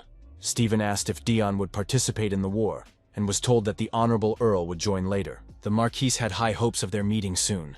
He was very glad of the opportunity. He ordered his men to make good preparations, all surviving enemies to be finished off, and looked forward to being sent to the front to receive the credit. The second demon squad leader disappointedly said that she thought she was only going with Dion. Ben answered her that it was the king's order, and even if he stayed home, they still wouldn't be alone. After all, Lania had taken an entire army to accompany her. The demoness declared that it was no good dragging around everywhere without servants. Ben stated that they were all wimps compared to Sir Arthur, while the latter just sighed heavily. They were just going to another town. Such an escort was unnecessary. Dion couldn't understand why he was so insistent on being sent to the border. The king himself had said so several times. Plus, he had been fitted with a pendant with protection, and Ed was very excited about his weapon, all of which made Dion even more nervous. Of course, this could all be preparation for various contingencies, but the Count couldn't be sure. There was definitely nothing behind it. His panic played out so badly that he wanted to get out when their carriage shook. A servant stopped by and nervously informed the commanders that there had been an emergency.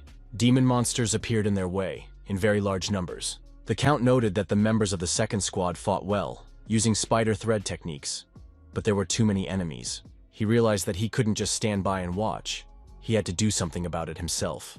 Lania noted that it was going to be a nasty day. In every city the commanders had set up defenses, but that wasn't the case here. Dion marveled at their calmness, and thought it was because they might have known about the attack. There were so many demons they could invade anywhere. Now Dion understood what it meant to send along the borderlines. The Demon King wanted to avoid monsters invading other countries' territories. He set it up that way on purpose to utilize his services. Dion was supposed to walk along the borders and mop up all the monsters, and he naively thought he was going to rest and have fun. Lania said she'd go first and take care of it, and she told him to hurry up, but the Count didn't want to. He bit his lips nervously, and was tensely thinking about what to do when Dr. Ben called out to him. The Count thought he was worried because he was coughing up blood again, but this time the doctor was looking at him strangely. Dion thought he was arousing suspicion by openly avoiding battle, and was afraid he was about to be killed. Ben filled him in that the commander often drinks and doesn't take care of himself. He noticed that the commander either fights like a berserker or avoids battles for no reason. A normal demon would have thought he was weak, Dion heard, and thought he was about to be exposed. He told Ben that he didn't mean to lie to him, but the doctor replied that he understood. They thought about each other's answers for a moment, but Dion quickly changed the subject by asking Doc what he meant. And the one said that no matter how many monsters there were, the enemy was so insignificant that the commander didn't want to move for them. Then the Count realized that he had almost wet his pants in vain, and he became angry. The doctor told him not to worry, for he had something prepared for him and took out a bottle of herbal tea. Such news made Dion's face blurred with happiness. Of course it was suspicious, for not long ago he had been forbidden tea, and now the doctor himself was offering to drink it. He was also saying that it didn't matter how much the commander drank, and Dion's suspicions peaked. But Doc persuaded that all one had to do was drink tea and enjoy. The Count couldn't resist, even though the tea looked suspicious. Satisfied, he made himself a proper tea, having emptied all of the doctor's marching stock of tinctures. He thought about the fact that he would still be able to avoid the battle, but even if he died, he wouldn't be sober. Doc watched the commander drink his tea and mentally apologized to him. The Demon King ordered to give the commander tea if he avoided combat. The king insisted, for the commander was accustomed to restrain himself, to the point of being called weak. But when Arthur imbibes the tea, he is set free, the king noted. Although Arthur likes battles, he's often more calm than he needs to be, Doc thought. But the Demon King suggested that it was better to send the commander before he exploded, for he always used whatever was possible for his purposes, though the doctor thought it absurd to give tea to one who was already unwell. He was thinking about apologizing for it later, when the Zero squad leader pinned him against the carriage. Dion, in berserk mode, asked the doctor if he was good at using his brain. Alcohol and fixatives are kind of the keys to the commander's psyche. Doc wasn't ashamed of using them so openly. The Count pressed him harder and asked again if Doc had a brain, or if they didn't have time to think. The Emperor is moving faster and stronger than expected. Monsters increase in numbers just as quickly, so procrastination is dangerous. The Count realized the urgency of the situation. But that didn't mean he liked being used, he said, and plunged his knife into the wood. Doc began to apologize. He realized that the commander was like this not at all because of the action of the tea. For all his worth and merit, he promised to let the doctor go this time. But it wouldn't happen again. He offered to think hard about whose Dr. Ben was, and took back his dagger. The commander said reproachfully that he didn't expect him to do that. Ben sank his gaze guiltily. Sir Arthur's words were fair. He's the medic for the commander of Squad Zero, not the Demon King, Ben reminded himself. Ben wanted to apologize and say he understood, but at that moment the monster broke through the cordon and lunged at the commander. Dion closed his eyes and thought how boring it was to constantly try to survive at all costs. However, he wasn't about to let anyone shake him down. He sits usually quietly inside and decides for himself when to come out into the light and take control. In the blink of an eye, he killed the monster and still stood pensively in the middle of the battlefield. The commander told Dr. Ben to contact the Demon King through the stone. Ben objected, recalling that the king had forbidden the use of magic, but quickly realized he had almost made another mistake. The commander's orders were more important. He opened the comms, and the king asked what happened since they were so brazenly using the comms. Dion simply reported that the enemies were much larger than what they expected. The Demon King agreed. He thought 2 commanders would be enough. He promised to send support and asked Dion to hold out for 15 minutes. The man replied that he would try, and the king realized that Arthur must be very angry. 15 minutes was still a lot for the count. It had been quite a while since they had fought. But if he had given up so easily, he wouldn't have survived the 8-year war. Other than the opponents being ordinary monsters, this battle was no different from the 8-year war. The count rushed forward with lightning speed, avoiding all of the monsters' attacks. No matter how big the opponent was, the count defeated everyone. It was his only way to survive, Dion thought, as he was tossed aside and the doctor picked up a rock to protect him. His specialty was not in killing, but in terrifying his enemies. Seeing him massacre the monster leader, the others froze in place in indecision. Monsters driven by instincts, they will flee as soon as they feel overwhelming terror. Of course, not all are vulnerable to fear. But that was for the best, because the goal wasn't to make everyone run away now, Dion thought. If the monsters escape now, they'll come back later anyway. So Dion suggested trapping the monsters. The stupid monsters froze in place. Their bodies would be cut open if they began to move recklessly. They did not realize what was happening, for they were being killed by a silken thread that could not be seen with their eyes. The cobwebs completely surrounded them and prevented them from advancing. Edelia asked him what he was up to, since she wouldn't be able to contain the monsters for long. The count set up a fish-shaped trap.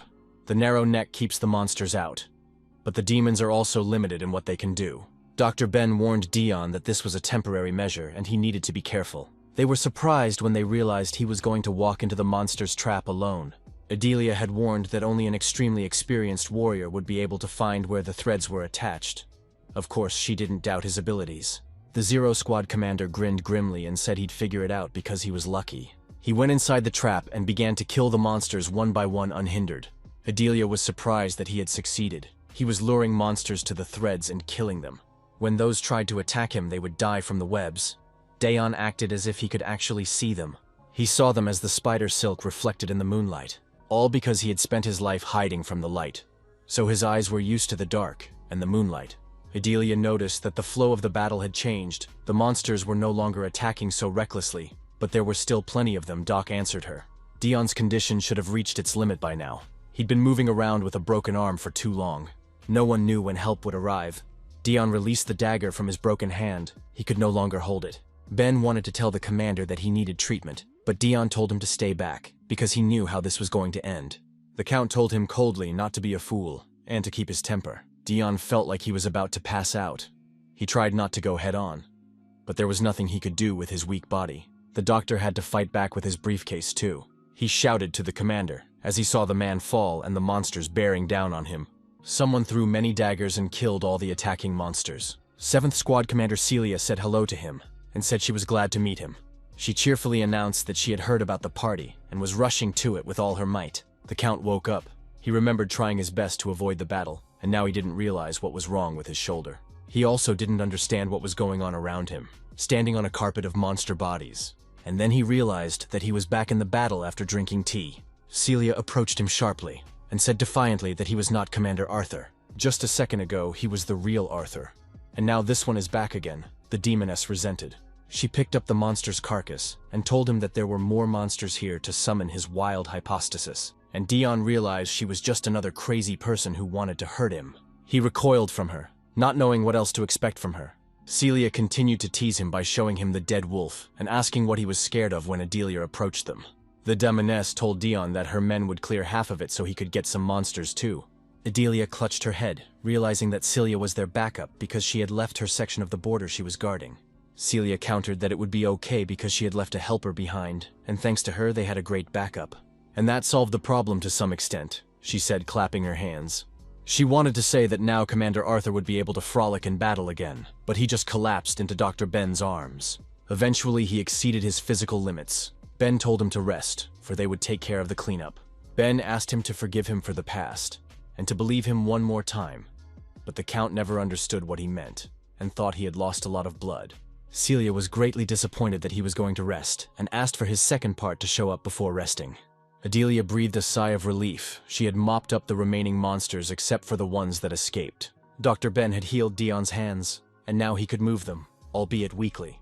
Adelia asked Celia why, when the job was finished, she didn't go back, to which the demoness resented being used and discarded. Adelia grinned and suggested they go to town two together. After all, Celia should know who was guarding it. Celia gritted her teeth. The second city was guarded by the commander of the 10th Squad, whom she was not at all eager to meet. Celia bowed and said she would leave, though Dion expected her to stay a little longer, but thought it was for the best. The 10th Squad's commander's name was Gaius, Dion remembered. But he didn't know why Celia hated him so much. A vampire with bat wings bowed to them when they arrived in the city. Looking at how sweetly the ghoul was smiling, Dion realized why Celia hated him. He was given a real ceremony, as if he were a triumphant general, carried on a palanquin, and showered with flowers on the way. Gaius was all smiles and asked how Dion was enjoying this meeting. After all, he had done everything in the traditions of the humans, but the Count just wanted to disappear quickly. Noticing the look on his face, Gaius became worried that the Count had gotten sick. But really, Dion was just going crazy about the whole situation and the 10th Squad leader himself. In an instant, he realized why Celia hated Gaius. The one kept going on, and asked me to tell him if anything was wrong so he could fix it. But he was immediately forced out by Dr. Ben, who thought the commander had a headache. Demons watched the procession with their mouths hanging open. Many were seeing the Zero Squad commander for the first time. However, they had to like how cool Commander Arthur looked and his magnificent aura of victory. There was no information about him, so rumors spread instantly. Demons were surprised that a man could have such an aura. People wondered how the Demon King could elevate such a strong man without fear, for even the other commanders sucked up to him. Why the proud commanders accepted the assignment so easily, what Arthur's role is, and what he is capable of. Everyone gathered to look at the commander's face hidden by the cloth, and those who saw him were sure that he was as strong as the Demon Lord. Dion whispered quietly, with just his lips, "Get rid of it." Gaius leaned over and listened to his voice, saying he couldn't hear it. Dion reiterated his desire to end the ceremony, but Gaius understood it as taking everyone away and eliminating them, which he ordered his men to do. Dion wanted Guy to get rid of the stinky flowers that made him sick, and didn't understand why kick out innocent citizens. He came to be horrified that the townspeople were rudely kicked out of town saying his name. Now he saw the angry eyes of the people of the city, and realized that he had become their #1 enemy. However, the townspeople were persistent, and sought other places from where they could see the face of the Zero Squad commander. At one intersection, their procession was greeted by an entire fan club holding up posters with his face on them. Demoness shouted his name and prayed for him in chorus with the other fans. He remembered how he had rashly talked religion with Riri, and she had invented Commander Arthur's religion on the fly. Now, because of little Riri, he has become a revered demon deity. Dion was displeased, for he had given her cookies, so that such a thing would not happen. He found them in the carriage which the butler Ram had prepared. Seeing his displeased look, Gaius fell to his knees in front of him. He deeply regretted having upset Dion so much, and the Count noticed that a thread of silk was stretched around his neck. Adelia grinned, and said that Guy had annoyed Commander Arthur before. Dion was shocked again. After all, there was a rule against commanders killing other commanders, but realized that demons were selfish. He told her to stop, for nothing had happened that required death, and said that since they had come for shopping, there was no time to waste. Dion figured he too could be put away at any minute if he made a mistake. Code Adelia put away her silk. Guy was happy to be left alive and vowed to do his best to be helpful. Dion's reasoning was grim. He thought there was a limit to killing commanders, but it turned out not to be the case. And therefore he must always be on his guard, the Count thought with horror.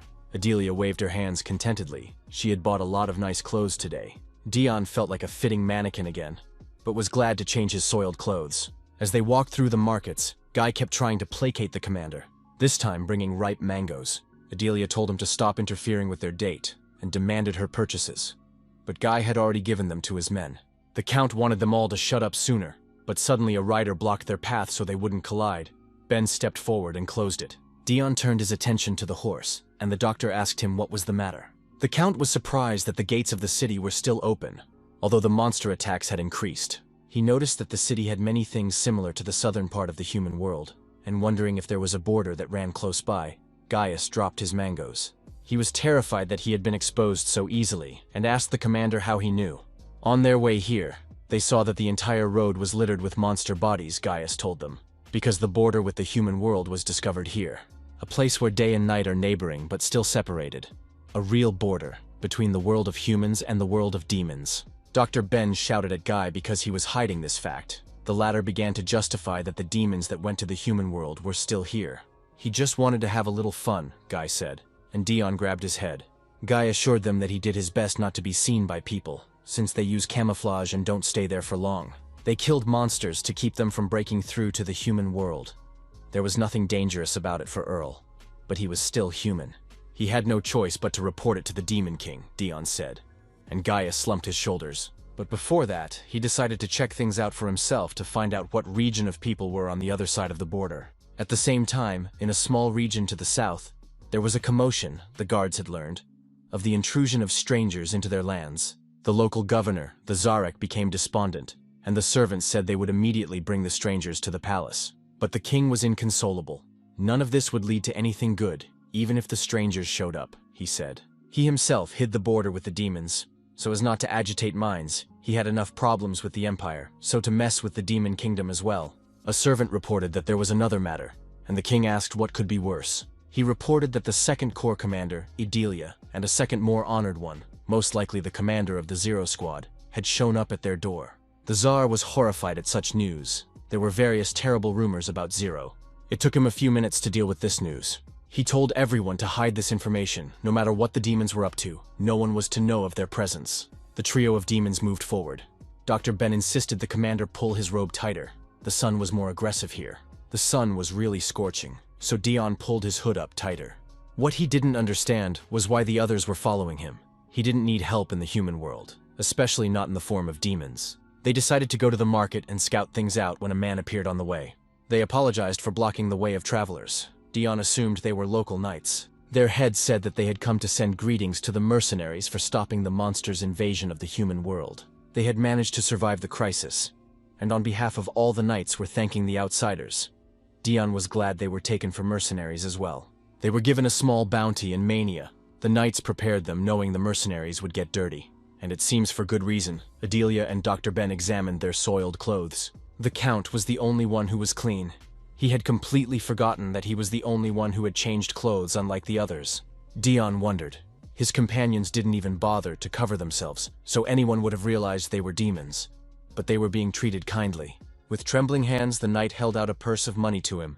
The Count realized that he was frightened, but not surprised. They had already seen many demons, which meant it had been a long time since the Southern Kingdom had discovered the border.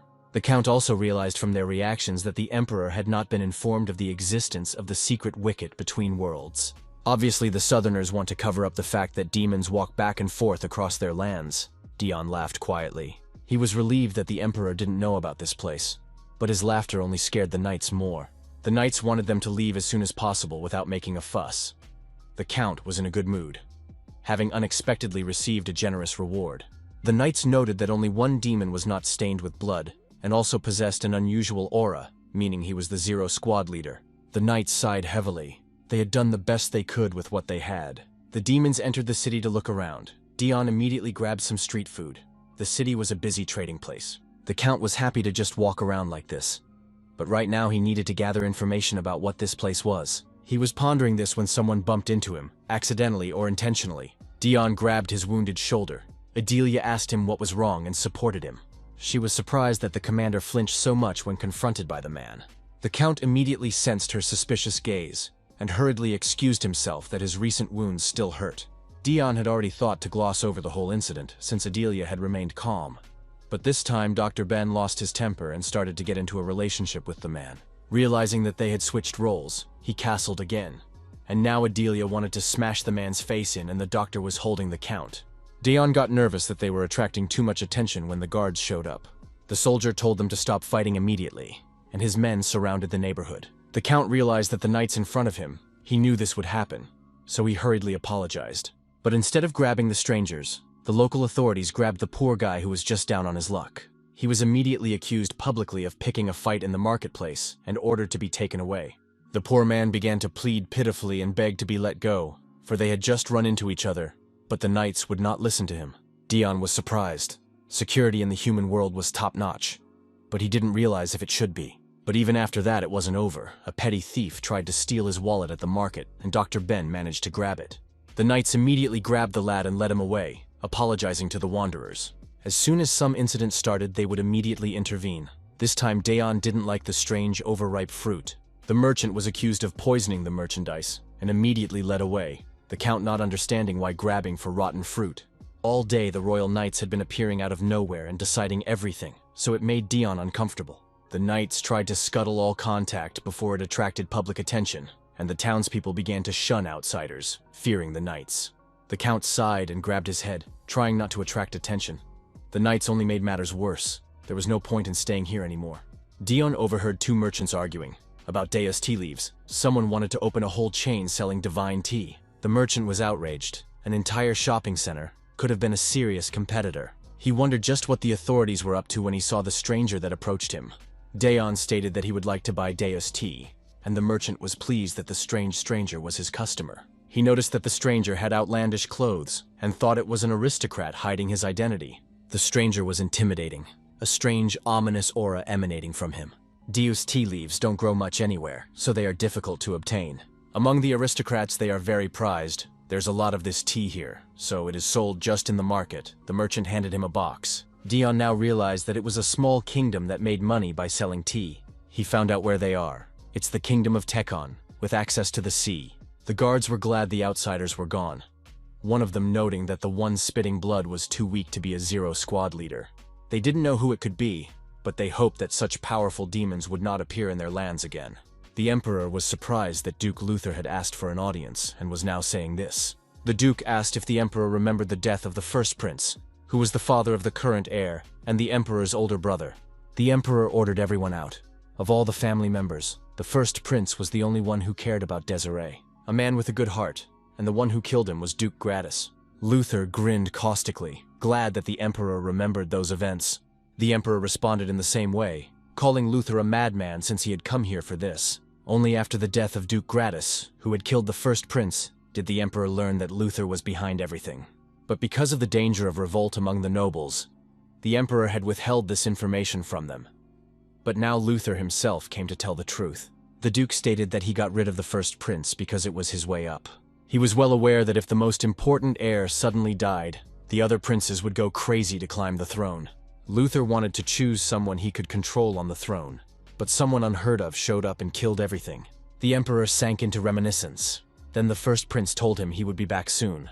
He asked him to take care of Aletta and Edward for a while. Then Desir sensed something wrong. He should have stopped him, but told him not to worry. If only he knew that that day was the last time they would see each other. There was no way he would have let him go that day. His conscience still plagued the Emperor. When he received the news that his brother had died, he had to make a thorough investigation. However, he trusted the plausible rumor that made him grab his sword. Rumors that his other brothers had killed him to take the throne, and rivers of blood were spilled. The ghosts were now clutching him on all sides, and the culprit of it stood brazenly and defiantly right in front of him.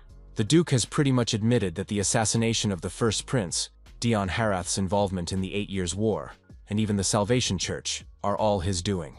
The Hart family then pounded the doorsteps of the Chancery office, trying to explain that they wanted to send Cruel, not Dion, to war. And they were denied. The clerk's office did not receive corrections after receiving the application. Dion's mother was beyond grief, not knowing how a sick child could survive the war. He was worried that he was so weak that she was even afraid to hug him.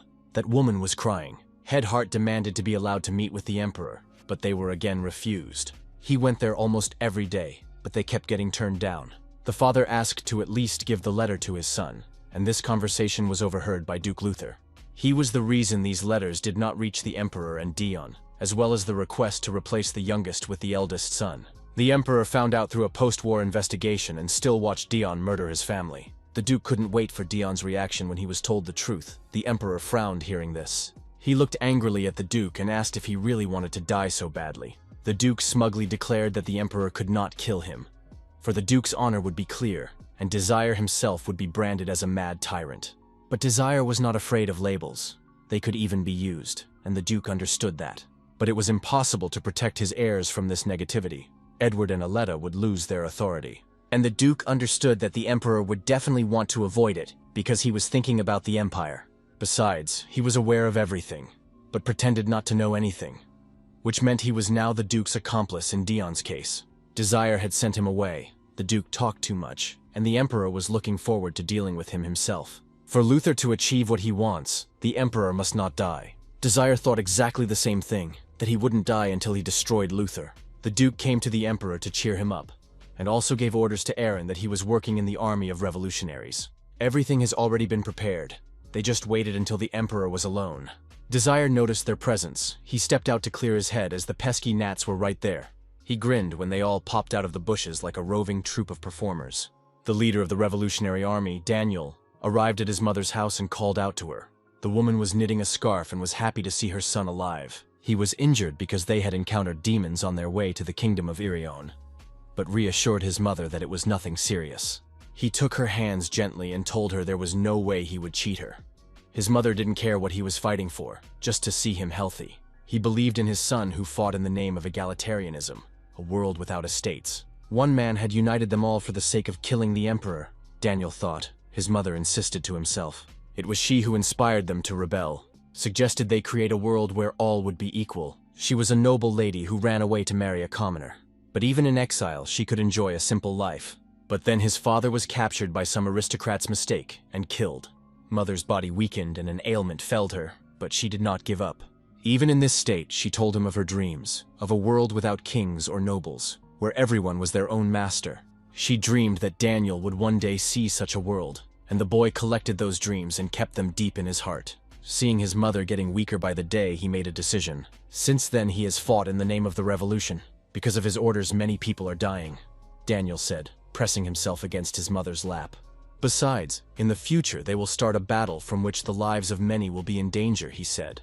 And his mother asked him if he wanted to retreat. But Daniel didn't want that. Even looking at his comrades dying, this madman wanted to pull off a coup d'etat. His mother told him that she would believe in him and wait for him as she had promised, and asked him to return safely. If her son dies, she will use poison and follow him. A servant burst in with a report, and told them that Aiden was now leading an army to attack the Emperor. His troops surrounded the Emperor, ambushing him in his hunting grounds. The Emperor grinned. These dogs weren't the only guests. He got off his horse and decided to tell them the story of how he got those scars, or rather how he ascended to the throne, and who was the hero on the battlefield of the 8 Years' War. Desire had another aggravation with the ghosts, so something had to be done immediately. He pulled out his knife and stabbed it through his left arm like a madman, much to the bafflement of his pursuers.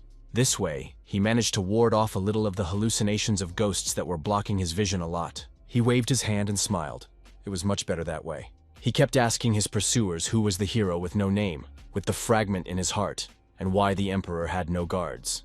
The rebel leader said there was no point in listening to this nonsense, and ordered the Emperor to be killed, but lost his life at the same moment. Desire told them to be careful with the forgotten. They swarmed all over him, thinking that quantity could solve something in this case. A man that does not remember his past is forced to repeat his mistakes over and over again, Desire recalled the old wisdom. If they had prepared properly and learned about his background, they would have been aware that during the 7 Years' War, he had been on the front lines with everyone else. In that case, they wouldn't have attacked him with such a weak unit without preparation. He wielded his sword with ease with one hand and slashed his enemies left and right. His swordsmanship was powerful and unrestrained, so the rebels grabbed his mantle. They wanted to make fun of him for wearing a robe during battle, but it didn't deter Desire in the slightest. The Emperor was so strong, as if he could cut through the heavens and shatter mountains. He grinned and told them not to underestimate the enemy, even if it was the Emperor. And then the rebel dummies, the unemployed students, realized who they were dealing with. Desire's talent was hidden behind the titles Tyrant and Emperor.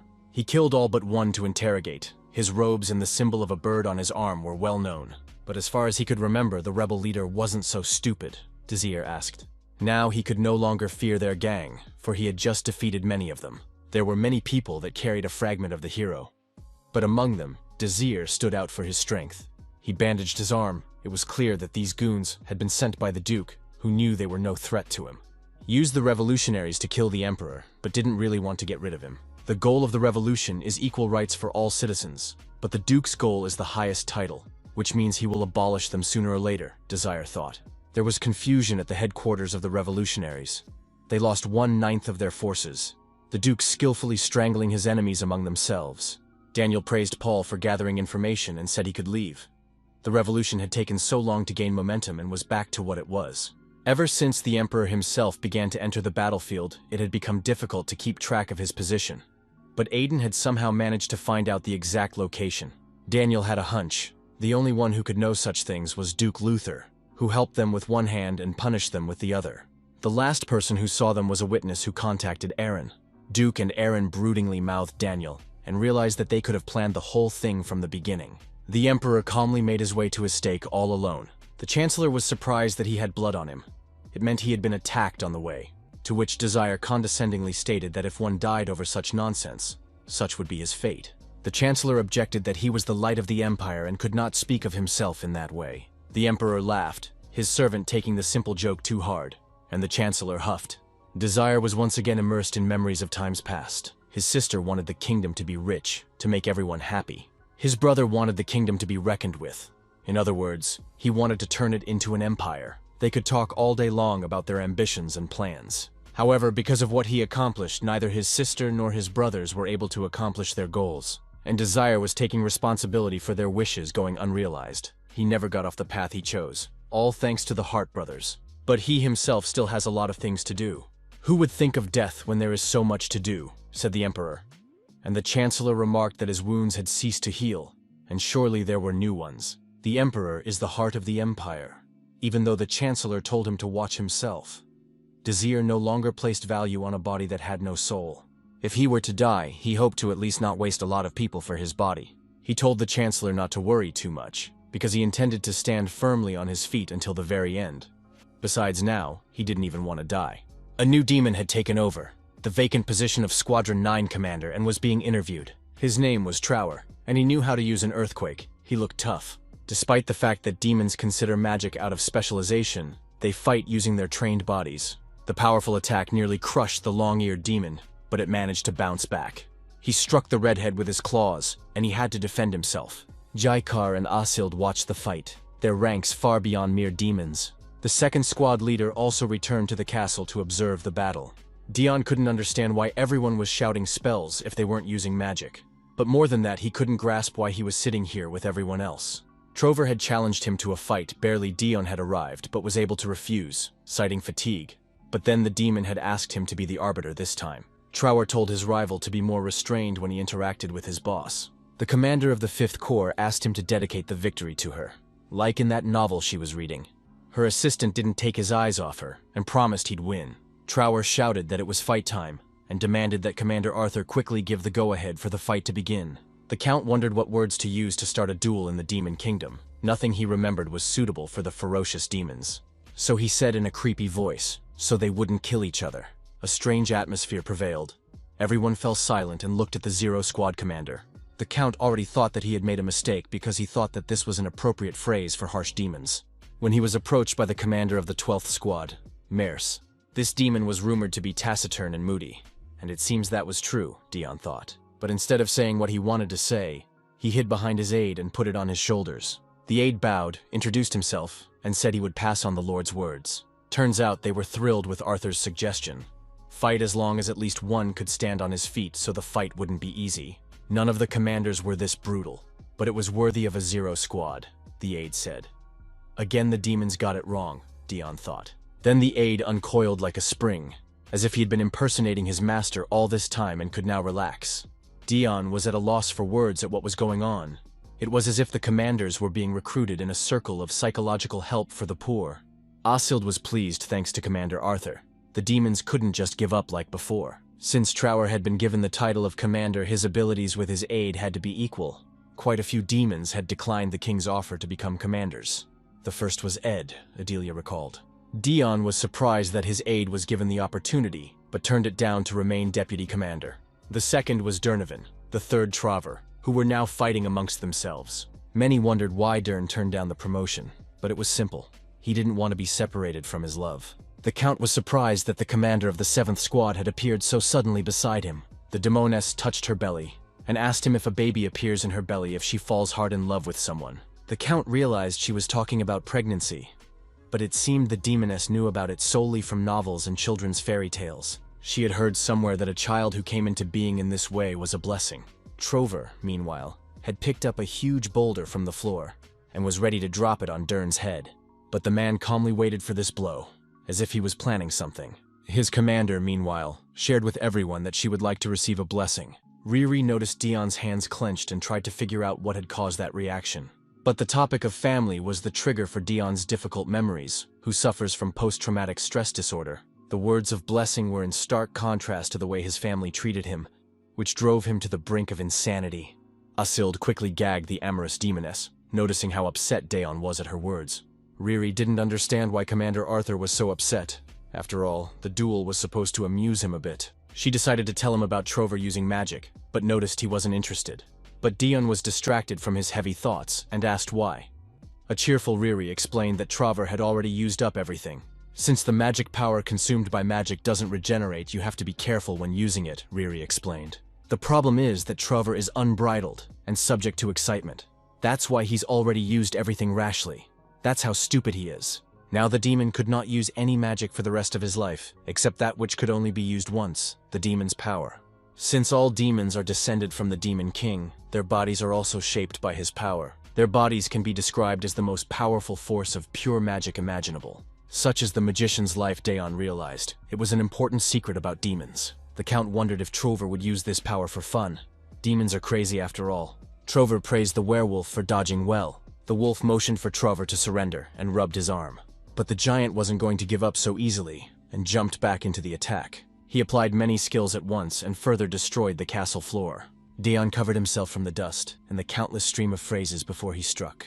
When he noticed one of the rocks flying right at his head, he was lucky that Ed had somehow managed to protect his commander, flicking the boulder away like a pesky gnat. Dion told them he was fine, but at that point his nose started bleeding. The duel immediately ended because of Dion.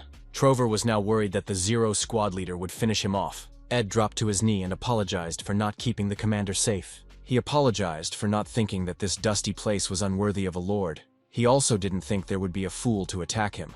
The demons on the platform also became nervous, and the Count didn't understand what was happening to them. Dion tried to calm Ed down by telling him he didn't need to do anything about it. He stated that he would go rest and awarded a draw in this fight, to continue on to the next time. The Count hoped the demons would settle down, or fight in his absence, and left everyone in awkward silence. Dr. Ben came to him as soon as he saw the signal from his pendant. The Demon King summoned him to his house after resting, and informed him that he needed Arthur to go to the human world. Dion realized now why he was feeling the mark, the Demon King, and asked what had happened. The king suggested he look at a map. The empire was expanding, and that was putting it mildly. The emperor was painting the continent red frighteningly fast. They had already taken half of it. The Count remembered one conversation with the butler Rem. He had asked him then what he had been doing before he arrived here. The servant was too strong and suspicious for a mere butler. Then Remus replied that he was from Esperance, a small kingdom in the north. And now the empire was at war with this kingdom. If it continued like this, it was a matter of time before the war against the demons began. There was no point for the Demon King to sit idle, and from now on, he decided to participate in the big game as well, and turn the whole empire game upside down. Fight in human territory will become a war for the existence of the human world and the demon world, said the king, and burned the map. He ordered Dion to move out immediately, as it was dawn now in the realm of men, and he would be able to arrive at the location by noon. The king determined the time by a pocket watch that Dion had given him earlier, and it came in quite handy for telling time. The king told him lastly that no gifts from the human world were needed this time. But if he wanted it badly enough, the king asked for information to be brought to him. The king sat alone and thought about how he didn't want to let Dion go, or it would be a violation of the rules. It's a game, a fight between him and the emperor, for a reward called Dion Heart. There is one rule. If you tried to stop him or kill him, then you lost as a coward, and you have to follow the rules to make it more fun. Right now, the king had to use Dion very carefully because he was extremely useful. But just as dangerous, from here on out Dion Heart is going to get tired a lot. Dion thought about the war. There would definitely be situations that would arise where he would have to get personally involved, and thought about whether to pick up the rag again. Then someone noticed his mouth bleeding and held out a handkerchief. He was told that it was a normal massacre between soldiers, and the weakest were attacked first. You had to swallow the blood, or spit it out in a rag. Better to hide the disease any way you can, Dion thought. and wrinkled his nose at the memory, which caused Ed more concern. It wasn't about what happened in the training room. It was about the fact that the Count couldn't remember who had given him the handkerchief. Everyone knew about his condition now. But back then, that kid had helped him. The Count had reassured Ed again, saying everything was fine. This was the end of the packing, and the Count set off again for the human world by the usual route. The Count was not riding his horse alone. He was accompanied by a demonic Violet that had climbed into his backpack and now peeked out for air. Violet remembered the words of the one who raised her. She was commanded to protect Mr. Arthur. The butler Ram greeted the gentleman as usual and poured him tea. He said he was glad to see him whole. The Count noted his hard work in preserving the estate, the butler modestly remarking that he had done what he had to do. He asked for one thing, why the Count had not given his knapsack to the servants, and Dion shuddered and replied that the burden was to be taken care of himself. He was horrified when the crazy weed got out and started yelling out of control. If he was found out in the human world, he would have a hard time explaining the origin of the demonic plants, and that moment something coughed in the bag. Ram told him to drink calmly, but Dion only clutched his backpack tighter, begging Violet to stall. Dion noted the taste of the tea, and the butler informed him that it was the Deus variety that the Count had brought with him. Ram reported that as of late, there has been a lot of supply of this tea, and a trade association run by Dan has taken over. The Count remembered that he had given money before, and the little fellow appeared bright, knew how to handle the capital. He wanted to earn money, so the Earl sent it to Rem, who was in charge of the estate's treasury. Dana's trade association has grown rapidly in a short period of time, Ram reported. The Count remembered that when he was in the Tekon Kingdom, beyond the border of the demonic realm, he heard a similar conversation in the marketplace. Rem also noted the lad's talents and suggested that Dion take a walk and see things for himself somehow. The Count was surprised that the butler was so attached to Dan, and wondered if he had time, for the war between humans and demons was about to begin. Then Dion remembered something important, for Butler's homeland was about to be attacked by the Empire. The Count thought that this news would make Rem feel depressed because his homeland was in danger. The butler had heard about it, but claimed it was fine, which surprised Dion even more. His native land is called a natural fortress because it is surrounded by mountains on all sides, Ram said. In other words, we'll have to strain all the forces of the Empire for this campaign and attack the country from different sides. The losses will be greater than the gains. His Majesty will soon send troops there, but this country will not be an easy prey. With those words, the butler sipped his tea surprisingly calmly. The Count was surprised by his faith in his homeland and decided to look for more information about it later, when the communication stone on his desk lit up with a violet light. Since this was the Emperor's means of communication, Dion quickly brought the stone up to his face and reported at the machine. The Emperor was ordered to omit details and to report to him immediately. Desire realized that the Demon Lord was finally getting into action. To confront the demon world, humans urgently needed to unite, so it was time to put an end to the conquests. It was the era of his and the Demon King's psychological duel, and the Emperor didn't think of backing down. Dion said that there was still important information about the Demon Kingdom, and asked whether to talk about it or not. The Emperor gave the okay. If he didn't, Dion wouldn't tell him anything. Having gotten the Count's consent, he informed him that demons had been activated on one border. He also revealed that a portal had been discovered in the kingdom of Tehon, to the realm of demons. The Emperor praised him. This information was very valuable. He told Dion that they would see each other in a week, at a hunting competition, and the Count was surprised that they would be held at such a time. The Emperor has already sent an invitation, as well as a gift of clothing that must be worn. There were indeed many boxes on the table. One of them had a stamped envelope on it. Cruel was nervous, not understanding why the Duke still hadn't given any instructions, since Dion Hart had already returned from his mission. He thought that as soon as the Duke heard about it, he would immediately send a revolutionary army, or a band of mercenaries. While he was thinking, the Duke entered his office and asked if Cruel knew of his brother's return. He told Cruel that he personally had to take the case personally this time. It's execution time, and the hunting competition is just right for that, Luther informed. A week later, the Count went to the trade association. He was terribly embarrassed by his flashy outfit, but there was no choice. Rem assured him that it suited him very well with these clothes that the Emperor had chosen for him personally. They entered a large hall where it was quite lively. People came here to make deals and exchanges, no matter what they involved. It was mostly about medicinal herbs, of the highest quality. The scope of the organization was larger than the Count had believed, and he wondered how to find Dan here. But at that moment noticed Dan, who was giving instructions to his men. He knew all the trade routes well, and was quick to make decisions. He was very busy, the Count noticed, dealing with a lot of issues literally on the fly. Dan ran up to the gentleman, scarcely noticing him, and was very glad to see him. Dion praised him. The organization looked great. Dan replied that it was all because of his name. It was worth mentioning it. Everything resolves itself. Dan found out that the Count was going to a hunting competition and said he needed an assistant. He asked to take him with him, but the Count resolutely refused. Dan was surprised and asked why, for he had already learned to handle the sword and would not be a burden to the Count. Of course, that wasn't the problem. Dion simply couldn't get rid of the weed in the bag if Dan was with him. He had already tried to do this many times in the manor, used a knife, fire, tried to throw it away, added poison, but all to no avail. The hunting grounds were his last chance to get rid of the devil Violet. And if anyone followed him, it would be problematic. But then the butler stepped in and told him how hard the boy had worked for the Earl. Dion grabbed his head again. It wasn't about trust at all, he said. He just wanted to be left alone. But then he saw their puppy eyes again. The old man's request, "The boy is not a burden," was read in their eyes. The Count clenched his bag from their demanding stares, but eventually had to give up and take the happy guy with him. Dion was still dejected because he was so weak in spirit. Now he didn't know what to do with the weed if he just threw it away with the bag, but he was worried that it might jump with her. He decided to wait until the hunt was over and deal with the flower afterward. Weeds really were a problem, the Count reflected. And he didn't notice the hand being offered to him as he stepped out of the carriage. The Count noticed the knight's glances, then turned his gaze to the hand Dan was holding and realized everything. He jerked his hand away sharply as if in disgust, and Dan asked him if he was okay. There were too many problems piling up on the Count at once. To top it all off, Leon saw the weak gesture and hurried over to them. She clutched her head, for the Count was not a lady in an uncomfortable dress, or even an invalid in need of support. It was degrading to the Earl's dignity, though she thought that perhaps her lord had allowed it himself, since the curse had weakened him.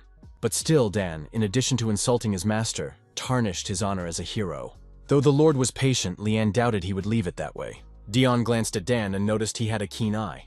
He patted him on the shoulder and told him that his condition today left a lot to be desired, so he thanked him for his help, but asked not to do that next time. Hearing this, the knights whistled cheerfully, greeting their commander. They admired his calmness in a situation where anyone would have gotten angry. The Count walked forward under the rapturous stares of the stoopers. Somehow he managed to avoid ridicule again. Leanne was bursting with pride in her master, who was magnanimous like all outstanding people that condescend to minor mistakes. In the demon world, such gestures were natural, so the Count forgot for a second that it looked strange in the human world. He realized it was pointless to tell Dan, or you'd be a laughingstock if you made a mistake, and Ram wouldn't help either. Leanne greeted him formally and asked him if he was tired from his long journey. One of the knights asked him what was in the bag and offered to carry it, but the Count immediately grabbed his bag tightly. In the eyes of the knights, he clung to her like a capricious child. More importantly, he asked Leon where the others were, and was told he had just called him too soon. Crown Prince Edward approached them and apologized for such haste. The Count greeted him formally with a bow, and the prince asked him if he knew that they would be attacking monsters on this hunt. The real reason for the hunt was a show of force, that even in times of war, the Empire is capable of such events, politics being everywhere. The monsters really became numerous, so they decided to mop them up in the hunt area first, and then go on to the end of the competition.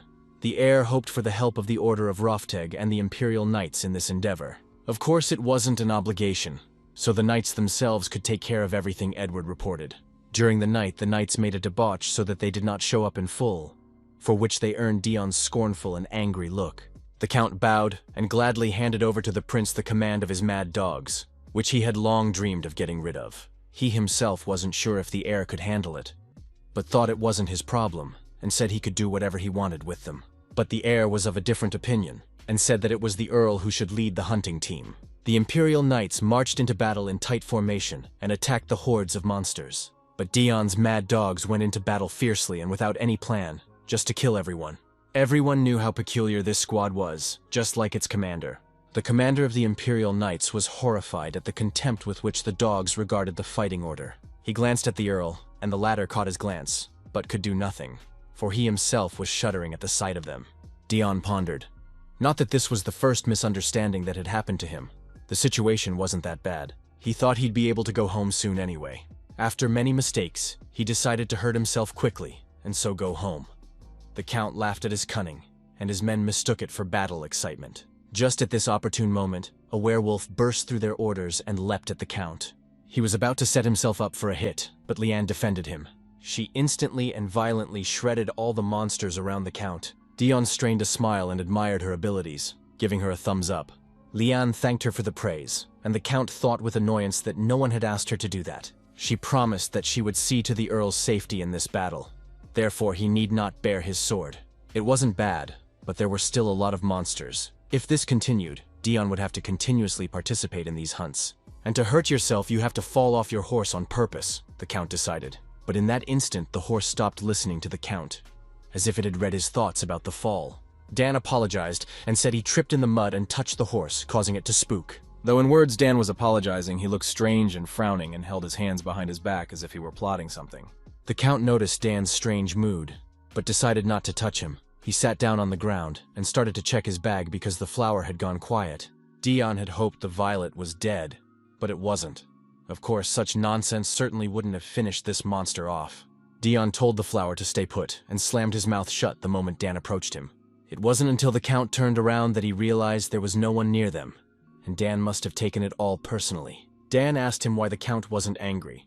Ever since they'd met, the boy had been acting more and more cocky. The Count did not understand the question, and then asked what the boy meant. The insolent man claimed to have been rude to him, but the Count is not angry with him at all. Since Dion Hart is a disaster, Dan followed him and hoped to piss him off, but got a friendly attitude. And then he had the question, what if in fact the Count was not a disaster? Dan's question sounded like he wanted him to lose his temper, Dion realized. But in that instant, the monsters returned, and the battle boiled over with renewed vigor. Dion told him to meet him after the hunt and galloped ahead. He really wanted to get home. Dan grimaced. If the Count wasn't a disaster, there was no point in going after him. Dion decided that he would definitely get hurt this time, pulled out his dagger, and approached the fighting men. He just saw the right monster in front of him, and thought that if he did it right, it wouldn't hurt much. But the brave and loyal Leon outran the Count and killed the monster with a single blow. Dion realized it was a bummer, so he raced off to find the next one. He came across one vicious monster that was already a bit weakened, but he was immediately finished off by a rabid hound who began to argue over who should have saved the Count. But instead of thanks, they saw Dion become enraged and dismount from his horse. The Count didn't understand why these fools kept interfering with his plan, and became very angry. He thought about the other side, their hunting zone, but it was the same there. Knights everywhere were fighting pretty well when another werewolf broke through the cordon. The Count rasped even more and rushed towards the monster that appeared. This one would definitely be his. His dogs noticed the Count's strange movements and realized he was going to use that technique. They grabbed their heads because it was ridiculous to use this for some monsters, and didn't understand why the Count was so serious. Dion had already gotten close to the werewolf, who froze in indecision at the sight of the fearsome man. But at that instant, the rabid dogs got in the way of the Count to seize him. They swarmed at him from all sides and completely immobilized their commander. Dion asked them what was the matter, for they were putting him in danger, to which the knights were indignant, for he was the one who could be hurt by using that technique. A technique for pushing the limits of your leg speed, as well as the strength of your arms. Pushing your physical limits makes you stronger and faster. But this method is a last resort that damages muscles and bones. On the battlefield, they survived by the sacrifice of the commander. But now it was of no use, because the knights grabbed him. The Count kept trying to break free, because he only wanted to get a light wound. Their arguments and excitement made the Earl's mouth bleed again as the commander of another unit of knights approached them. He said that since the hunt was over, they could hit the road, to which Dion demanded to be given more monsters. The mad dogs comforted the Count that soon the competition would begin, and that he could kill as many monsters as he wanted. Alone Dan stood nearby and watched the gentleman with a grim expression. Dion had never been able to call in sick, so he was resting in the field tent. To the howling of violets, the Emperor was soon to arrive. He assumed that the Emperor wanted to see him because he had something to say about the war. The war brought back bad memories for the Count. He didn't want to go there. The mere word made him nauseous. To make matters worse, this was a war against the Demon Kingdom, and he's been playing the role of double agent for far too long. The flower pestered him again, and Dion told him not to touch it. But at that moment, one of the mad dogs burst into the Count's tent. He found the Count engaged in a strange occupation, standing by his bedside and waving his arms. Dion quickly excused himself by saying he was warming up and asked if there was any problem with that. Mad Dog asked to take one more person to accompany him besides Dan, and the Count asked why he would do that. The knight felt uneasy leaving the Earl alone. Moreover, he caught Dan's baleful gaze directed at the Earl. The boy looked on with an impermissible anger, and the knight didn't trust him. There was a frightening doubt, anger, frustration, Something like that coming from the guy. The Count accepted this news calmly, and the knight was glad of it. Dion smiled sweetly and motioned for Leon to lead the slanderer away. Leon grabbed the troublemaker by the ear and dragged him away. The knight became indignant and said he wasn't kidding. He insisted that Dan's look was bad, and another helper should be brought along. Dion clutched his head. The weed was giving him a lot of trouble. One witness was enough of a problem as it was. Leon let the knight go, and stated that although she didn't know much about it, she agreed with the aide's opinion. Both volunteered to go and accompany him, and with glee. He immediately began to argue who was more deserving of the honor, the one responsible for his safety, or the one who first spotted the threat. The Count turned down both of the annoying servants and grabbed his bag. The knight followed, but Daon firmly stated that he didn't need an assistant, and left them. Mad Dog was extremely upset that his commander didn't believe him, and didn't want to keep himself safe, though the Count himself felt suspicious about the guy. He really was uncomfortable with the looks and expression of the young talent. But even if he attacks him, he can handle one boy after all, thought the Count. The knight kept whispering in his ear like a pesky fly, but the Count brushed it off. Somehow he had survived until now, without their tutelage. He was on his way to the hunting ground, when someone blocked his path with a full title. Some nobleman decided to taunt Dion by calling him not a real earl. The Mad Dog was about to go for the insolent man's throat, but Leon stopped him. This could get the Lord in trouble. But Daon himself didn't realize what kind of an underdog was sticking it to him. The other nobles also wondered who it was that was allowing himself such insolence, as if he didn't know what kind of tiger was pulling his whiskers. Dion asked who it was, and his men echoed him, asking if the insolent man knew who he was talking about. The insolent man claimed to be the head of the Hart family, the real Earl Hart, and proudly jabbed his finger at himself. He stated to Dion that he wasn't some fake, and again caused a wave of whispers. He was from a side branch of the family. The rabid dog was eager to tear him apart again, but Daon held him back, he and Cruel relinquishing the title to his parents. And eventually some dandy from a side branch with manure under his fingernails took over the title. The Count stepped closer to him, and placing his hands on his shoulders properly, congratulated the distant relative. He informed him with an eerie grin that very soon the Hart family would be erased from history. Dion was glad to bits. The cocky dandy walked away, saying he'd see who the winner was. Obviously, the greedy vassals have put a fool at the head of the race who is easy to control, and easy to remove at the right moment. The heir raised his hand, calling attention as everyone gathered. The heir realized that everyone here was busy and thanked them for arriving. He expressed his hope that no one would be disappointed, and everyone would have a good time, and signaled for departure. It is a tradition in the Empire to give ribbons to lovers and handkerchiefs to friends, with the hope of a speedy return. The knight may accept the lady's gift and dedicate the victory in the contest to her, Daon asked, just in case they were going to give him handkerchiefs, and the knight was surprised that he cared about such things. Leon smiled, hearing their arguments. The knight promised to get a handkerchief for the Count immediately. She saw a little girl give her brother a handkerchief so he wouldn't hurt himself. Leanne remembered how she had once done the same for her older brother.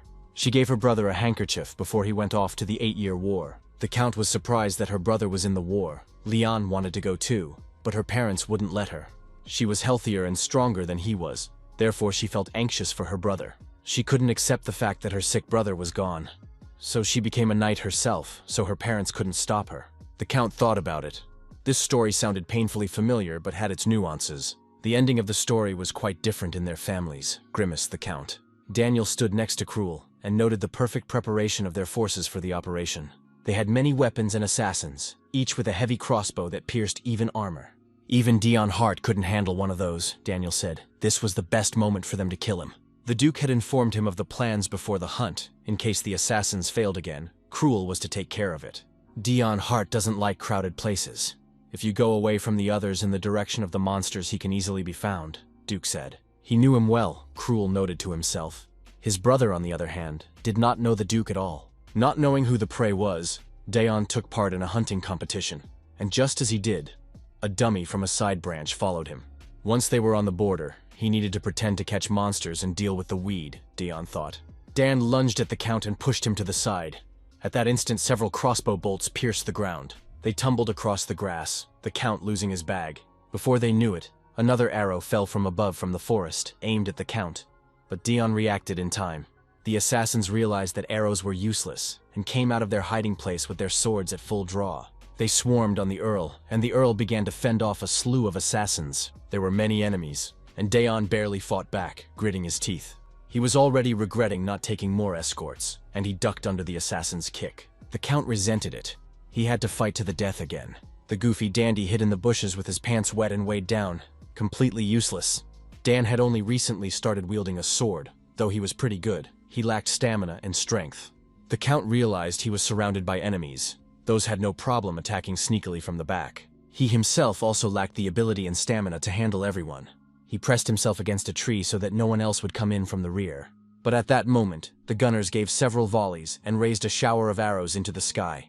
Daeon was taken aback. He didn't know how to dodge such a thing. Death was coming at him from the heavens. But in that instant, someone grabbed him and threw him off the line of attack, so that they rolled and all the arrows went into the milk. The Count rested his head on Cruel's shoulder, thankful he wasn't hurt. At first, he thought it was Dan covering for him again, and he'd already said thank you.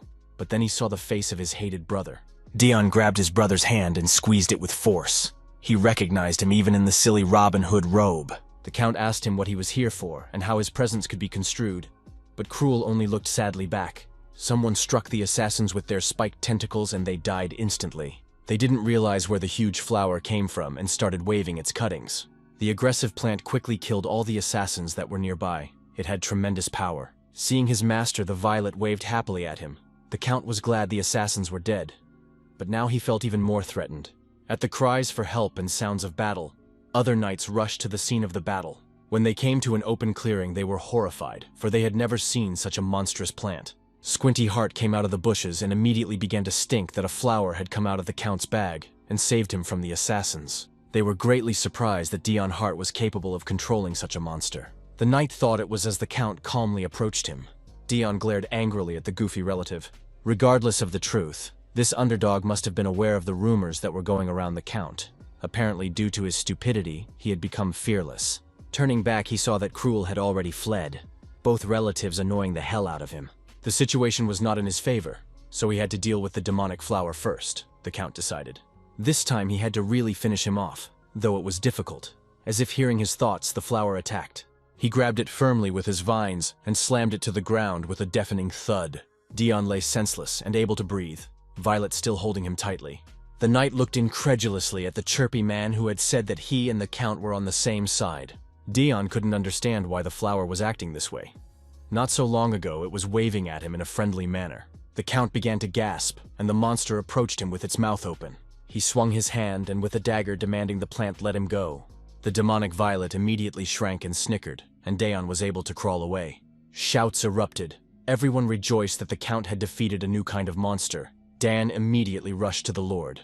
He inquired at once about the Count's condition, for he had lost a great deal of blood. Daeon was surprised to have defeated Violet in one blow. He was spitting blood again because of his weak body. From the outside, it might have looked like he had survived a brutal attack, but before he fell, the plant protected his head with its vines. And when he instinctively swung his weapon, Violet set up a weak spot and killed himself. Someone had the nerve to kick a flower and call it ugly. Plant realized he'd be in trouble if everyone realized they were on the same side, so he attacked to prove otherwise. No matter how many times he tried to kill this flower, he survived. But for the sake of it, he had parted with his life in an instant, the Count realized. Dan also all saw the monster come out of the Count's bag. The situation was extremely suspicious no matter how one looked at it. To top it all off, the monster attacked the Count by presenting himself under attack and ridding him of suspicion. Stiegel kept convincing them that it was an act, but no one believed him, because humans couldn't control the monster. Daeon flashed his red eyes and asked Dan coldly, now satisfied. When he saw the monster in the bag, he stopped helping the Count, but now he made sure he was definitely a disaster. He promised that he would never doubt the Count again, and at the evening meal they noticed a chirp that would not quiet down.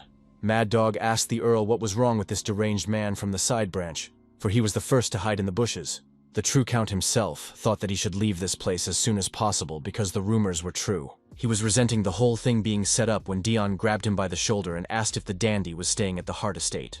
Daeon grinned grimly, noticing that he had apparently managed to clean the blood off the walls, even though he had tried very hard to stain them. Then the dandy realized that those rumors about killing everyone in the house might have been true. The Count looked at him with a chilling stare and asked him to let him know if any more cleaning was needed, especially from unsettled souls walking the halls or something, and warned that if the dandy didn't want to join in the cleanup, he'd better let him stay out of it. The Count smiled as he recalled the conversation and suggested that the competition had been too exhausting for the Chigger. In the evening, the emperor appeared, and everyone fell down, praising the son of the empire. Desire asked his subjects if they had enjoyed the hunt, which was led by the heir on his behalf. He noticed that there had been a little excitement, but was glad that everything had ended well. The emperor moved quickly to announce the winners, as he still had more to say. Cruel Heart took third place, defeating 4 monsters, with Heir Edward taking second place. To everyone's surprise, the first place was given to Dion Hart, which put him in a stupor. The commander of the knights congratulated him for his efforts, but the count still didn't understand what the favoritism was. After all, he had killed 1 monster. The emperor reported that since the monster plant was discovered for the first time, he added a few points. The competition came to an end, but before everyone dispersed, the emperor said he would make an announcement. Everyone knew that the empire was at war with many countries, but the emperor declared that all wars with humans would be over. Because a war with the Demon Kingdom awaits them, he thunderously proclaimed. The Demon King has announced that he wants to participate in their war and they can't refuse it. The humans took the news very coldly. They asked if other human countries would accept it. And the emperor said they had no choice because their country was the only one that could stand up to the demons. Dion wondered if that was odd, since there was no consideration of the possibility of the kingdoms joining the demons. The Demon King accepted the count as a human without question, and even awarded him a high rank. He has no prejudice and can reward people for loyalty to demons. Many could positively accept such an exchange. The emperor asked how the count was feeling about the sudden invitation, but he replied that he was fine. Desire praised his choice of clothing.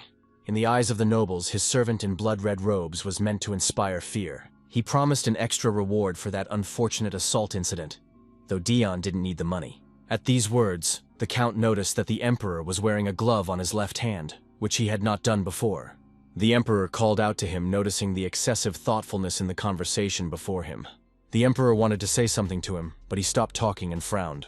The earl's ability to hear only what he needed to hear was truly amazing. Desire told him that in this war, he had to decide whose side he would take. The emperor stated that he had already given him ample opportunity to make up his mind. Daeon was sent to subdue the Demon King, and returned with the body of a hero, which was a great accomplishment, but turned into a disaster. Though not badly wounded, Dion was spitting blood, and the branding at his collarbone was the seal of a Demon King. Then, in the past, Desire asked him if there was a way to get rid of the stigma. Dion replied that time that he had to go to the demon realm again, something the emperor couldn't imagine. He provided Desire with a lot of useful information about the demon world, and again had to leave because he didn't get rid of the seal. Then the emperor began to suspect something wrong. He could still use Daeon as a spy, but so could the Demon King. What would happen if the Demon Kingdom found out that Dion was a spy for the Empire? Desire wondered. The information he had gotten from the Count was very detailed. It could only be obtained by a close associate of the Demon Lord. And with his appearance, rumors of a Zero Commander began to spread in the demon world. Then the Emperor realized that Dion Hart wasn't just working for the Empire. He and the Demon Lord both used it, but Dion kept it neutral between humans and demons. It was obvious that this ambiguous man was working as a double agent. Even after all this, the Emperor did not get rid of Hart, and asked him if he still needed more opportunities, and the Earl replied that he had not always lied. The Emperor agreed. That's why they didn't touch him. And the Demon King, the Count, had been cheating from the beginning, but it was convenient to use him. Although the Count wasn't on his side, he wasn't an enemy either. He never spoke first unless asked directly, and obediently answered a direct question. Although Dion did not act alone, he faithfully followed orders. Though it was strange, he had outstanding talents. The Emperor realized that if he could attract the Count, he would have a very valuable figure. The sword is held by the wielder, and so it began. A game against a demon lord, with vague rules. It was natural to think that the Demon King thought the same way. Who would be able to use Dion Hart and be the first to recruit him? That was the big question. They were waiting for him to pick a side on his own and solve this dilemma. Everyone prepared to respond to any choice the Earl made, and wanted to know about it as soon as possible. The participants in the game are the Demon King and the Emperor, the hero Dion, aka the prize. But he might want to be part of that party himself. The Emperor told him with a pat on his shoulder that the Demon Lord's branding would disappear if he was killed. Everything the Count has achieved is right here in the empire they're building. There had to be a reason why he was born on this earth. And it's not like the Earl could have lived his whole life where there's no sun just because he's an albino. The Emperor explicitly suggested that he stay here as a human being. Dion bowed his head. It had been a long time. He knew this moment would come someday. Desire recognized that it was a sudden question, and it didn't require an immediate answer. He asked to think hard before doing so. Also, as a token of his faithful service and hard work, He promised to raise Dion's title to honorary marquise. The Count smiled and thanked. He could see right through the Emperor. Aleda gnawed her nails in frustration. She had to present the ribbon to the Count before the competition, and blamed herself for not being able to help her uncle. The Count returned, and the courtiers at once began to whisper about him, wondering what the Emperor might have said to him. Dion walked right up to Aleda and greeted her formally with a low bow. She thought it might not be too late and, feigning concern, asked about that incident on the hunt. She was thinking of taking the bull by the horns herself when Dion took the initiative and suggested we talk in private. Aleda replied that she was ready to follow him anywhere, and they went out into the garden, where she again expressed her concern for his health. Dion replied that he was fine, but he still wasn't comfortable with the situation. He didn't understand why she forgot to give him the ribbon. He looked at her with a devilish grin and said it was fine. Aleda didn't understand the grin and thought he was disappointed. She couldn't understand what he was getting at, but the Count said he knew all too well. He knew and understood that he didn't like Her Highness at all, the Count said and grinned again. Aleda stopped, his words sounding like an obvious taunt. He was embarrassed, realizing that the Count knew everything, and was just playing up to it, and admitted he was right. She was very embarrassed, but Aleda grabbed his clothes and told him that they could work together, and it would be very profitable for him too. But Dion stopped her half-heartedly. Aleda realized it was a complete failure. He asked her not to waste her life like that, since she had one anyway, and left her alone. Aleda sat on the ground, hugged her knees, and cried bitterly. The Count was too determined. There was no point in pushing further. It was strange that he wasn't seen in scandals with the ladies looking at his looks, thought the princess. She thought that perhaps the Count had fastidious tastes, and he shivered as if he had heard those thoughts. Dion felt that perhaps his refusal had been misunderstood. He was pondering his own thoughts when someone grabbed his shoulder from behind. The Count recognized Marquis Stephen at once, with his distinctive green hair. The Marquis asked him where he was going. Dion didn't know what to say. He looked around, for it seemed that he had been talking to the Emperor not so long ago, and he didn't realize when he had gotten here. The Count realized he was in memory trouble again and cleared his throat, embarrassed. The last thing he remembered was that the Emperor had promised to give him time to think. That could be left for later, Dion decided. The Count looked at his companion again and asked him what he wanted to talk about. Stephen thought the Earl was lost, but was still glad to meet his youngest in this way. At that moment, some courtier popped up and said it was wrong to delegate judgment to someone who was close. Dion was taken aback by this phrase, but the Marquis objected that they were not friends, for they were seeing each other for the first time. Then the courtier objected that you can't call a man junior anyway, to which the Marquis hugged the Count and said he liked him, which immediately raised the stress level. It was the first time they'd seen each other, and it was like this. Then the courtier said it was up to the Earl to decide, though Dion really didn't want to be mixed up in anything strange. The nobleman extended his hand to the Count and introduced himself. His name was Tent Amble. It was their first meeting. The green-haired Marquis also introduced himself, though the Count already recognized him, but bowed courteously anyway. Dion couldn't figure out what was wrong with these two, for they kept interrupting each other, so he asked what the judgment was. Marquis Stephen explained that they just had a difference of opinion. Stephen began to tell of the savages on the frontier with whom he had fought. Tent immediately interrupted him, reminding him that they were called barbarians. Barbarians periodically invade the Empire, stealing, killing. Because of this, the Marquis informed the Emperor that he didn't need support, but he must destroy every single barbarian before the war with the demons. But the Marquis of Tent thought it was nonsense. Stephen quickly explained their argument. The Emperor wanted them two marquises, whose lands bordered the territory of the barbarians, to decide what to do. Stephen suggested destroying the barbarians before the war started. Trent wanted to recruit them to use in the war against the demons. The Count thought that they were pondering just like the Emperor. Marquis Tent seemed pretty sure that the barbarians would not side with the demons, said Dion, and dumbfounded him. Tent didn't understand how it could be otherwise since they were all of the same race, albeit feuding, but would not be allied with a demon. At these words, Marquis Stephen laughed, calling Tent sentimental. He liked the Count's words. Stephen leaned over to his ally and said that people are affected by overwhelming force and hatred, not racial prejudice. If the demon world is strong, the weak will join it to survive. Besides, if it's about destroying their enemies, the barbarians will sell their soul to the demon lord, and race won't matter. Stephen was glad that his junior had taken his side in the matter. He let his neighbor go, and said he would report everything to the Emperor himself. That's how Dion unwittingly decided the fate of many tribes. He wanted to leave, but the Marquis said he wanted to talk to him personally. Dion flinched, but couldn't refuse the more powerful man. He was uncomfortable with the piercing stares all around him, and the Marquis agreed with him. They were attracting too much attention, and Stephen realized that the younger one didn't like that either. Once Stephen flashed his eyes, everyone reacted, and Dion was surprised at the strength of the Empire's second hero. Stephen smiled and asked smugly if the Count was still uncomfortable. But Dion suddenly noticed that Stephen had brown eyes, and involuntarily said it out loud. The Marquis grinned grimly and replied that it was a common eye color, quite common, and the same as his mother's. And then the Count realized what a foolish thing he had said. For the Marquis was the illegitimate child of a servant girl. He saw Stephen grab the tea bottle and was afraid he was going to hit someone with it. But Stephen was not at all angry. He decided that their conversation would be a long one, and suggested that they have tea. He poured the carcade into glasses, and asked me to just call him Stephen. Dion decided he would call him Mr. Stephen, and thought he hadn't had tea in a while. But then he caught the surprised look of the Marquis, and asked what was the matter. The one laughed, replying that you can't believe rumors.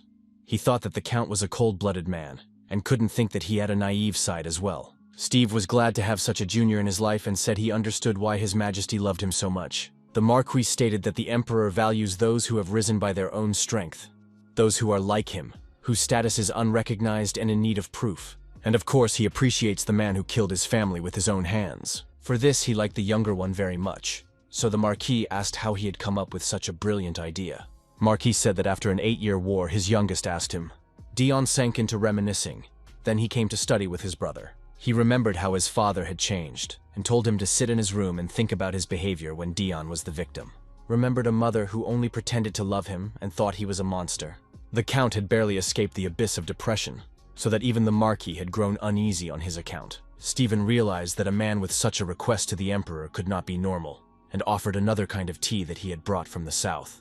Despite the late hour, the Emperor did not rest. He still had a banquet to attend, so he hurried his enemy. He changed his clothes and told Duke Luther to get right down to business. He smiled sweetly and asked if the Emperor was hallucinating. Desire demanded an explanation, for he had been asked to meet to say some nonsense. But the Duke had already guessed everything. The Emperor's left arm wasn't healing despite being a shard of a hero and looking away quite often. The Emperor is a man who must always look forward, while Desire only focuses on the past, which is already lost. Rather sadly, thought the Duke, the Emperor is steeped in guilt and therefore easy to destroy. How can a man who pays with his life for the weight of the crown be a ruler? The Duke explained that he simply thought the crown was too much of a burden on the Emperor, and offered in that case to gently hand her over to him, holding out her arms. Desire grinned. Why such tongue-fluttering if the Duke could try to remove the crown from his severed head? Luther laughed, covering his mouth, and said that such menacing speeches were unnecessary. He was just looking for a suitable place for the crown. After all, the Emperor must have been aware of the fact that the Duke was calculating everything. It was hard to disagree with that. Luther is the head of the noble faction, and under him is one of the heroes of the Empire. He incites people with the help of the Church of Salvation.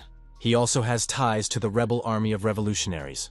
Revolutionaries are being kept on a short leash so they can't raise a wider uprising, Desire thought, and wondered why he should. The Duke never tried to overthrow the Emperor, but he didn't need a reason to want power. Luther said it takes a lot of power to protect what is dear, and the seat of the Emperor is the pinnacle of power. Desire grinned. Someone like the Duke could have a dear man. It sounded like a joke. The Emperor didn't want to know.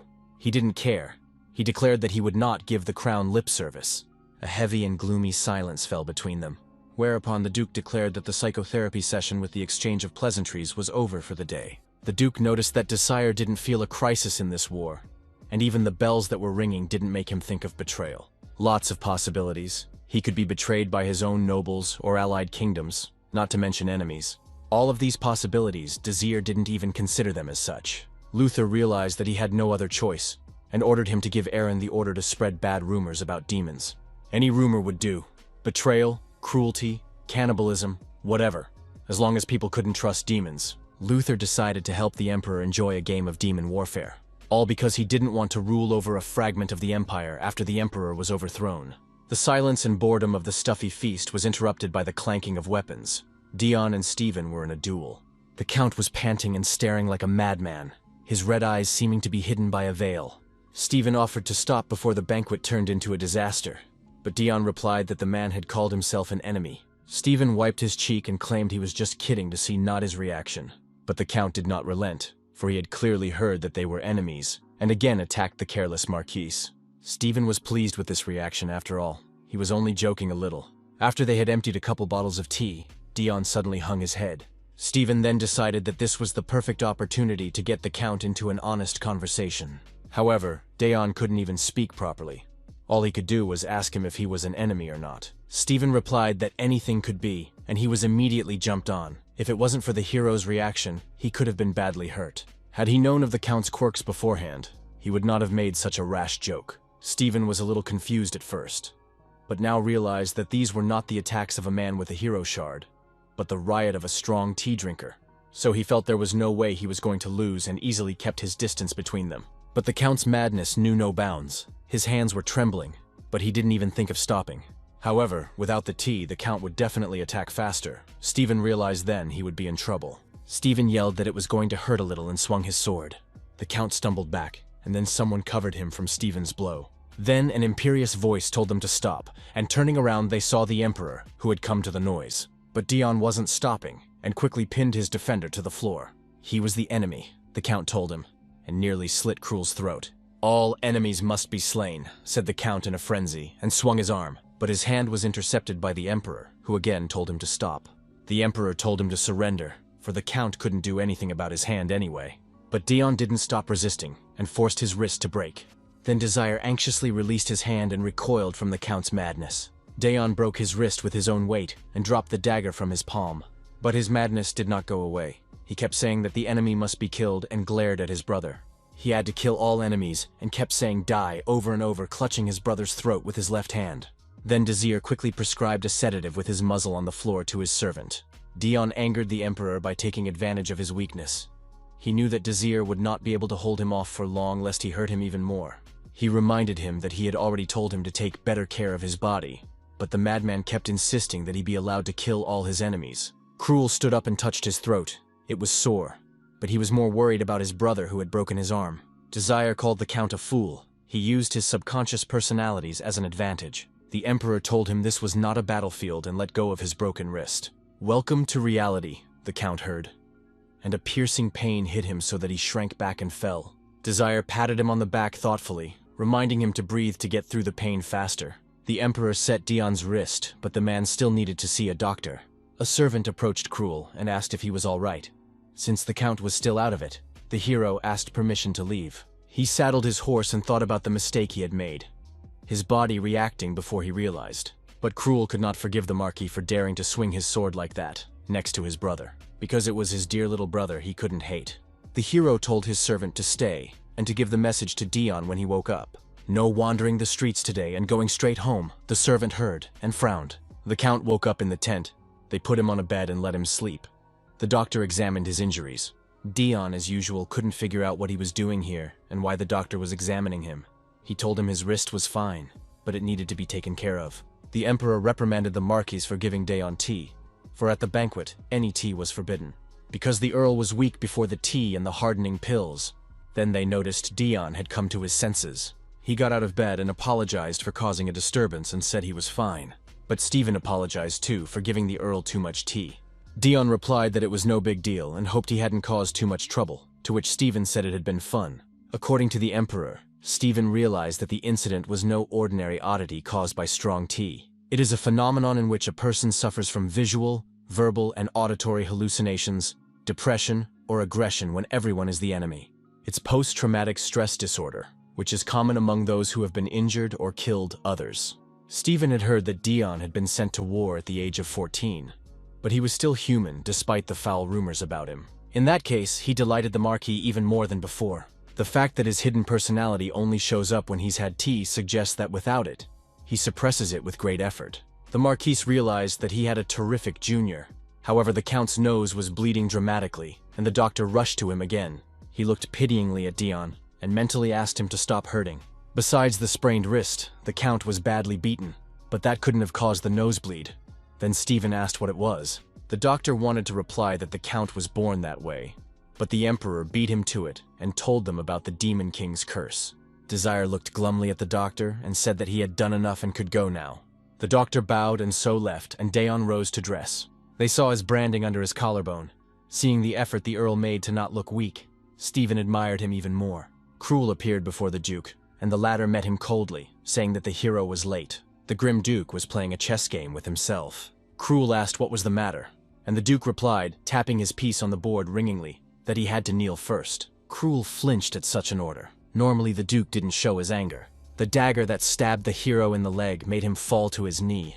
Beside the smirking Duke stood not ordinary bodyguards, but real experienced assassins.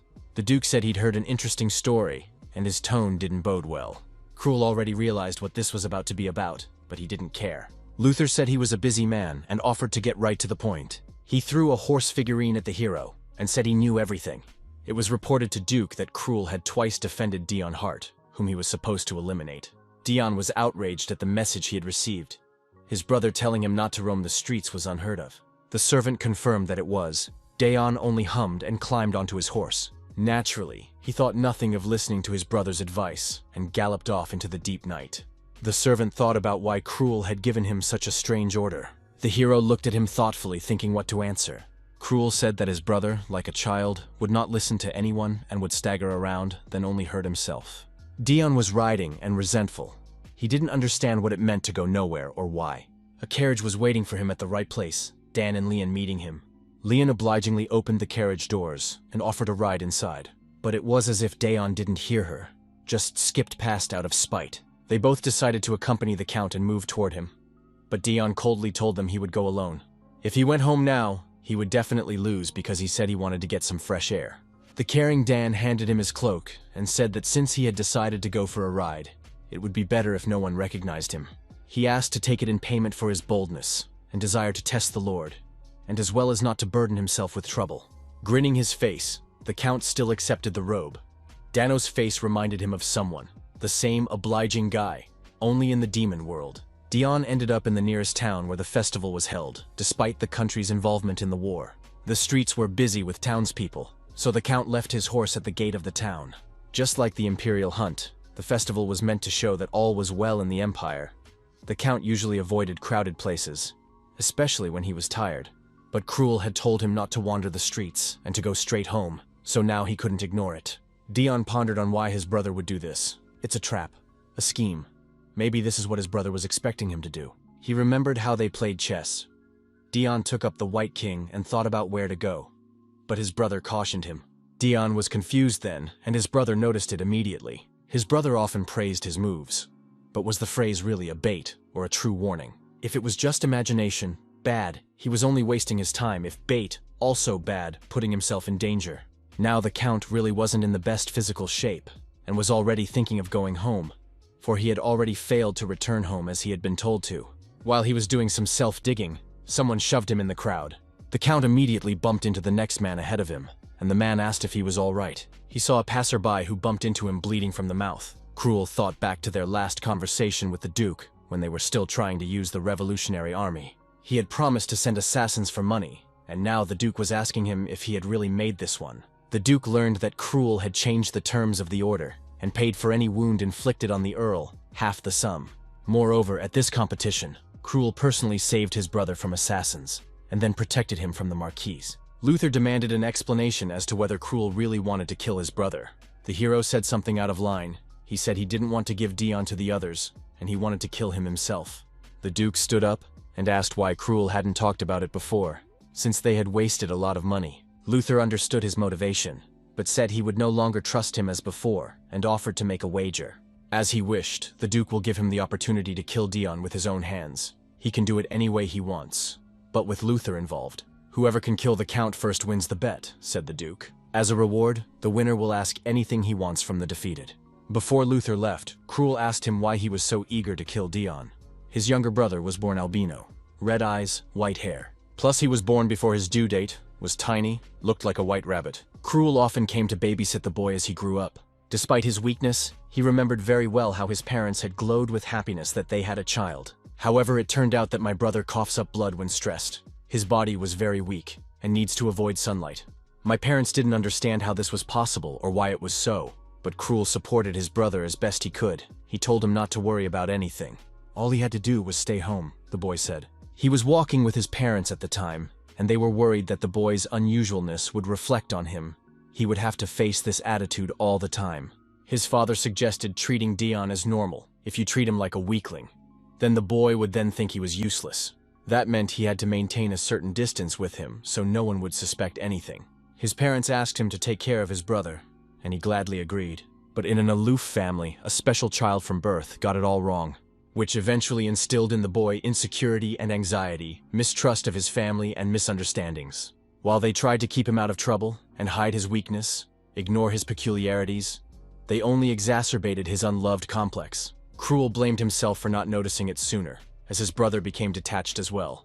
And then he was taken off to war, and the wall he'd built around his heart only got higher. Cruel failed to protect him when Dion found himself on the battlefield, something he was completely unprepared for. After an 8-year war, he returned with hatred. Seeing Dion kill their parents made Cruel feel like his world had been shattered, but seeing his brother suffer made him feel even worse. Even if Dion hated him to death, he couldn't hate him back. After all, it was his family that made his little brother suffer. Then, after the war, he couldn't kill him when his brother was unarmed. The reason they couldn't protect him was because their family changed him. Cruel ran away. How could he hate him when his brother was dearer to him than life? He did an in-depth investigation, stole important documents from the clerk's office. There was only one reason for what happened, Duke Luther, who for some inexplicable reason hated Dion. It was quite inexplicable how this high nobleman even knew about Dion Hart, for the boy had never been out in public. Even after the war, this inexplicable anger toward Dion did not disappear, so Cruel became the man's tool. The Duke then asked him why. Cruel came to him, and he answered to defend, referring to his brother. After all, his main goal from the beginning was to protect his brother from the Duke. Cruel had his reasons for pursuing his brother, on the other hand, but had never heard of why the Duke wanted it. Cruel could block the Duke's orders by being near him, but he never figured out the reasons why. Luther replied that as a representative of the Emperor's faction, this dog needed to be killed. That reason alone was enough. But Luther couldn't say that the reason was, of course, because of the contract with the Demon King, a hugely versatile force that can defy the rules of the world if desired. Even a portion of the power obtained from the Demon King under contract was incredibly powerful.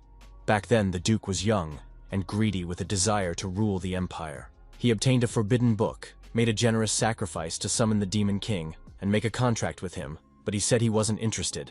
Unexpectedly, the Demon Lord remained indifferent to such a suggestion. Then the Duke came up with a brilliant idea. As if the sky was helping him, he offered the demon a wager, a toy that could interest a bored demon. The Duke said he met a strange nobleman. Even though he was human, he had white hair and red eyes like a vampire. A boy that was born with a weak body that only appeared at one imperial banquet. That's when Dion Hart caught his attention. He certainly didn't look like a man. The Duke asked the king how long such a man would last in the war. It was a cruel wager without shame or conscience, worthy of a demon lord. The Lord laughed upon hearing such a suggestion from an incredibly cruel man. Luther realized that the demon lord was not interested in his soul, so he offered this wager. It was to his liking, but there were doubts that a war would break out. In the end, the demon decided to be merciful and bet on survival after laughing. Duke was surprised that the demon was betting on survival, instead of betting on the time the boy would last. The bet was very unfavorable, and Luther had doubts, to which the demon replied that just when you bet on losers, it's just more fun that way. The deadline was set until the end of the war. If the Duke's victory died, the demon's victory would survive. And so began their long struggle. Why would you send a boy to war because he had to die? He was sent to the front lines and made commander because he was supposed to die. Therefore, all the machinations were carried out so that the mistake would not be known in the palace, and the Harts would not get their son back. This way, the Duke could win his bet. However, Dion's squad became immortal.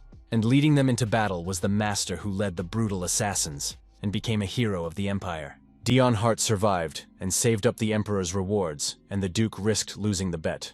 But the Demon King changed the terms. If the Duke sends him Dion Hart, the king will give him some strength. It wasn't a contract, more like an intermediate form of it. Duke had assumed that the Demon King would be interested in Dion after 8 years of watching, but he didn't even think it would turn out that well. Luther agreed. Sending Dion to the Demon King's castle was no problem, but he didn't know how to leave him there, but the king promised to solve that. That was already his business. It was important that the Duke just send the guy to the demon world. It was Luther who suggested using Dion to subdue the Demon King. The Emperor asked him what he was up to, and the Duke replied that it was nothing. The country was prone to chaos, and more talented people were needed. He offered to turn Dion into the Emperor's sword. Even though Desir was skeptical, he accepted the offer. That's how it ended up working out. Barely back from the war, Dion was once again sent to another front on the hero's team. The Count met this coolly, but still joined the hero and left the Empire. The Duke hoped the Count would die along the way, but that was no longer his problem. He had fulfilled the terms of their agreement.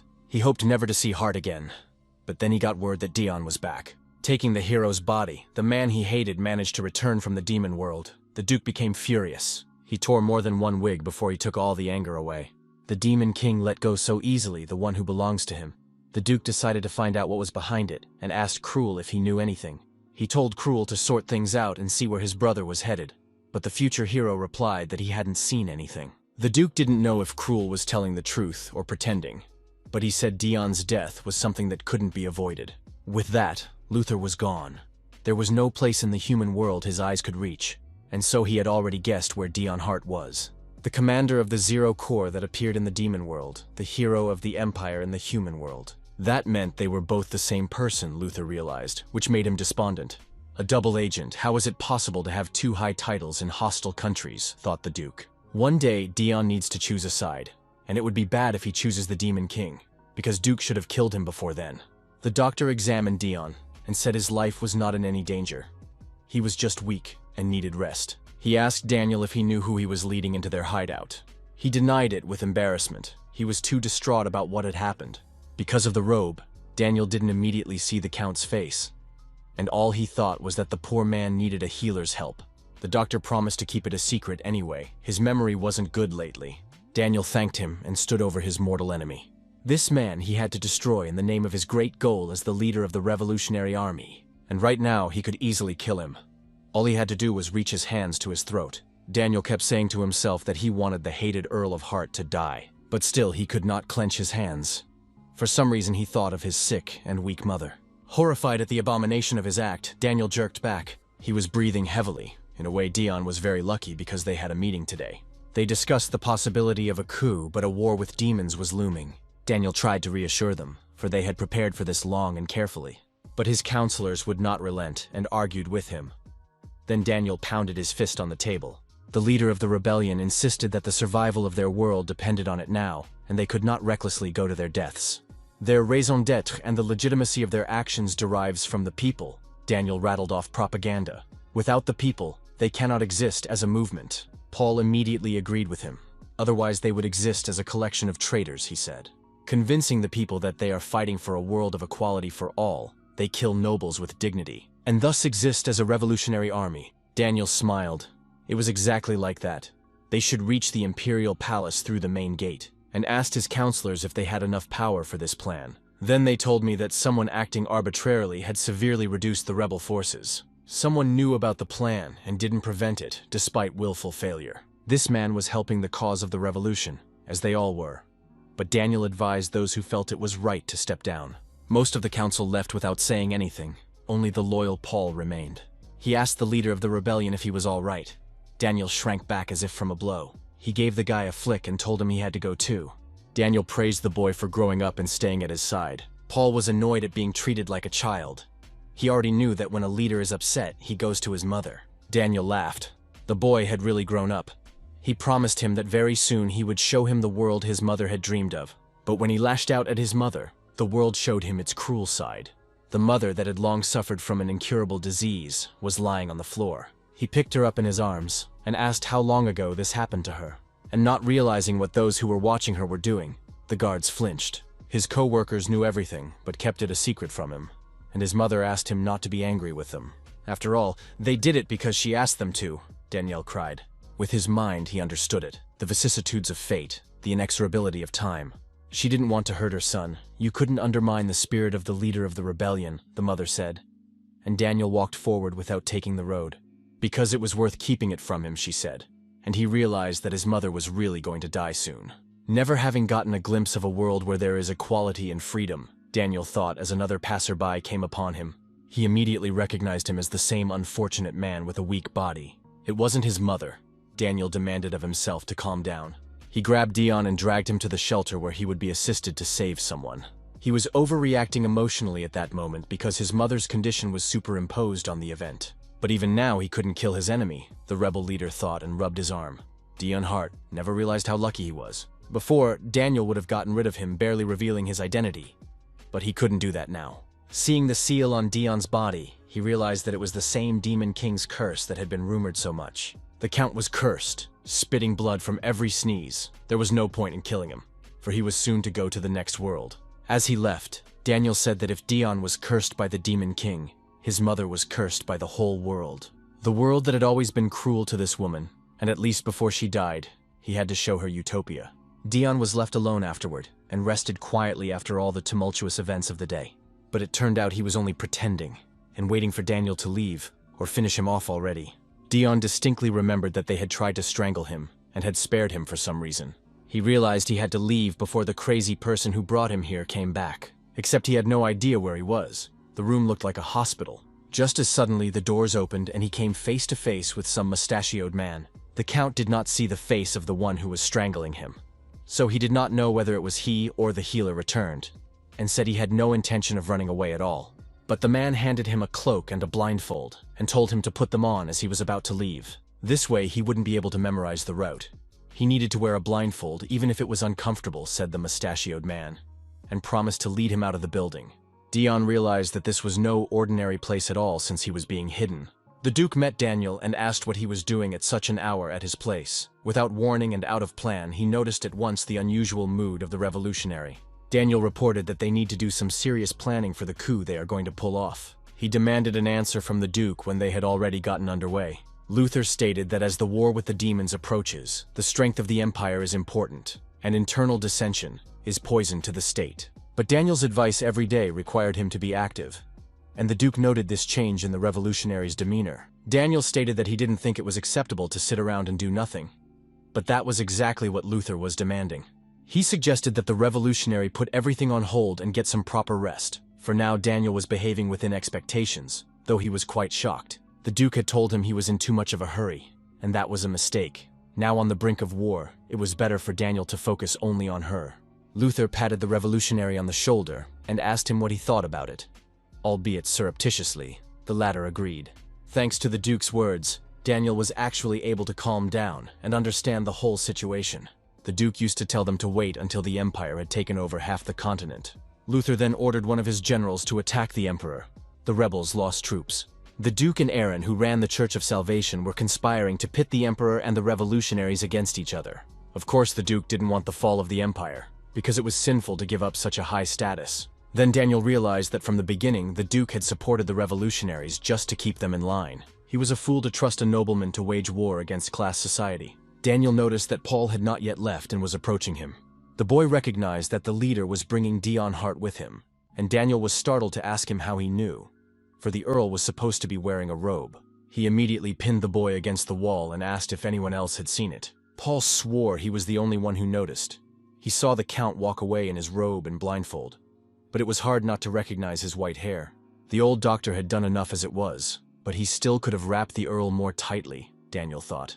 Paul didn't understand why the leader didn't kill their enemy, or at least keep him captive as a valuable hostage. After all, this rascal was the Emperor's lapdog, and if they did anything to him, it would deal a blow to the tyrant. Because of Dion, the Salvation Church was destroyed, Paul shouted, and he himself lost a dear friend, the girl Shia, who never recovered from the turmoil. After the destruction of the church, Paul came to him alone, though he said he would take Shia with him. Paul replied that his friend didn't want to go anywhere. He held out his hand to her, but she didn't even look at him. Daniel calmed him down, telling him that the little girl just needed more time to think things through. He then consoled the guy that he would go with him later and look for her, but even if she didn't want to go after him, then Paul himself must become stronger and protect the little girl. Daniel spoke and ruffled the boy's hair. It seems like just yesterday the boy was shedding tears. Now so grown up, Paul replied that he was depressed then, and asked why Daniel did that, to which the leader responded with strange admonitions, saying nobody is perfect, not even him. Look, absorb, filter what doesn't make sense. He had a lot to teach him in a short period of time because the receiver role won't be easy. Paul came to dread his role, and then realized why he was dragged everywhere with him. The boy didn't understand why he was. After all, he was from the lower class, a beggar from yesterday who didn't even have an education. Daniel promised he would teach him everything, for not long ago, the boy himself said he had grown up. He told the guy that being young is wonderful, as is having a flexible mind and not being afraid of change. In the Empire, Paul knew only an orphaned marginal life in the slums, without support from the care of the state. The Revolutionary Army is made up of people that come from different countries, and the fact that he is not tied to the Empire increases his faith in justice. It was one of the many reasons to make him the successor. Plus he knew what love was, even though the boy had never been in a relationship. While his feelings were not a crush, he still felt affection and anxiety. So it could be, if not love. Yes, having attachment meant weakness. Daniel was also attached to his mother, which often caused him to show his dark side. Since their ideology is to create a world of equality for all, you need someone who knows what humanity and understanding is. Someone like him, Daniel said. Paul replied that even after hearing all this, he did not consider himself worthy of such a role, and did not understand why he was in a hurry to find a successor, but said that if Daniel were to teach him, he would do his best. The man smiled and accepted his answer. To accomplish the revolution, they needed to eliminate not only the emperor but also the duke, Daniel realized. Paul thought it looked like the leader sympathized with him as Daniel rose from his seat. The one said they didn't have much time and needed to start quickly, so he lowered a stack of books in front of the boy. Even dukes have their weaknesses and affections, Daniel thought. He patted the guy on the head and said they'd talk about human rights first. The emperor was hunting. He hit the target with a skillful archery shot and killed the monster. He told the chancellor that the duke's chief affection and weakness was his arrogance. The duke plays looking down on everyone, thinking he's the smartest. It wouldn't even occur to him that someone could look down on him. Désir spoke, and his eyes blazed with fire. There have been instances where someone foolishly took advantage of the emperor, but this game can be played with two people. The day the end of the war in the empire was announced was the day the war against the demons began. Some kingdoms were happy to survive, some were angry. Many people didn't like an empire built on conquest, but if it fell, the world would be invaded by monsters and demons. None of the neighbors even thought of joining the demons, and it was the duke who took care of it, even though no one asked him to. Even those who knew nothing of demons, and were far from them, bowed to the influence of the duke's propaganda. It was convenient for the emperor. He deliberately acted as if he didn't even consider betraying people, because he knew Luther would intervene and take action, for the sake of the empire. It's ridiculous to think that the great emperor wouldn't think of the obvious, Désir said, and drew his bow. In the end, thanks to Duke's efforts, the problem was solved and he didn't even have to lift a finger. Another successful goal. The chancellor did not approve of such a thing. Putting important decisions in the hands of the enemy was too bold a decision, but Désir could put the onus on the duke to do so. The empire is what he wants most, therefore he will not let it fall for anything, and so he himself fell into the trap, though he thought himself the smartest.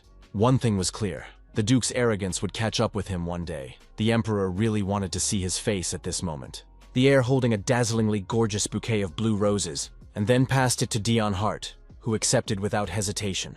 Edward said he had come to visit a friend, only to be given this bouquet. Dion didn't know what to say or think to that, so he asked why he did it. To tie Dion Hart to the empire, thought the heir. Aletta convinced him that perhaps the count was playing for the other team in the battle of the sexes. Though she conceded defeat, did not give up trying to tie the count down. She told her brother of her observations, for there were no women around the newly minted marquis, only men. So there was a mistake in their strategy from the beginning, and it's not her job to tame Dion. But the heir. Edward still had his doubts. And then Aletta reminded him of the incident at the emperor's banquet. No matter how many ladies looked at Dion, he had never shown any interest in them, paying more attention to the tea. It was hard not to recognize that fact, Edward thought. For some reason, his environment is predominantly male, and always quite close. Even too close, the heir recalled. And then he began to think that perhaps there was a grain of truth in his sister's words, and determined to test it. The count looked at the flowers with disgust. He and his sister were both desperate to get Dion, and were pulling any strings they could. Edward congratulated on getting the title of Marquis, and then he added that Cruel Heart had become an honorary earl, and immediately regretted his words, for Dion grew gloomy. Dion realized that the heir had stopped by to congratulate him on his title and grinned at his suspicions. Edward thought about it. Whatever his sister Dion had done, he had never smiled. But now he was happy about the bouquet. The heir asked about his political views now that his status had been elevated, and Dion was surprised by such a question. Edward crumpled, and Dion thought the emperor had instructed him to talk about the war. Then, as if angry at his own awkwardness, Edward asked what would happen if the empire strayed a little from tradition and spirituality. An awkward silence hung. Even the servants became uncomfortable with the heavy atmosphere. The heir was already begging Dion to say something so he wouldn't burn with shame. Dion stood up resolutely and headed for the door, saying that he had urgent business to attend to. But Edward grabbed his arm and said that he had been misunderstood. Dion grimly replied that he didn't judge such things and thought anything was possible as long as it didn't harm people. The Marquis said he shouldn't hide it. After all, it was a matter of personal preference. But he liked women. The prince didn't know what to do. The flushed prince raised his fist and also shouted that he really liked women. The maids with ruddy faces escorted the prince. They heard him shout and thought the heir obsessed with finding a woman. This was good news, so the empire would have no problems with heirs. The prince chided himself for even thinking of such a thing. He was so disturbed that he stopped thinking rationally and promised to punish his sister for speculating. Dion walked hurriedly down the hallway, accompanied by the faithful Dan. The one still could not quiet his laughter and could hardly keep himself in check, and promised always to be with his master, in spite of his tastes. Dion jabbed his finger at him and asked why he was here, since he had said he would only take him with him for the duration of the hunt, and ordered him back to the Alliance. Dan was looking for any excuse to stick. He had heard that the Lord was going on His Majesty's mission and offered his services. Dion said that he was more effective alone, and Dan reminded him that the gentleman had been out all night after the contest, and had only returned in the morning. Dion immediately remembered why he had gone for a walk, for his brother had told him not to. But he came back wounded, the annoying servant added. Dion admitted it was definitely dangerous, like he was caught in a hospital psycho. At first they tried to strangle him for no reason, but by chance he was spared. And then they took him out with a blindfold over his eyes and left him alone in the middle of nowhere. Dion realized that he had so many enemies that it was hard to know who he had met, but he was definitely lucky that day. But he again told Dan not to follow him, or one of them would definitely die. Anyone who witnesses the border crossing of the demon world must be killed. Dan realized he'd been overly persistent. He hadn't intended his distress to be threatening in its usual state. Dion was surprised at Dan's reaction. He looked happy and thought, "This guy is well weird." The Marquis entered the hall. The butler Ram immediately greeted him. The knights also shouted loudly in greeting to their commander, one of them offering the Marquis his sausage. Dion told Rem that he had to leave soon and asked if everything was ready. The butler said 10 more minutes. The captain of the knights took umbrage, saying that they should all address the Lord, according to his title, Marquis. But at the same second, he fell face first into the salad, to the great surprise of the others. Rem was surprised. The knights were awake 10 minutes after they had taken a dose of sleeping pills capable of putting an elephant to sleep. Marquis sighed heavily. After all, his rabid dogs were never normal. He thanked Ram, for he had been tired of those annoying dogs since last time, and now he would be able to ride in comfort.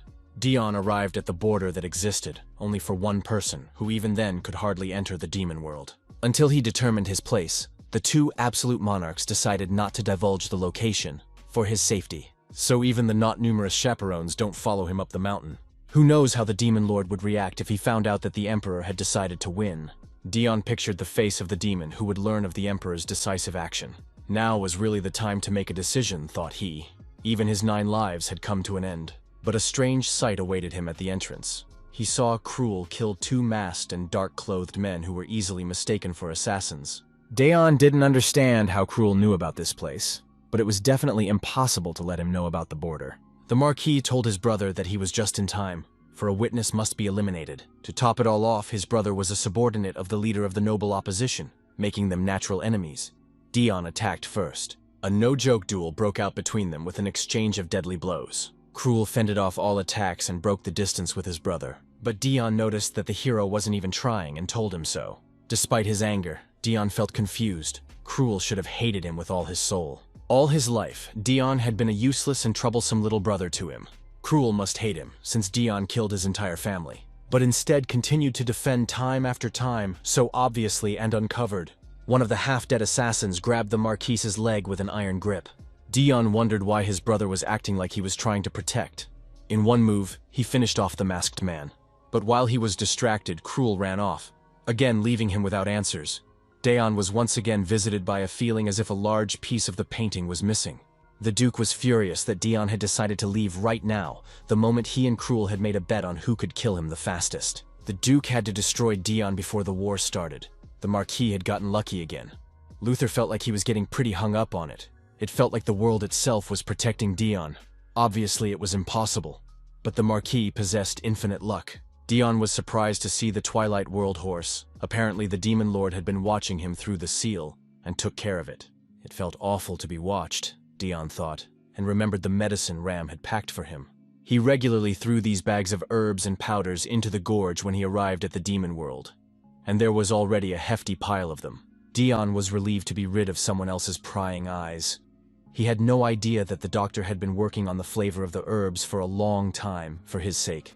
There was no calm and quiet arrival at the castle. He was greeted by a whole fan club who shouted Arthur's name and held flags and badges. All had red heart symbols and red badges. Dion was horrified by the spectacle the demons had put on. The culprit smiled carefree and said hello to him. He asked her what kind of heresy she had set up, and Riri explained that she had created a cult of Arthur, uniting all those who respected him. Dion demanded that this society of crazy fans be disbanded immediately, which sent the demons into a stupor. Riri tried to object, but the commander threatened to disperse everyone for good, so the sorceress told everyone to disperse. 5 minutes later, with great disappointment, the demons cleared the area and left him alone. To further embarrassment, Arthur's chief admirer turned out to be the Demon King himself, who also wore an Ego fan club badge. The Demon Lord grabbed him by the shoulder and said he noticed Dion's heartbeat increase as soon as he entered his office. He asked him if Dion had learned anything important about the Empire, and the Zero Squad commander became alarmed remembering the conversation with the Emperor. The Demon Lord really wanted to know what it was, for Dion couldn't hide his emotions. From his silence, the demon realized that the Emperor had made his move and was trying to lure Dion to his side. He also realized that the Marquis wouldn't have told him anything if he hadn't been asked about it, and read his reaction. Dion apologized, but the Demon Lord still grabbed him by the throat like a kitten. He asked him if he was afraid, and inquiring what the Emperor had so seduced him with, the Count felt utterly powerless. The demon was surprised that Dion didn't care at all how he might react to his actions, and never thought his life was in danger. Dion thought he was really going to be killed now, but the Demon Lord laughed and let go of his toy. He poked him in the chest and stated that he should have known whose side he was on by now, though the Lord didn't know if Dion deserved such a fate. One thing the Demon Lord knew for sure: he didn't want to go back to his boring life. In this place, Dion won't have to suffer from the bright sun. It's always night here, and a bright, beautiful moon, the Lord told him as he opened the window. Hiding in the dark for an eternity is not necessary either, because if he wants a world of people, he can conquer them, the Lord promised. The Emperor had promised something similar, Dion recalled, to stay in the human world. The Demon Lord was sure, no matter what the Emperor offered Dion, he could always offer more. The Demon King was even willing to beg him on his knees like last time, just to win this game. Dion refused, and the Demon King realized that if he kept pushing he would scare his toy away, so he decided to stop there. So the Lord let him go to think and waved his hand. For the sake of victory, he could not lose his favorite toy. Marquis was so agitated and annoyed that he went out for a walk. Even after a few days, he didn't find the answer he wanted. The common demons were surprised to see Arthur outside the castle, and in such attire. There were 2 rules that Dion was to be avoided: if he had tea, and if he was dressed in black like he was now. Dion didn't mind being shunned, but he heard what they were saying about his black clothes, and wondered if demons didn't like black. He had dressed in black so as not to attract attention, but who knew that color could scare away demons? Dion laughed ominously. Ed, who shadowed the commander, noted that the latter was very sensitive today. Normally, Ed would have left the commander alone, but the Demon Lord had told him to keep a close eye on him, and to report if there was anything out of the ordinary. The commander seemed calm, but it was clear something was irritating him, and Ed wanted to cheer him up somehow, but didn't know what to do. Plus, the commander was holding his head like it hurt, and Ed resented that Dr. Ben wasn't around when he was needed. Ed couldn't leave it at that, and offered the commander a place where he could rest properly. He was sure he would like this place. That's what Ed thought. But it came out that the commander completely lost his temper. Dion was surprised at his aide's assertiveness, suggesting a place to freshen up, though there were no such places in the demon world. But they came to the training ground and Ed demanded to bring something. Then Dion thought his assistant wanted to fight him. Ed insisted when the servant told him they didn't have any authority, and he shuddered with fear. Dion didn't understand what was going on. After all, Ed had wanted to get some air with him, and now he was threatening someone with violence for who knows why. He decided to clear up the misunderstanding before it escalated and went straight to them. But suddenly he stumbled, and with a resounding thud, slammed his fist into the wall above the demon servant's head. Marquis instantly lost his temper, cursing his body that kept tripping on flat ground like some kind of manga. Ed went over to him to calm him down, and told him that now was not a good time to kill demons. Even the Overlord would not approve of such a thing. Ed told the servant that this was his last chance. For insulting Commander Arthur, he was angry that they had wasted a lot of time. The servant thanked them for letting him live, though Dion had no intention of killing him, and ran away. At the same instant, an anxious Dr. Björn ran out to them on the platform. The signal from his tracking pendant heart rate monitor was just off the charts. Then he sprinted as fast as he could. He screamed even louder when he saw that the Zero Squad leader had shattered his arm. Ed reprimanded Dr. Ben for only showing up now. But Doc objected, replying that he had come right after the signal. Ed stated that now was not the time for bickering, as their commander had been feeling ill for a long time. The doctor became even more worried, thinking that his pendant was faulty because he had tried to improve it several times before, and had taken Dion's blood from somewhere. Doc asked if the commander felt a change in himself, and Dion wondered if it had been a long time since he'd spit blood over nothing. Ed rejoiced, thinking that the effects of the battle with the hero were finally starting to wear off. But Ben was sure that wasn't the case. The commander's body was still a ticking time bomb. He told them that over time the signal from the magic stone would begin to weaken. It could be due to changes in the commander's body. Only then did Ben remember that he had forgotten to give the commander an anesthetic, and had been sewing his dissection without it all this time. The doctor pressed his forehead to the floor and began to beg for forgiveness. He was willing to pay for it with his life. But Dion replied that he shouldn't. He was used to the pain. In fact, he couldn't even squeak because of Dr. Ben's serious face. Ben told him to hide his pain from his own doctor no longer, and the servants marveled at the commander's stamina and mercy. Later, a servant appeared and brought some bucket of sticks, and said they were sticks of snowflower. Dion didn't understand why a demon lord's permission was needed for such trinkets, and asked what to do with these things. Ed suggested that he just cut the top off, and when he did, fireworks lit up the sky and snow began to fall to the ground. Dion was greatly surprised by such disposable magic. Unlike the human world, where there are seasons and sometimes it snows, the demon realm doesn't change, and Ed thought that would please the commander. Dion caught a couple of snowflakes and thanked with a smile on his face. It really wasn't bad, he thought, because he hadn't seen snow in a long time. The servants were annoyed that garbage was falling from the sky, which they then had to clean up. Dion opened the red stick, and the snow turned red, and he also smelled an odor and became alarmed. The Demon King came into the arena to them, and said that the snow smelled like blood. He asked Dion how he felt about the snowflower sticks that were supposed to cheer him up. The Demon King said with a smile and proudly stated that he had worked very hard to create red snow, with the smell of blood. He thought it would be useful when they went to the human world. Dion immersed himself in the memories and agreed it was useful, for weather conditions greatly affected the battle. Just being in a place with the smell of death can sow panic in the ranks of the enemy. The Lord praised him, as expected. Dion was one of a kind, fought well and knew the tactics and strategy of battle. He whispered ominously only to him that he was glad Dion was on their side. The commander's mood left much to be desired, so the Lord told him to follow him. The Lord did whatever he wanted, but Dion had no choice but to follow him to survive, and they moved instantly. In one fell swoop, they moved to the land of the elves, a beautiful lunar land. Lord asked how he liked this place. Considering it was in the middle of nowhere, it was beautiful, which was not to say that the elves that lived here were not. The Elf King came out to greet his guests, and called the Lord's words nonsense. The head of the elves resembled a beautiful woman more than a man, but such is the characteristic of their race. The two lords began to argue about which of them had caused the other more trouble, and Dion couldn't figure out why he was here. The elf noticed the man, and asked why the Lord had brought him here. The other elves noticed that even the world tree was alarmed by the guests. They looked intently at such a rare visitor to these parts, perhaps the first of its kind. Dion Hart had the world's attention. Marquis didn't understand why everyone was staring at him like that, but he waited patiently. The demon lord hurriedly closed his toy from the others, and asked the head elf why he had appeared, though he himself had come uninvited. The elf handed him a strange thing, and told him that he should take responsibility for it. The object looked like an avocado pit. Because of the Demon King's aura, the sensitive seeds changed. The Emperor summoned Chloe, who worked as a gardener. Incubus began looking around dazedly, not realizing where she was. She was even more surprised to see the Demon Lord in front of her, and Dion noted that after magic was banned, it was still used quite often. The Lord ordered her to look at the seed and see if it could be recovered. The Incubus gardener was surprised that the seed was covered in mold and began to examine it. After examining it properly, she stated that she could make it grow, but she couldn't do anything about the demonic energy. The elf started to get indignant, saying that this was a very important thing that they were entrusted to protect, as they valued peace more than anyone else. The Demon Lord called them dogs. If the world finds out that the seeds have been harmed, they must become real dogs. The elf declared that Mir respected their race. They began to argue again, so vehemently that Chloe hid behind Dion. The elf rebuked the Lord for not dealing with demonic monsters at all, and Chloe was pierced by a hunch. She asked them if they needed this seed she had been given. The elf replied that she could have it, and Chloe smiled happily.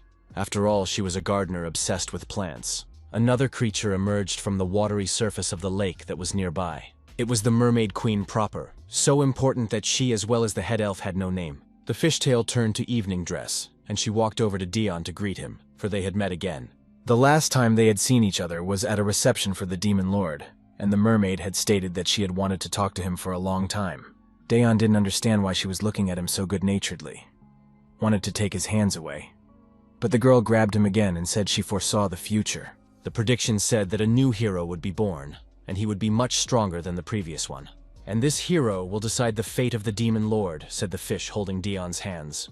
The Lord looked at the fish carefully, considering whether to roast it or boil it for such revelations. Everyone was very surprised by this news, except the Demon Lord.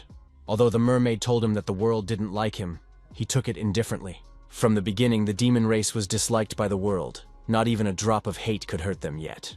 Except the future she sees is changeable. The mermaid replied that it was possible, but this time it would be a miracle if anything changed. Banning magic is useless. The world is after the Lord as it is, the elf said. But the demon countered that he just wanted to delay the hero's appearance until the end of the war. The elf grabbed Daeon's hand. He realized that the demon had done this to balance the powers. The more magic, the faster a new hero appeared. That is why the demon has not healed Daeon properly and is using primitive healing methods, the elf lord stated. He said he had no choice, so he'd take care of the arm himself. They stepped back to the fallen tree and the elf began to use his abilities. There was an awkward silence between them that made Daeon want to fall under the ground. First the mermaid queen, now the fairy king began to favor him. He remembered that the first time they'd seen each other, they hadn't liked him much. The longer the commander looked at the elf, the more he reminded him of Jaikar, Daeon casually said aloud.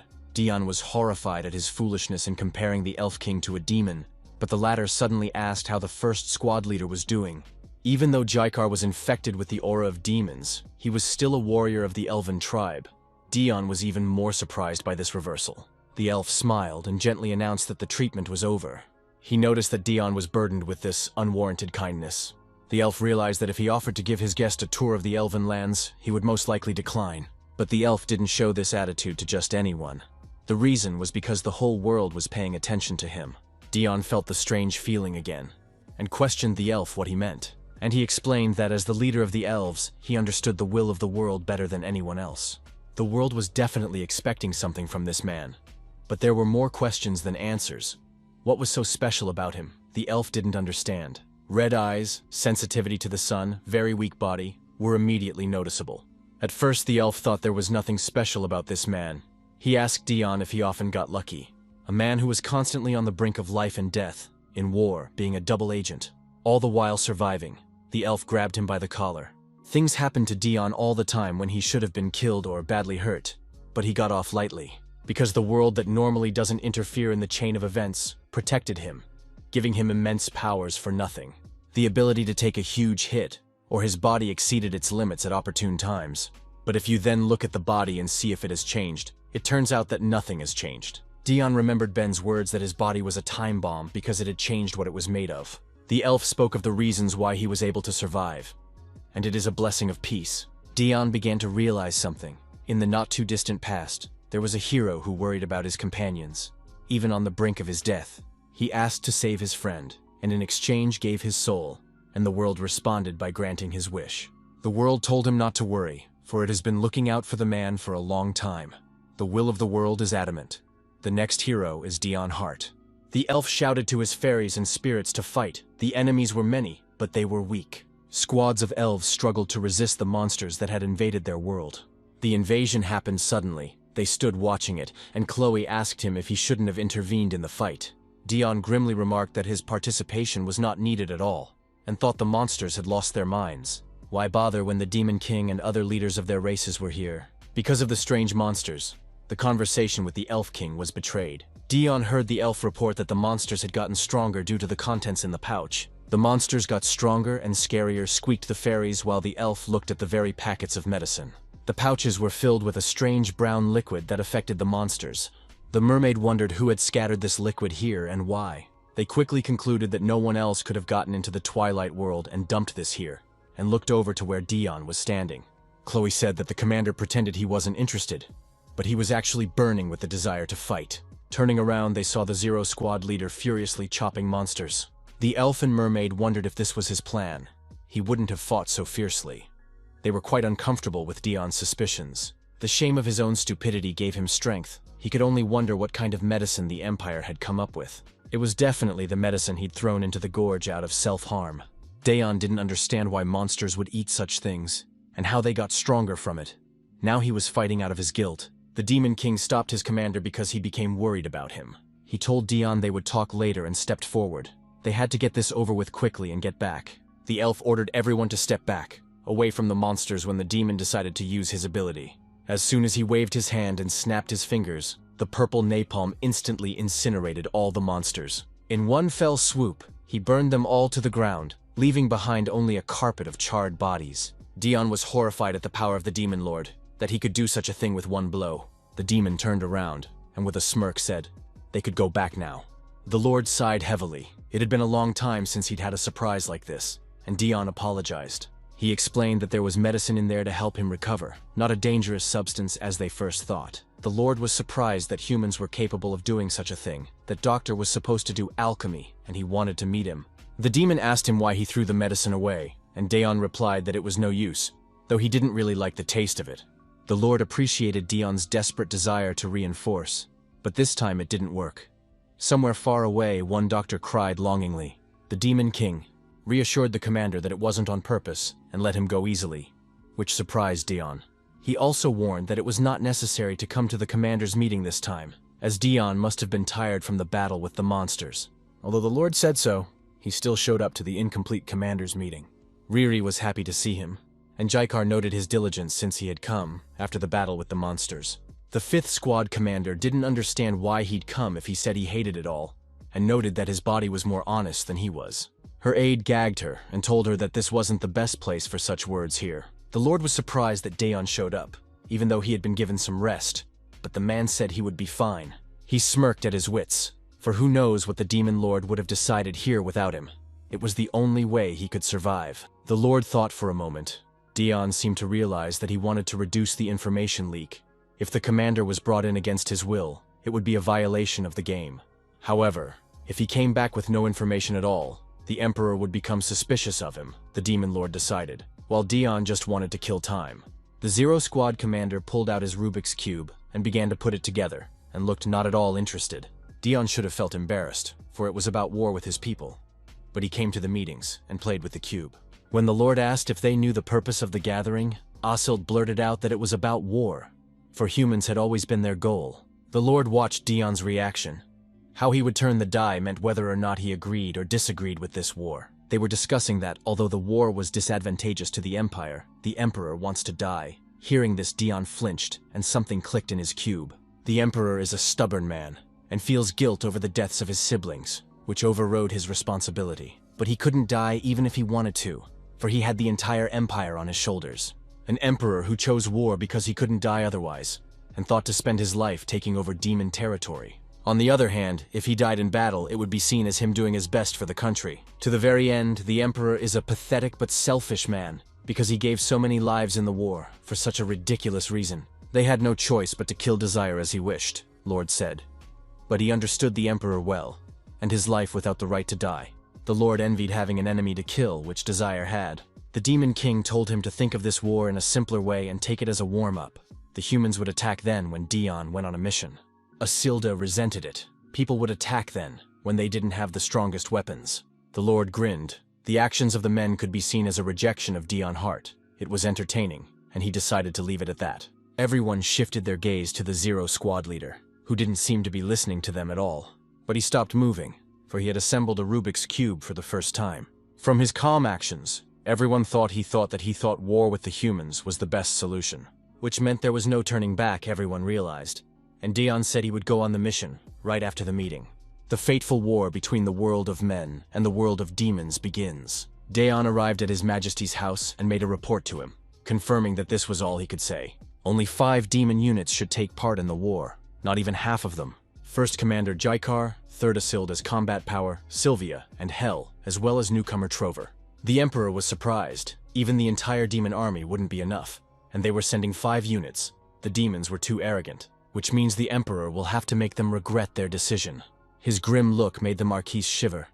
Their relationship was already not the best considering Daeon's role. Desire decided not to pry out important answers right away and told the Marquis to rest. The Emperor didn't want to rush. After all, the Demon Lord was probably counting on it. He was pondering when someone entered with a report. It was the Chancellor, breaking the breaking news that the demons had launched an offensive. The Emperor jumped up from his seat. He wasn't really surprised or excited. The image of Jaikar's first commander appeared before him. The demons used magic to communicate. Thoth reported that although the demons valued peace, the land grab had turned the Empire into a threat, and to protect the humans from collapse, the demons were going to war. The Emperor demanded that the court magician be brought in immediately. Dion grinned, seeing Jaikar, and listening to his propaganda speech about war for peace. The demons were leaving room for negotiation. They promised not to continue the war if the humans didn't react. As if the demons didn't want war, then they devalued the Emperor's speech. The Emperor also tapped into the universal magical connection, and declared that all the words of the demons were lies and provocation. According to the history recorded in the palace, he stated, the demon kingdom had always coveted lands under the sun. In other words, demons have always watched over the human world. So why should they believe the words of one of them? Desir asked. The demon king suggested that the humans should retreat and check if the demons keep their word or not. If not, you can always make your move. The Lord's speech greatly influenced people. His image went against the bloodthirsty propaganda. He looked peaceful. The Lord, as a wise teacher, told Desir that it was foolish to sacrifice people because of greed, because war is not a child's play. The Emperor just denied everything, and said he didn't start the war because of greed. But it was a weak move. It was about depriving oneself of the future, for the sake of temporary peace. As long as the Empire was at the peak of power, one should take advantage of that for the sake of the future. Better bad now, but good and long afterwards, people understood his wishes and supported the Emperor. Daniel noted the ease with which Desir turned war into a noble cause for future generations. He drew Paul's attention to how to make speeches and to influence people's emotions. The Demon King clapped his hands. It was a beautiful speech. The Emperor was a far more entertaining person. But no matter how much he embellishes, the reality is that he will still seek domination without regard for people's lives, the Lord said. He would have no answer, realized the Demon Lord, and considered that he had already put Desire down low. The atmosphere became heavy.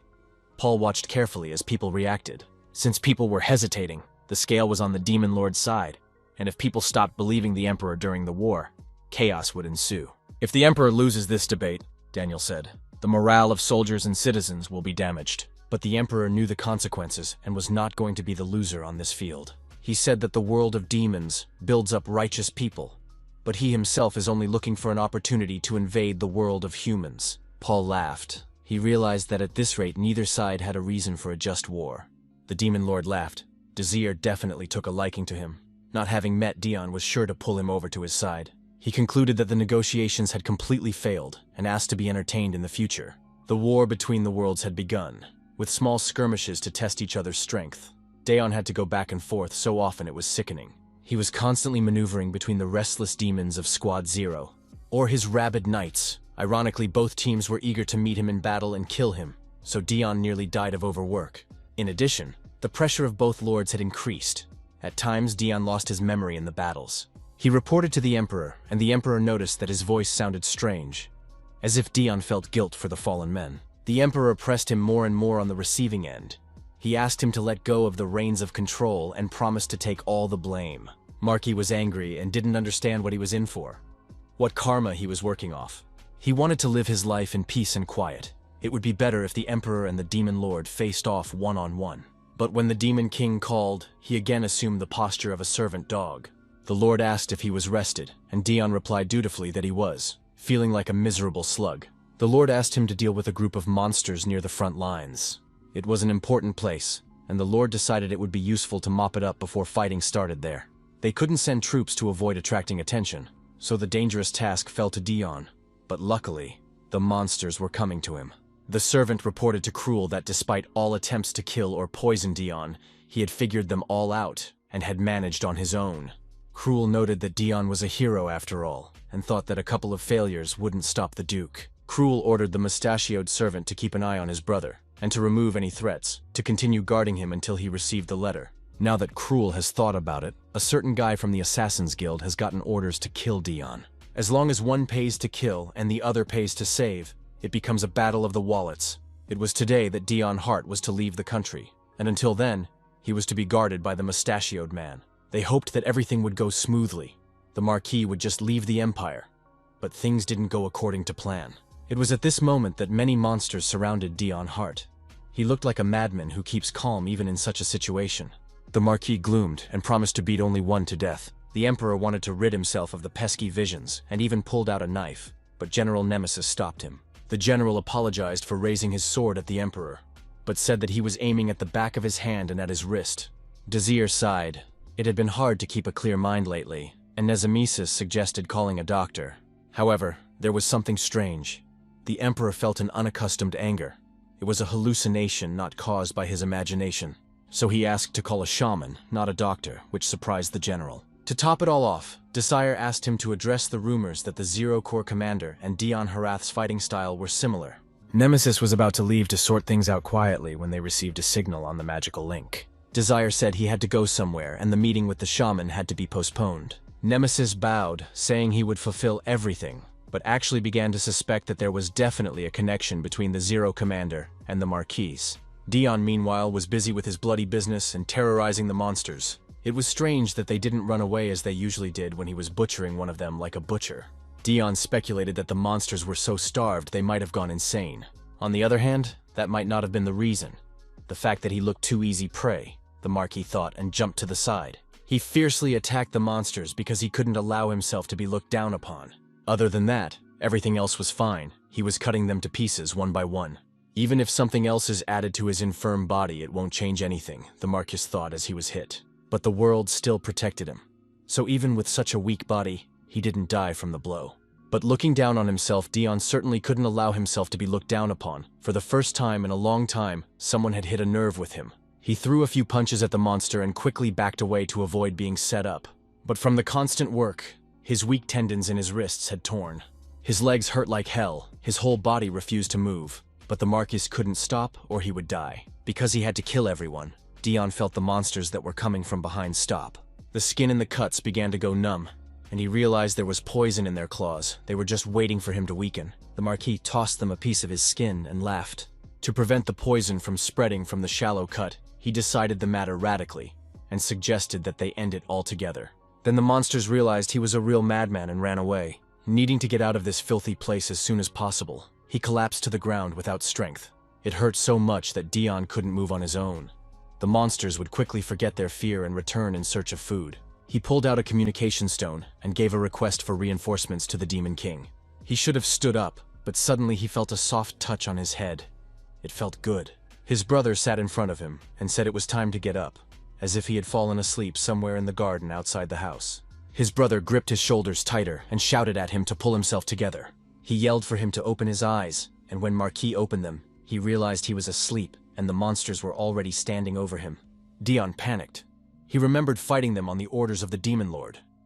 But he didn't realize when he had managed to pass out. The monster extended a clawed paw, and the Marquis realized he wouldn't have time to dodge and covered himself with his hand. But at the same second the cavalry arrived, the Emperor himself chopped off the heads of the monsters. Desire told him that he had mixed up the communication stones, and was too scarred for a spy. Then the Marquis realized what a mistake he had made. The Emperor chided him that since his talent was asking for help, he should have come personally. After all, he couldn't send anyone when it involved the Demon King. Still, it's thanks to this that he's seeing Zero Squad leader Arthur for the first time, Desire told him. Daeon, who was covering a large wound with his hand, shuddered at such a statement. But Desire said easily that there was no need to be so nervous, for he was not going to do anything about it, and the Marquis complained again about his crazy life. He left clothes, bandages, and medicine for Dion, and said he would send a knight to help him walk. Since he acted on the Demon Lord's will this time, he would have to act on his will next time, Desire warned. Whether it was the Demon Lord or Emperor Desire, they were all trying to use him for their own convenience, the Marquis thought. But it wasn't the first time he'd been injured, so he decided to forget all about it until the night came, when he saw Dr. Ben coming toward him through the woods. Ben looked alarmed as he recognized his commander. It was strange to see him outside of the demon world. Ben said he got a strong signal from the necklace and headed straight for the commander. He ran away secretly from everyone. But while they were talking, a knight sent by the Emperor to help the Marquis walk came after him. And then Dion realized they had been caught. On one hand, Ben recognized him as the Marquis of the Empire. On the other, the knight saw him in the company of a demon. Ben looked contemptuously at the man with an expression of mauling at what you're looking at, you pathetic man. Dion didn't understand why he was making a showdown. But the knight quickly realized what was going on too, and bared his blade. Daeon grabbed the doctor and realized he was in trouble. He was about to be exposed. The knight demanded that the demon move away from the Marquise. Still, he hadn't guessed their connection yet. Daeon was already figuring out if he could explain this knight's death to the Emperor if he had to kill him. But that was a bad decision. So he attacked Dr. Ben, plunging the dagger next to his head. While he was in that state, he couldn't fight anyway, and it was best to avoid it. He ordered Ben to push him and leave. Ben asked about his treatment as the knight moved closer to see what was going on. But the demon had no choice but to listen to the commander and push him.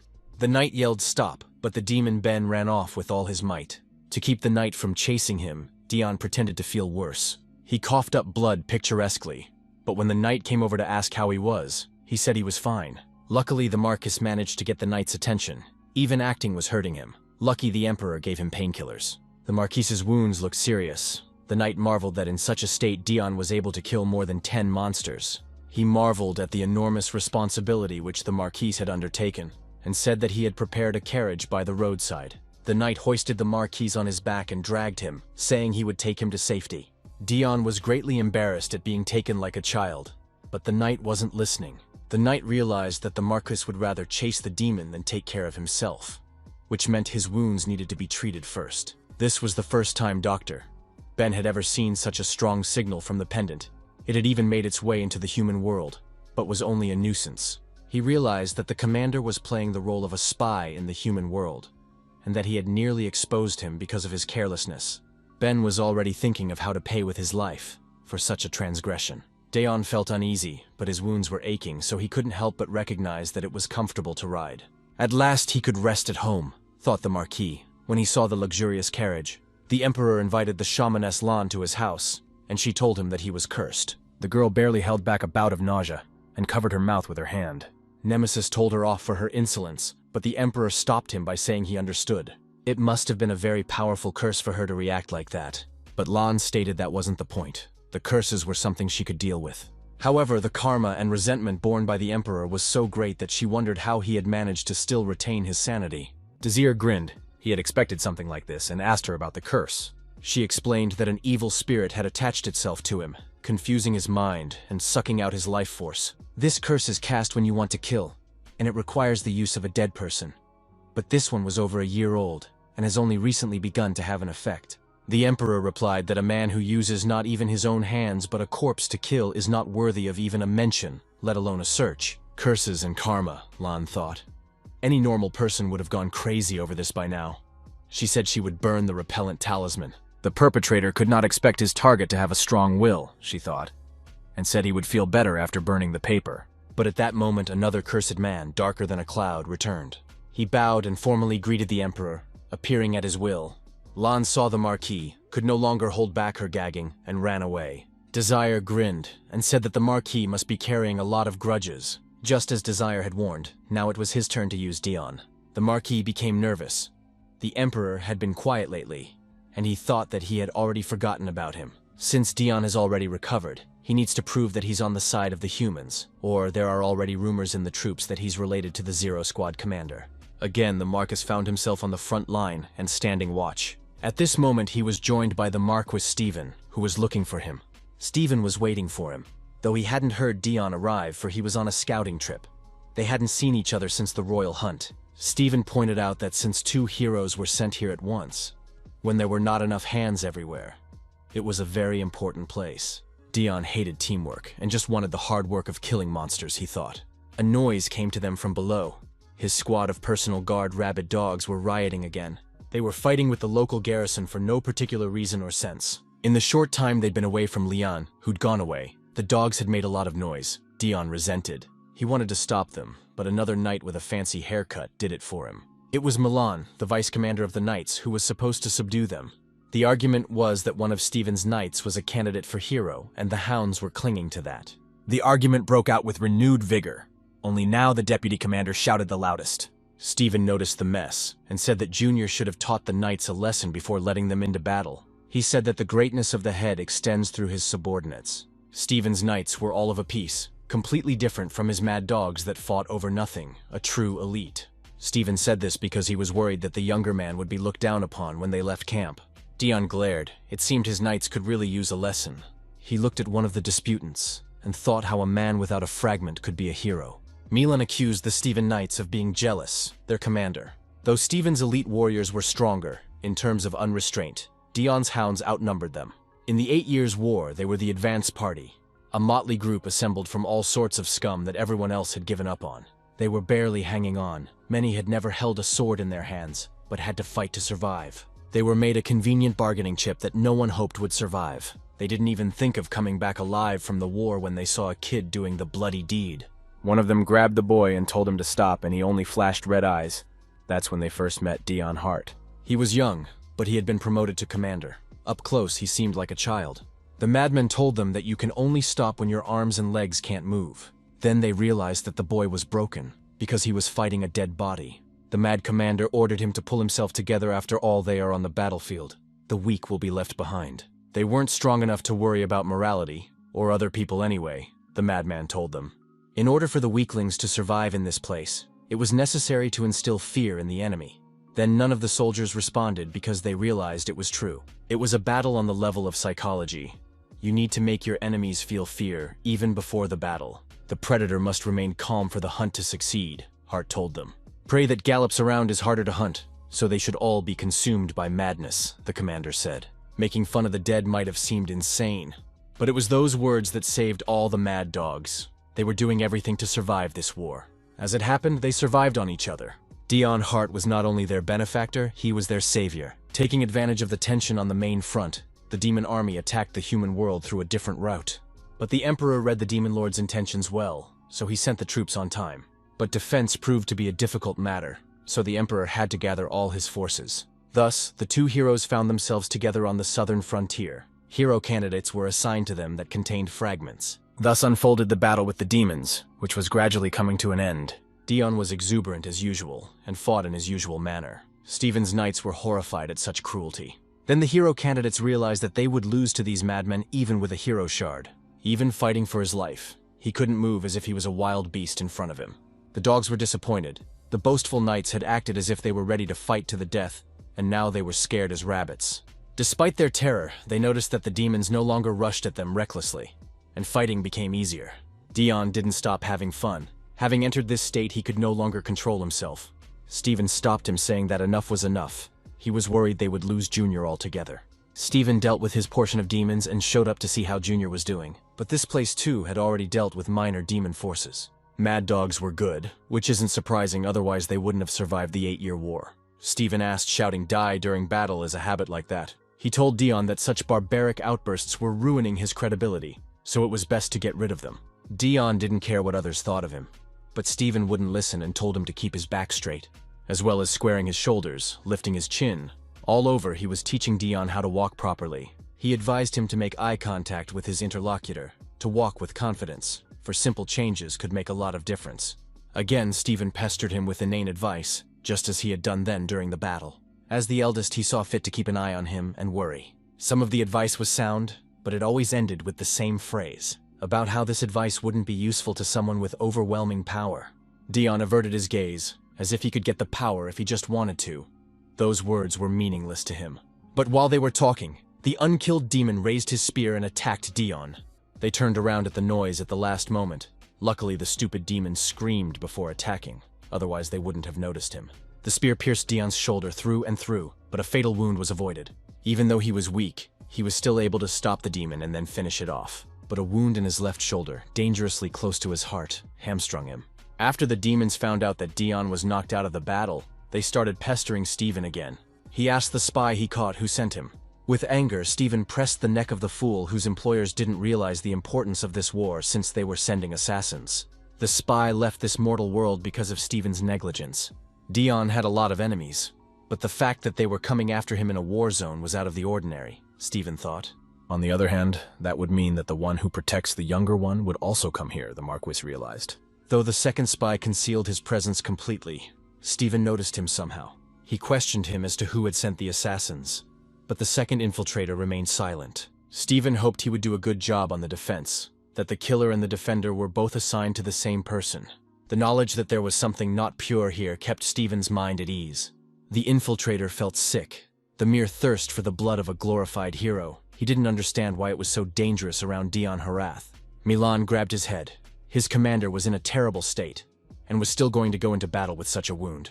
Marquis didn't understand why he did it either. He couldn't remember what happened, so he told them not to be dramatic. At that moment, Stephen came in to check on his youngest. He was displeased that his youngest was always using himself as bait. Stephen looked angry, and Dion didn't understand why. His men had known he was like this since the beginning of the 8-year war. He used to be so sloppy that he even had help with his buttons. At times he acted like a child, and others had to look after him. But when it came to battles, he completely changed, and was most brutal and ruthless. Even when he was exhausted from the war, the wounds, the pills, he acted like everything was fine as long as he could survive. Dion excused himself to Stephen that he had no other choice, but the latter said that was not the case. He himself had rashly thrown himself into the fight. Dion vaguely began to recall the last fight as he ran forward. He remembered that he had killed the commander after all, causing the enemy troops to scatter. But then, Stephen asked if they had run away without him. He reprimanded Dion for not leaving the little thing alone and taking care of his safety. Because of this incident, the enemy scout also learned of his injury. That means that this information will quickly spread in the demon troops, and they will gather the retreating ones, Stephen said. And Dion could not find anything to object. Stephen said it's about Dion not doing the best thing, and it's better not to do that and take care of himself. Even his knights relished the picture, for when they said the same thing to the commander, he didn't want to hear them. Everything happened exactly as Stephen had predicted. The retreating demon army was returning. It was quite problematic, Stephen said, and Dion was dumbfounded. He felt guilty about it, but got a flick from the older man who told him not to start a panic. He said that having held off the enemies with his troop and Dion and his dogs would retreat to the rear. Then the Marquis expressed concern for his elder. The one only laughed, asking if he looked so weak. He and his knights were more than enough to fight back the demons. Even though Dion was injured, he should have been able to escape, Stephen insisted. So they did. Saddling their horses, quickly regrouped in the rear. Intelligence reported that the main forces of demons withdrew. Hence, the battle here was the last one. Once they defeat the returning troops, they would fulfill their main objective. Cruel and the Duke met again. Of still had a strange relationship, even though Cruel was the one who came to Luther for protection and support. It was a peculiar relationship where they were not equal to each other, but still not vassal and suzerain. Cruel conceded defeat in this game, and Luther noted that Cruel had difficulty concentrating today. He asked if it was because the Duke had sent assassin after assassin to Dion, with most unable to even get close to him. But their relationship suddenly leaning to one side, Cruel experienced anxiety, and for good reason. At the same instant, the Duke pressed his face against the board, for he had intercepted one of Cruel's spies. And so Luther figured out that all this time his ward had been protecting his brother. If he hadn't been so valuable, the Duke would have killed Cruel by now. But now he decided to leave it at that, because this hero was very important to him. Luther reminded him that Dion had killed their parents. He stabbed Cruel in the arm. The Duke was surprised that Cruel was not saddened by the death of his dear parents. They were wonderful people, and yet Dion killed them without remorse. Let there be reasons. Let there be misunderstandings. Could that be an excuse? Wondered the Duke. Choosing between his own life and his brother's, which is more important? Luther asked him. But Cruel didn't make a sound. He was giving him one last chance, and said he'd put a watcher behind him, so Cruel wouldn't think of doing anything stupid. And if he's not willing to die, he should bring Dion Hart's head. Cruel was going to hike. With a heavy heart but a clear head, he already knew what to do. He thought back to what the fortune teller had told him, that before he died, he was obligated to kill his brother. The Duke demanded exactly the same thing, to put his life on the line. If he didn't want to die, he should have killed his brother. Cruel realized it was time to end it all, but when he grabbed his sword, it slipped from his wounded hand. Luther had damaged his nerve with his dagger, and now Cruel couldn't squeeze his arm properly. But something like this couldn't stop him. Outside the tent, he was spotted by someone who was supposed to be watching over him for the Duke. The dog that Luther caught was from the guild that Cruel had hired to protect Dion. He and were stealthy and skillful. The servant wanted to go with Cruel, but the hero said he would stay here and do what he had to do. The hero grinned when the servant defiantly stated that it was his job to protect him.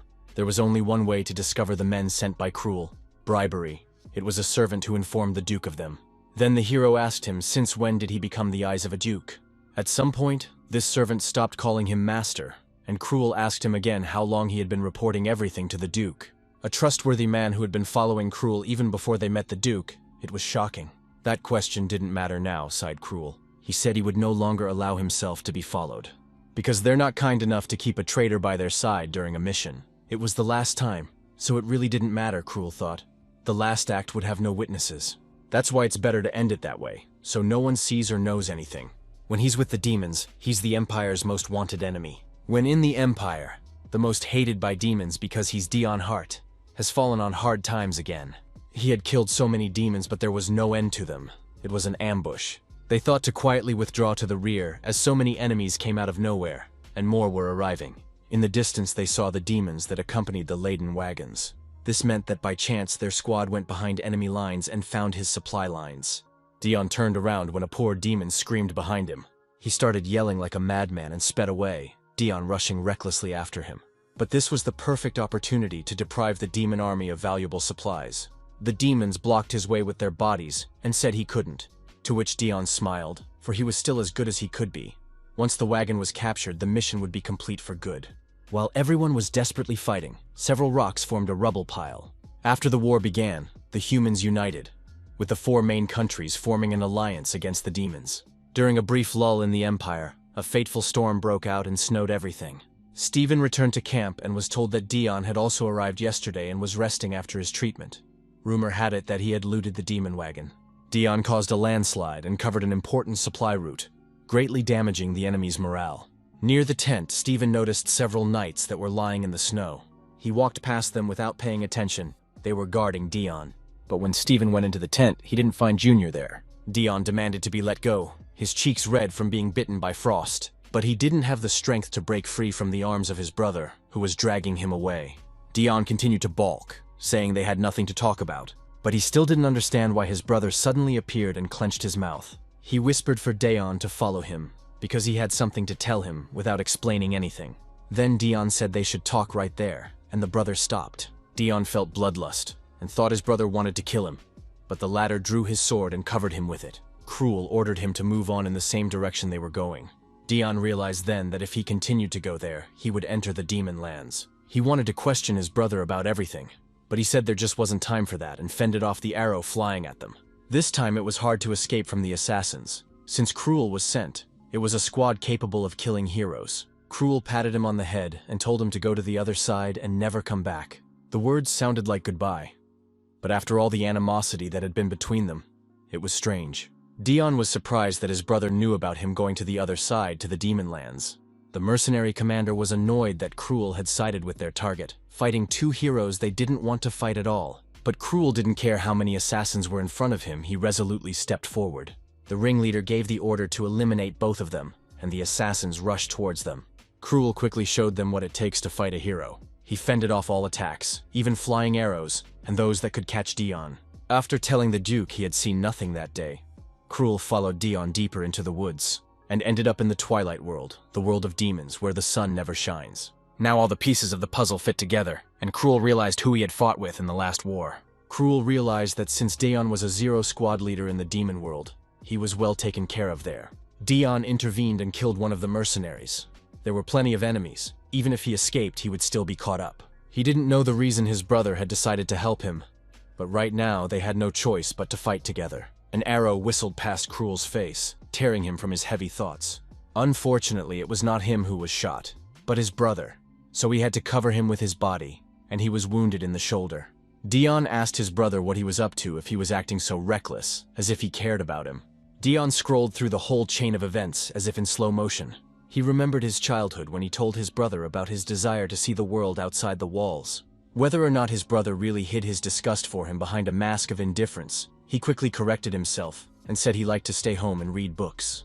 Then his brother patted him on the head and suggested we all go somewhere together when he was older. Cruel told him as usual not to look for underlying causes, just accept and forget, and ran his palm over his head again. He grinned as he had back then in their childhood, and a new batch of mercenaries were coming their way again.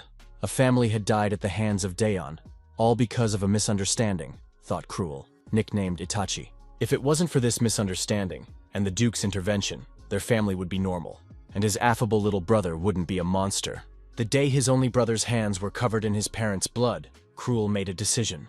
It was now that he was remembering all the pain the Duke had caused him, and awakened his hero powers, his eyes glowing with a green light. In one fell swoop, Cruel killed the pursuers that risked thinking he was weakened from his wounds. It was his decision to protect his only family, his little brother, However, Dion was not himself to perceive the whole truth now. Otherwise, he would have gone into a frenzy of revenge and killed everyone and himself included. Cruel dismissed him again and told him to just leave. It was his last request. He didn't want his little brother to know the truth. Dion didn't understand anything. He just turned around and started running away. The assassins screamed in frustration, not understanding why they couldn't eliminate one single person. The mercenary commander ordered them to take care of Cruel first. The hero thought only that his brother would not remember his participation in the 8-year war, and hoped he would focus on hating him, then feel relief after his death. Even if what Dion had done was unforgivable, Cruel was sure they would forgive. If Dion wants to know the whole truth, he'll have to face reality and remember everything he's done. Cruel fell to his knees. His brother could no longer fight, and Dion realized that this was his end. People could laugh at Cruel's miserable life, at the fact that he couldn't stop his brother, by how much effort he put into being a hero and protecting his brother, working for his enemy, and yet he was satisfied, for he had lost his life protecting him as he had wanted to. All he could hope for before he died was that his brother wouldn't go mad with the truth and live a long, happy life. He sincerely wished his brother happiness and smiled. Even after death, he would keep him safe. The assassins were breathing heavily. The victory had come at a cost, but the main task was not yet accomplished. They realized that he carried the title of hero for a reason. They only had a handful of people left. Now it's time to do away with Dion Hart, who's a table among the trees. He went into a stupor and couldn't believe his brother was dead. Their hatred was personal. No one else was supposed to take him away. He was the one who had wanted to kill him for so long. But his brother had committed unimaginable meanness, making revenge impossible. He had sacrificed himself. Dion thought he would be happy when he saw his brother die. But instead, tears rolled down his cheeks. He didn't understand why Cruel had done that, whether he had any reason to do it. Dion's head was splitting, in pieces. He wasn't worthy of this treatment. His brother's ghost stood in front of him and called out to him. Dion flinched. His parents showed up next, and asked him not to think about it. But if he wants to know the truth, accept reality, the brother said, and face what he did. An arrow hit Dion, but bounced off the protective barrier. The stone Riri had given him disintegrated again. The assassins didn't realize what had happened. They were confident that the attack would hit the target, but something went wrong. He should have moved, but he didn't want to. Had worked his ass off to get to this point, and now he didn't know what to do next. His brother's voice whispered live, and only then did Dion tear into the woods. Everything he believed in crumbled in an instant. His brother dying before his eyes for his own sake. The cold air cutting into his lungs. Dion didn't understand anything now. All his fragile personality held onto was his hatred for the family he continued to live for. But he didn't know which of that was true, though deep down he probably did, Dion thought, and jumped into the portal. Dion was afraid to accept it, because he thought there was no turning back. With all his might, he avoided the truth. If it was a mistake, could he further turn a blind eye to everything? Therefore, he decided to accept everything. The demons recoiled in horror against the castle walls to avoid being hit, because Dr. Ben was rushing so fast, but he was held up by Ed and asked what was wrong. Ben showed the crystal, and said that this heart rate monitor had never shone so brightly with alarm. That meant Commander Arthur was in great danger, Ed realized. Riri shrieked along with them, her protective stone breaking as well. The wall that Dion spent 10 years building has completely collapsed. Once he stopped resisting, it was only a matter of time, his head splitting with pain and regret. All the memories he'd dislodged were slowly coming back to him. He crawled on his knees and asked why Cruel didn't just kill him. The emotions of that time flashed so vividly that he stopped breathing, and only whispered why he hadn't been killed then. Riri found him first. He was still lying like that at the very entrance to the demon world. Dion's eyes were trippy. He could barely make out what he was seeing. He collapsed without strength, unable to withstand his emotional shock. Somewhere far away in the mountains, a shaman woke up the whole village and shouted that they must flee. The last wall had fallen. The calamity had awakened. The people were alarmed at this late hour. The old woman had taken up again, they said. Lan stated that her grandmother was right this time. They all needed to find shelter because they were in danger. Dan asked Rem's butler if he really didn't know where the Lord was now. The third hero of the Empire had disappeared. Ram sighed, and replied that he couldn't know that. There were rumors that he had been kidnapped, or that he had killed his brother and escaped to the demon world. His rabid dogs only hoped that the commander was well fed. Where could he run away to with such a weak body, they wondered. Lian said to stop worrying needlessly and get busy training. She was sure the Emperor would send people out to search. But even having said all that, she was still worried about him. All of his servants and loyal men were worried about him, and she hoped the Lord wouldn't forget that. The Emperor listened, Another disappointing report: both brothers were still missing. They were last seen in the Northern Territory, but no trace of them has been found since then, Nemesis said. Desire looked flustered and said to focus on defending the Empire and finding heroes. Luther praised the defector for his good work and promised to keep him alive. The Duke grinned. Cruel, sacrificing himself for his brother had done a real foolish thing. But they missed a good chance to kill Dion Hart. The Duke had no doubt that he had escaped to the demon realm. Dion never regained consciousness. He kept lying in bed, coughing up blood. Riri was crying as well, and wiped the blood and tears from the Zero Squad leader's face. She asked Ben to do something, but in their era, antidepressants hadn't been invented yet, and Doc had already treated the usual wounds. The Demon Lord entered their chamber and wondered what Dion had seen since he was in such a state. He realized that Arthur had decided to accept a truth comparable to hell. At this rate, the young apprentice could die quickly, the Demon Lord thought, and decided that this was a good opportunity to check the fate of the guy. He told them all to get out, in a voice that did not tolerate objection.